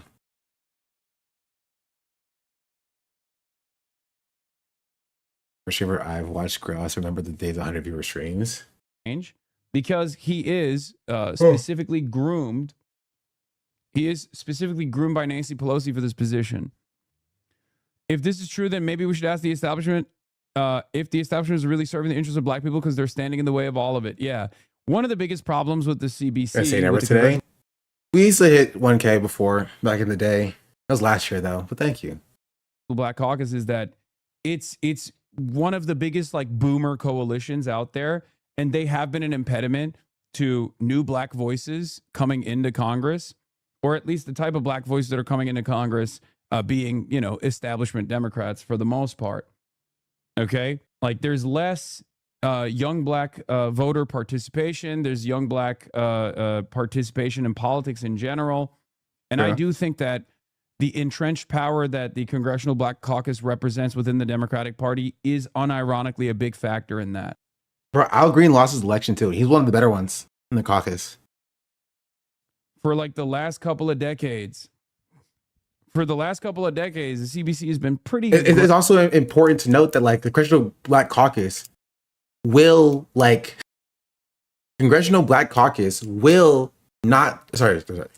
be supported by the establishment.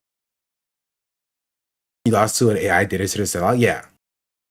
They will let you go. This is important to note for anybody who is black in Congress. You will give everything to the establishment and they will give nothing to you, no matter how moderate you think you are. They, like black people, like especially some members of the Congressional Black Caucus, think that if I just keep my head down and just align with the establishment, they'll support me. They won't. They'll throw you out when you aren't useful. 100%. They did it to freaking Jim Clyburn. He got redistricted out of his seats. And do you think the establishment said anything about it? Do you see anybody, a part of the establishment, actually stand up for Jim Clyburn after his seat got removed? Then he also redistricted people. He did, so he did deserve it. He did do it first. Yes, this is true. Then DeGette also got pissed at him for not whipping black people enough to vote for her. Really? Al Green because he got kicked out of Congressional Hall twice. I don't think it helped personally. Al Green was a fighter, right? He's a fighter, right? He wasn't even like particularly like insanely radical. He wasn't a socialist, but he did show that he will not listen to what the establishment had to say, right? Hakeem Jeffries says we're gonna go and we're all gonna be silent. He was like, "Bro, I'm gonna shake my cane at you, bro. I'm gonna shake my cane at you." And it showed that he did not play ball. If you're wondering why he didn't get as much support, that's why. He didn't play ball with what Hakeem Jeffries said, so they kicked him out. Happened to Jamal Bowman, happened to Corey Bush, right?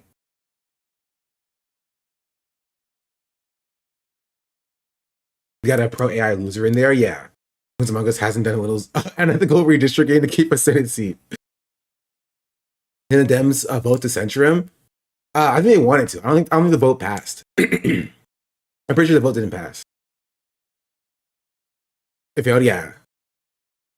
Should have just started striking people with the cane. Yeah. But that's the important part, right? That's the important point. Is that like no matter how closely you adhere to the establishment, they will not support you. They will let you fumble and then like essentially die. Though who won't do that? Progressives. Progressives stick by their own. And they're winning. They're winning in blue districts, right? The bluest districts to moderately blue. Right? They are beating out incumbent establishment politicians. And if you don't want that to be you, you got to start siding with progressives. And Congressional Black Caucus, I know you care about your seats. If you really cared about it that much, got to start siding with progressives. The establishment will not protect you from progressives, and they're coming. They are coming. Aggressively, a loyal soldier of the entrenched power within the party. Clyburn is obviously a great example of this, but the way that the Congressional Black Caucus has moved has been another great example of this. Now, this is also true, though. Here, this is something that Michael Hardaway brings up. The policy DNA is the Black Caucus. The marketing is Democratic Socialist. Memdani and the DSA, these are just reheated Congressional Black Caucus policies over the last 55 years. I mean, housing affordability, health care. I mean, John Conyers, who's a founding member of the CBC, introduced a Medicare for All bill 23 years ago. And so these aren't new things. So that's Sean is absolutely correct. Says if this is true, then maybe we should ask if the establishment is really serving the interests of black people because they're standing in the way of all of it. There's a reason why many of the DSA endorsed candidates recently are black. We'll say to reheated nachos on national TV. There are inroads the Black Caucus can and should be building, but they are not. One must ask why. That's true. Chris Rabb, Maylard Quiros, Daria Liza. The saddest state of affairs is that the Congressional Black Caucus has been a representation of entrenched power within the center of the National Democratic Party for the last couple of decades. It's just true. Yeah, Frederick Haynes is another great example of a black radical. Like younger black voices that are not invested in the continuation of third-way neoliberalism have been totally cast aside. There is an expression of this exact enmity. And hopefully with this new polling, that changed the minds of the CBC. Hopefully the CBC sees this and thinks, yo, this is kind of scary for us, bro. Our base is socialist. Socialism is in our future, whether or not we like it. You know? And they need to realize that. And hopefully when Daria Liza and Maylard and Chris Rabb and Corey Bush and Hartzell Gray, once all these socialists get in office, they can kind of try to push the CBC further left and change some of their mind. You know?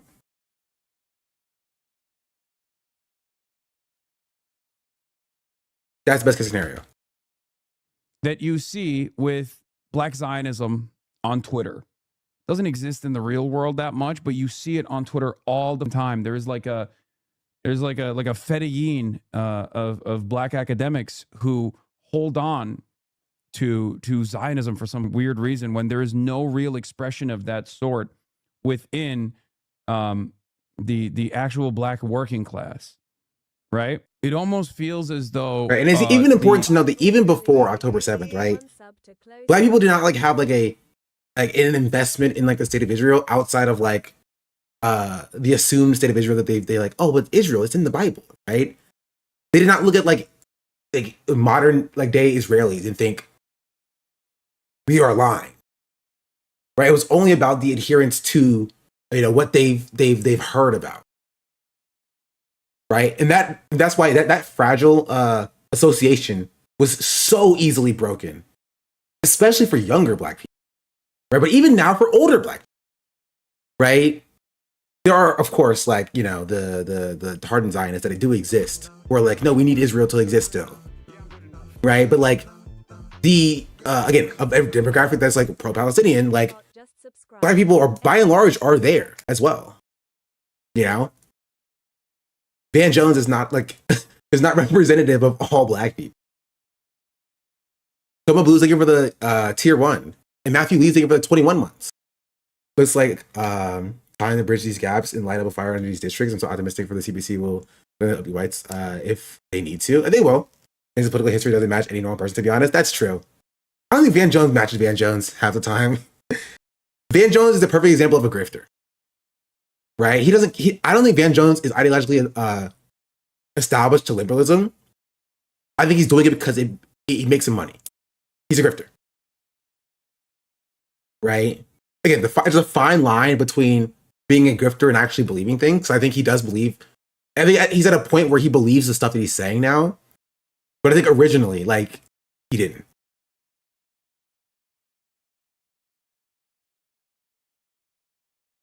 The euthanasia codes for communicating about the modern state of Israel. It shows the sentient the man inside and just seeing how hostage. I think he's an opportunistic nihilist. Yeah, I can see that too.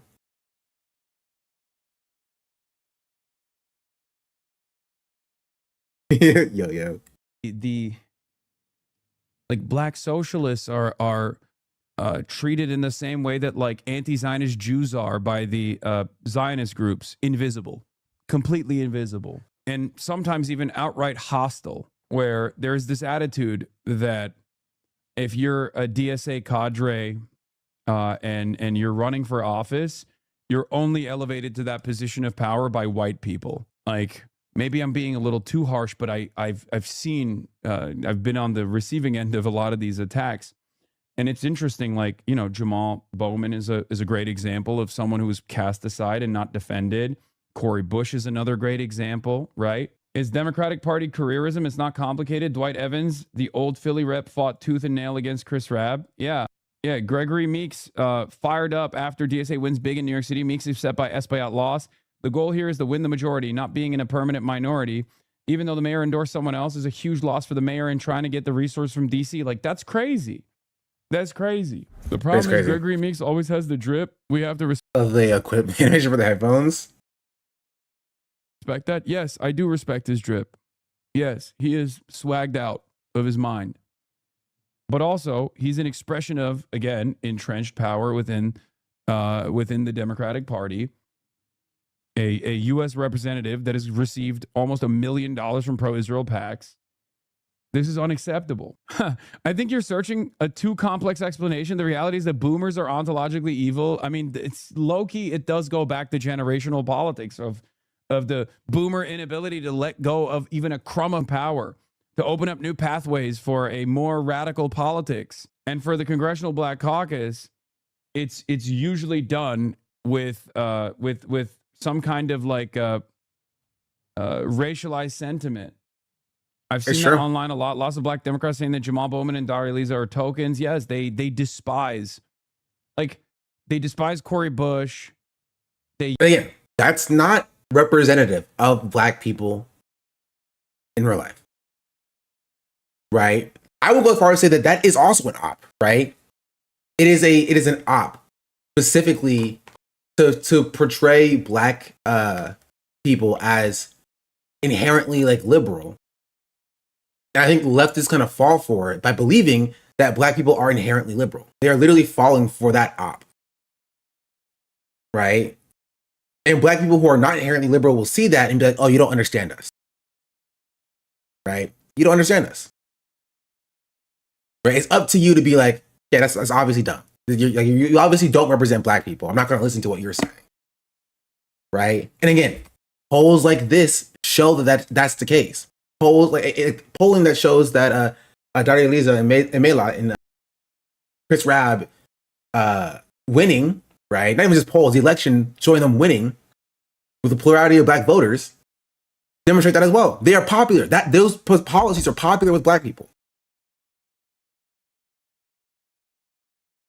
Yell about Jamal Bowman all the time. I haven't seen it as much coming at Chris Rabb so far, so that's cool at least, I guess. Because like Chris Rabb's victory is undeniably a black victory. Not only is Chris Rabb a black radical, but also on top of that, he is from the blackest district, one of the blackest districts in the country. So it's a little bit ridiculous to be like, oh, white people gave Chris Rabb the W there. You know what I mean? So I guess maybe that's part of the reason why. But I just think it needs to be it needs a good communication to the black community, as well as a firm show of commitment to fighting anti-blackness, because there's weariness that may keep some black people away from the DSA and socialism. Also, most black people are down with socialist policies, but they have this conservative mindset of being somewhat palatable to the white sentiment and power. I agree. But yeah, Chris Rabb also won the plurality of black voters in his district. Yes, I know. But so did Daria Eliza. And there's not a single peep on that front. When you publicly attack a black woman on a platform, people call you token. Here we go. Here we go. Barack Obama was a plant, and you speak as if he was more progressive than Hillary. Obama was a flip-flopper. I remember. So you're defending the Congressional Black Caucus, advocating for Hillary Rodham Clinton over Barack Obama, okay, while simultaneously also criticizing Daria Eliza for saying Kamala Harris was bad. That's what you're doing right now. That's insane, because even the Congressional Black Caucus is ashamed of their defense of Hillary Clinton over Barack Obama. Barack Obama is, I think, perhaps the most important black political figure in contemporary American history. That's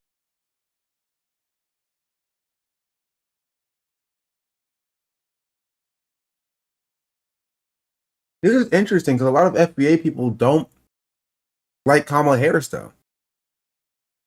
We're gonna see one that she's gonna lose her name, Kamala.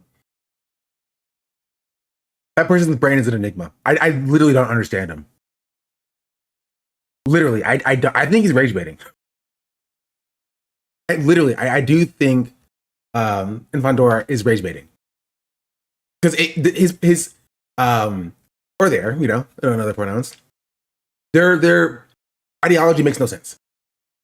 It literally makes no sense.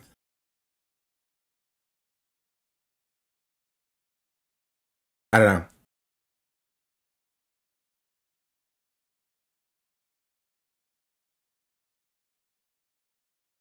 It's an insane statement coming from Infandora. An establishment, a writer, they defend the most reactionary black position every time, simply in a way that demands defend insurance power. I think he's an op. Do they think FBA? Do the FBA think that Kamala isn't a real black person because her dad was Jamaican? Yes. Yes. FBA does think that. Which is why that person's position makes no sense. Why are they defending Kamala Harris while simultaneously espousing like FBA talking points about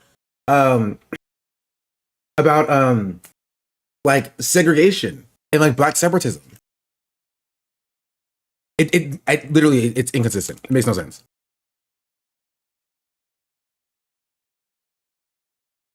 It's a good sandwich, though.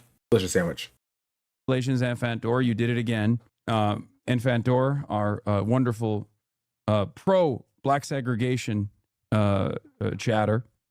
Your retelling of events is inaccurate to me. What's inaccurate? What is the point to the inaccuracy? Senator Hillary Rodham Clinton, aided by her allies in the Congressional... Do you know that the Black... FBA might have had that opinion for someone else? I don't know if it's FBA or not, but they are using FBA-style positions. Like, they are using, like, black separatist... more accurately, they're using black separatist positions. Not all black separatists are FBA, right? So they could just be a black separatist that is not FBA, right? But they're using similar talking points as well. It's still weird, though, right? Because black separatists, I mean, there might be a black separatist who think that, like, no, like Daria Eliza and Amela and Kamala Harris are all black. They just should be a part of a separate state, a two-state solution with white people. Actually, that would be a very unique position. A black separatist who also thinks that like they have this cohesive like Pan-African identity. That is a new one. That is a new one. I haven't I've never heard of a Pan-African black separatist before. Black Caucus sent notice on Friday to Senator Barack Obama that she would fight for black voices. Representative Carolyn Kilpatrick, chairwoman of the Congressional Black Caucus, invited Clinton to speak to activists and youth voters taking part in the Congressional Black Caucus Foundation's annual legislative conference. Yeah, everyone other takes either justify status quo or wants things to be worse for black people. Yeah. And I was thinking for the 5 gifted subs. Much appreciated. I might say the end of his life, maybe. I don't know. I don't think like this Beckles was like inherently like a black separatist per se. It's hard to pin down Malcolm X's like inherent like beliefs at the end of his life. He's more Pan-Africanist before he died. Yeah, I don't know if I would describe him as a black separatist per se, and more just disillusioned with the current framework of like not even desegregationist thought, but like adherence to assimilationist thought. That's how I would put it. Less about desegregation and more about assimilationist. You know? User required, I am the 1,000th subscriber. Actually, you are not, technically speaking, unfortunately.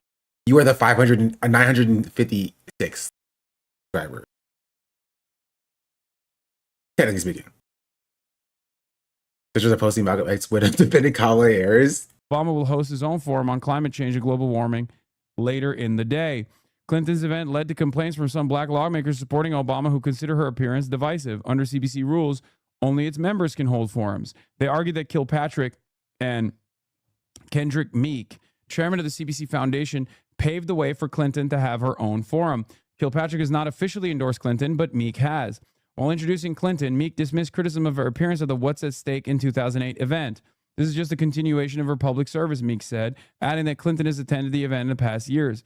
Clinton standing between Kilpatrick and Meek on a stage with a midnight blue background lit up tiny white and blue lights took questions from the audience members, the first of which concerned environmental racism. Perhaps a subtle acknowledgement that Clinton would cede no issue to Obama either. This was a huge deal at the time. And there was a split. There was a split within even the leadership of the Congressional Black Caucus because of their interest in endorsing Hillary Rodham Clinton over Barack Obama. Okay? The event had the feel of a Sunday morning church sermon mixed with dry policy seminar. Kilpatrick began introducing the lawmakers in the audience. She's a bad sister. She's a Delta. She's got the Deltas in the house. My friend, our leader, Stephanie Tubbs Jones.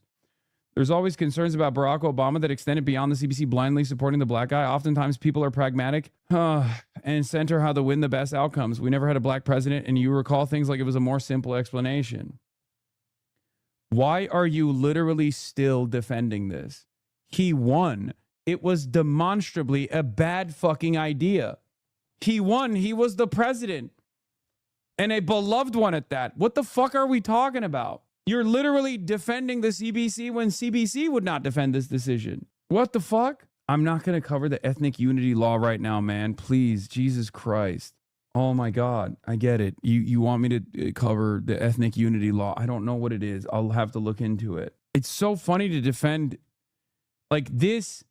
Like I'm literally talking about the CBC defending entrenched power and making far more conservative decisions than the constituency that it serves, okay? Because the constituency it serves demonstrably voted overwhelmingly for the first black president, okay? Yeah, it's specifically because, as Asana is stating here, they are afraid of going against entrenched power because they are afraid of losing their seats. That's literally all it is. They are afraid of going against entrenched power because they are afraid of losing their seats. If they go off on a limb to support Barack Obama and Barack Obama loses, they will be the next people ousted by entrenched power, right? That is a fool's errand to do anyway. It's okay. It's kind of similar to what AOC does, right? That I criticize specifically. Like AOC, like posing up to like Joe Biden and Hakeem Jeffries and stuff like that, thinking that will like that level of playing politics will lead to something that is like beneficial and strong and like, you know, It won't. Right? You have to go out on a limb and then like fully like it's the like supporting an open primary during 2024 is the smart political move, and it's the most progressive political move. But she didn't do that because she wanted to like engage with like playing politics. Right? That's the way the CBC does for the way they do conduct all of their politics. You know what I mean? I understand why it's happening. I get where it's coming from, but it's not. It won't work, right? The entrenched power will never hold up their side of the bargain, right? They would never repay their debts. They will literally never repay their debts. So you can do all this stuff for them, and nothing will benefit from it, right? If Hillary Clinton got elected, the Congressional Black Caucus would not have made a substantial strides towards gaining power in the Democratic Party. Right? And even if they did, that power would be meaningless because they will neuter your positions. They won't even let you do stuff that you actually think is good. They won't even let you do the Medicare for All policies that you agree with. The Congressional Black Caucus was actually for Medicare for All, right? Like 15 years ago. You know what I mean? It doesn't work and it won't work. So you might as well be as progressive as physically possible, especially at a time like this. You know? Then are you there for what you offer, or are you there to fill a seat? For a lot of people, they don't know the answer. Do you think the thought behind their thinking is that if they don't behave the way they do, more Black Americans would lose more? I understand what you're saying. And I think that may be a part of it, right? It's like, oh, if I don't hold this seat, somebody worse than me will have this seat and things will get worse, kind of thing. Yeah. Yeah.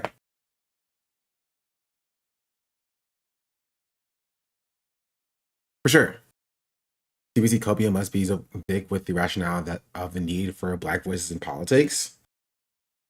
I don't know if it's the need for Black voices in politics per se, and more of like I think a lot of people in politics in general, not just in the CBC, are very like individualistic minded.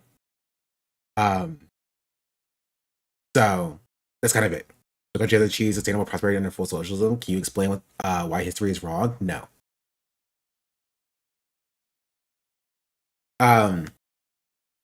Not too charitable. I don't know if it's like necessarily about like needing more Black voices in politics, and more just about like I think a lot of people do get into politics, including people in the CBC, because they want to do things better. But once they get in, they realize I can't move forward unless I gain power in this current movement. Right? And then that leads to them capitulating to the establishment and then falling into this trap of keeping to capitulate to establishment over and over and over and over again. And then that leads to them just becoming the establishment themselves, you know? The DSA could target a lot of CBC seats with Black DSA candidates and sweep this narrative for foreign, which they should. Like, if the DSA legitimately primaried Hakeem Jeffries, that will, one, demonstrate their power to the rest of the CBC, and they will fall in line. Right? But that will take a lot more money than, like, you know, primarying other candidates other places. Right? But again, I stand by, if you just target the top 3 or 4 members of the CBC, right? The people who are holding them onto the establishment, hitting them, getting them out, the rest of the CBC will fall in line. I promise you. Right? I promise you. Right? Get out Meeks, get out Waters, you get out Clyburn. The rest of the CBC will be like, okay, being establishment will not protect me. I need to do something different. And they will adhere to you. Literally bringing up their conservative maneuvering here and how they were at odds with their own constituencies that they are supposed to serve. And you're literally saying, no, it was the right decision, when the CBC currently doesn't think that it's the right decision, or did not think that it was the right decision at the time. It was controversial. They were wrong, but there was no way to know that he would win. My only point, you are insufferable sometimes. I'm insufferable. There's no way to know that he would win. It's just like, so you just not do anything? You know what I mean? Right? The point of the matter is that you should have known that Hillary Clinton was going to lose because Hillary Clinton sucks. Who's the person? And Fandor? Insufferable. You're a fucking idiot. You literally are making my point for me, but you're doing it in a contentious manner and defending it. When the institution would not defend this decision now. With hindsight. We devil advocate losing kills momentum. If Chiose tried to go after Jeffries based on what we saw in the Darley's race, he would likely lose. Jeffries is more popular. I don't think losing kills momentum. I don't.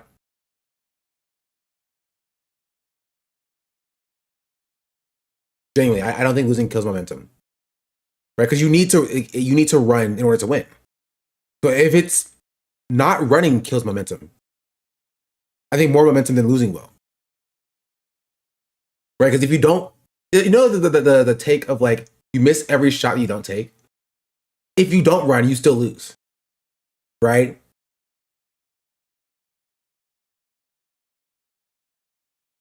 We win, we organize, we lose, we organize, yeah. Why is Fossabot lying? Fossabot would never lie. Losing kill momentum, Donald wouldn't be president again. To be fair, Donald Trump is this very, very unique circumstance. The Green Party no momentum because they're not organized. They're not running. They're not, putting people in seats. Again, that takes money, and so it is expensive. And so you're losing out on that money. It does cost money to do, but I don't think the act of losing itself is demotivating. Not inherently. What's demotivating is losing on a terrible ticket, right? I would go as far as to say that Kamala Harris losing by being on a horrible ticket, right, is more demotivating than if AOC had ran and lost in 2024. Do you know what I mean? That literally demotivated more people than anything else that I've seen in my time paying attention to politics.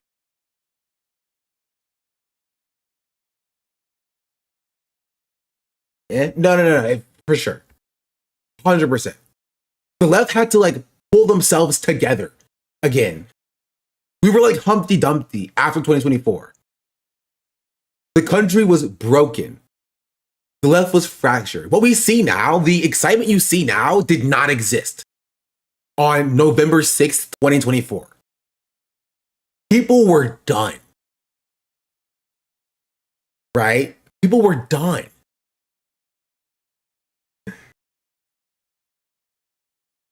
That's the important part. The Biden administration did his job in defeating and crushing the left. Yeah. It didn't come back until the end of summer, really. Yeah. People didn't want to vote or just checked out. Exactly. And so that's what actually truly demotivates people. Right? I don't think I don't know who lost. I don't think Ray Huang losing is demotivating to people, right? I don't think Kat losing is demotivating to people.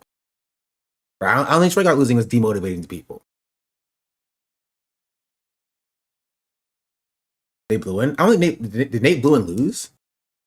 I didn't see the Utah race. Yes? Was it by a lot?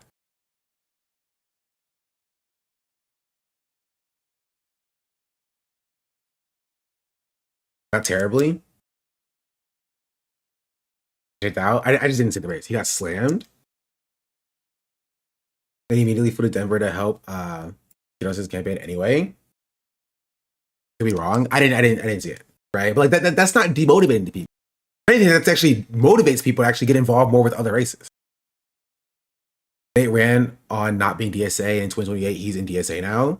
What's demotivating is when progressives win and the portrays in office, LA local politics is responsible for 90% of electoral pessimism. True, right? They tried to say earlier, Obama getting in, and then Obama wasn't even insanely radical, but Obama getting in and then betraying the left essentially demotivated so many people. so many people. Right? And so I don't think I can see this being true. I'm not saying that you're wrong per se. I do think that like energy waxes and wanes, which is why you need to be in like if you're organizing on the ground, your energy is not beholden to somebody winning or losing an election. Right? Because you will see the impact of your organizing when you are talking to people. Right? So like if that's the case, then like if you're like as an organizer, that fixes that problem for you. But for normal voters, I think for normal voters, they are demoralized when like people don't represent their interests in office, right? Because they see the government not working for them and they hate it. And if we don't have any mechanism to hold them accountable, we're basically throwing people the lines then and hoping that they just stay true to our principles. Yeah. He ran on change, then he won.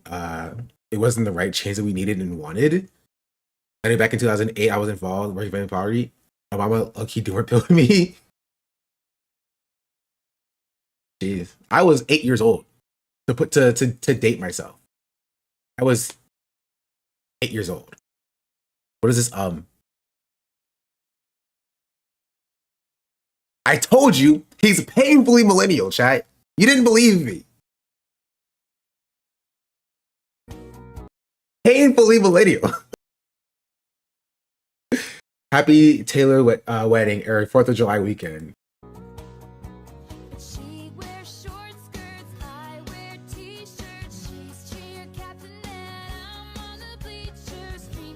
Claim him? Y'all can have him. We have Melon, so we're chilling.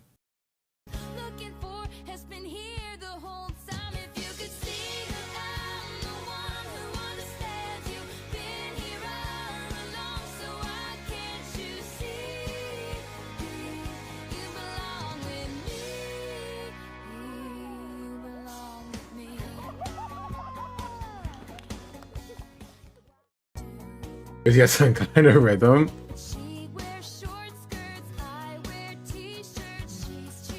Let's see.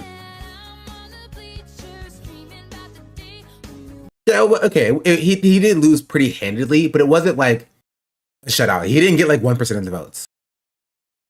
So, to be fair, I think he was really, I think the Utah guy was really hurt by his Mormon comment.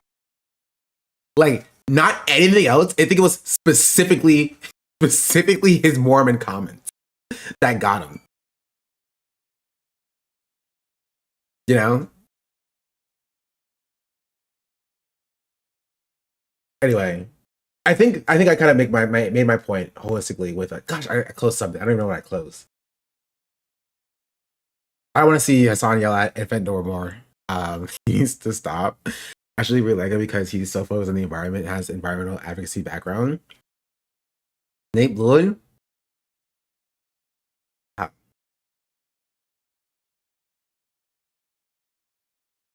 gonna scratch my tongue with this toothpick.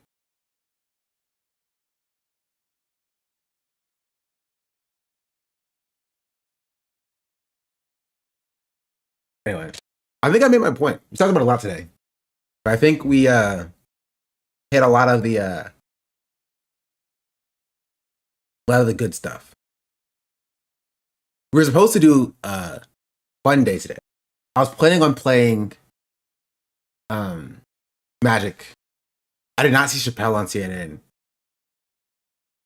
Oh, I forgot Caleb Hammer too. Maybe we'll do Caleb Hammer when we play Magic on my second channel. You were lied to? Listen, you didn't remind me.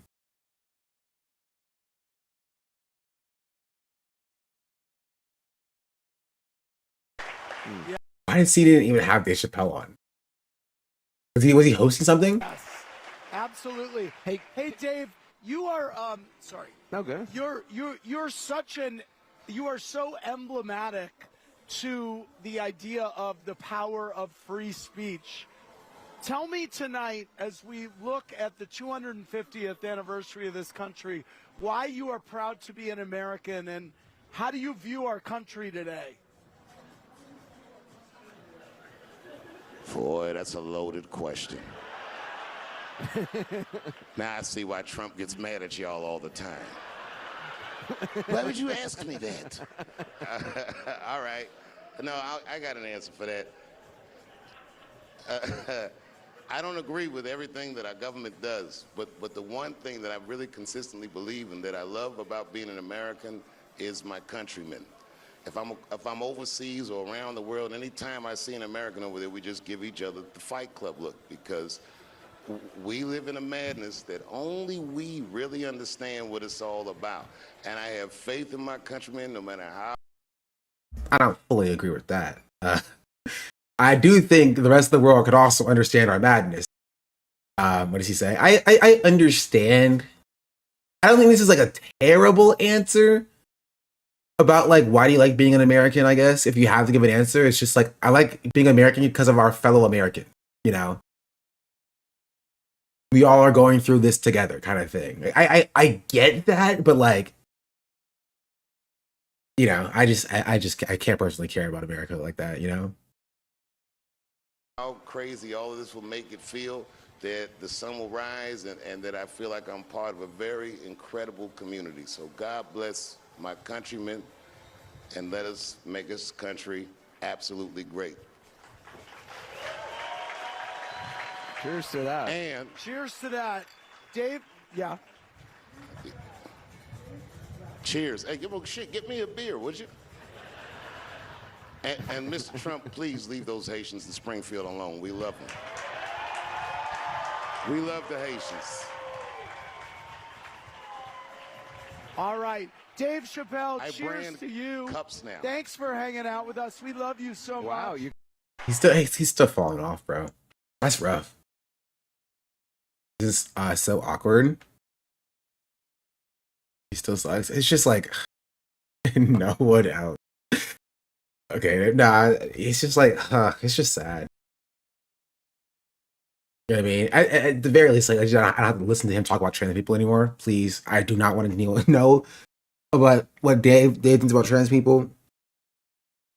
Like, it's whatever, whatever. It was a whatever speech. Zorman Dani cleared my answer. I don't know what to say. He didn't. They didn't know how to answer. Yeah. They didn't know what to say. They didn't know how to answer. Yeah. Like, I get it. What are you supposed to say when somebody says, why are you proud to be an American today? What would you say, Chad?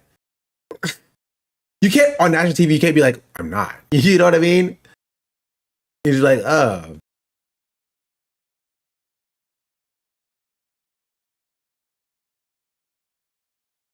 We have free speech, but like not for like, you know, criticizing Israel. We have right to bear arms, but so much gun violence, so many school shootings. The Third Amendment, I can't be forced to quarter any soldiers unless they break into my house and they can steal it, technically. Fourth Amendment, but like surveillance state, so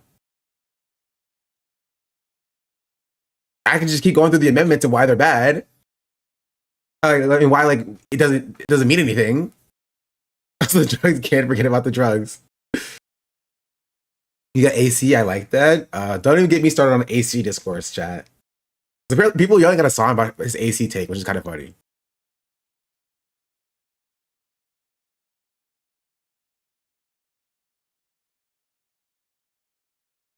Am I crazy to say that like I think Europe should also just get AC?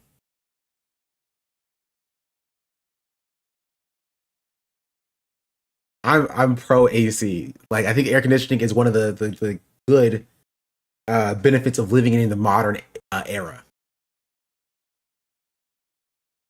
What about DC? All right. Like it shouldn't be necessary, and climate change is causing it to be necessary. But like I'm pro AC. But it's okay to recognize not a long-term solution with BS going on. No, for sure. It is not. Right? I think the short AC for the short term, climate solutions for the long term is how I view it.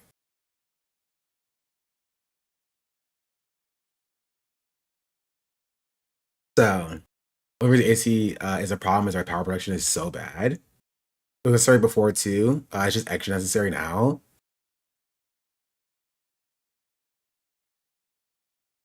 We're going to need climate solutions now because we're already seeing the outcomes of it. Yeah, but I mean, climate solutions to fix the long term. Not like we do climate solutions in the long term. Right? We do AC now and climate solutions now, and then AC until we get to the climate solution and actually kick it in and fixing stuff. Doesn't fly. It would be better, much better if every family had 1 to 2 AC instead of 1 to 2 cars. They replaced our AC unit, and it was $10K. Yeah. Anyway, any final thoughts? I think we should force Travis Kelce and Taylor Swift to pay for AC for all of Europe. Who's with me?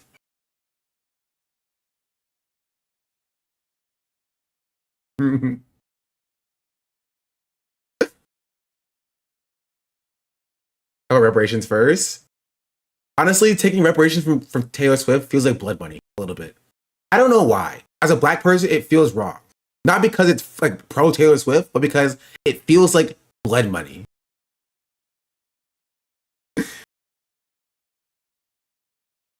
It wouldn't hit the same. Every time CEO is over, buddy, shoulders are spoken. Okay. I want to see I want to see her having a struggle session. Are the play usage though? Yeah. I love how Swifties have just given up trying to pretend like Taylor Swift was actually like climate conscious and like lived up. You know, they've given up being like, oh no, she's progressive. I promise. She's super progressive. Anyway, if that's it, I may be back later playing Magic the Gathering. So if you've never played Magic the Gathering and you want to play Magic the Gathering, 1, get in the Discord. But 2, follow my second channel. We may be playing it later on today. For 4th of July to really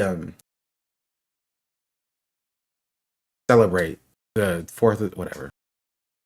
Anyway, for the Secret Third channel, you don't want to know what I do there. Wink, wink.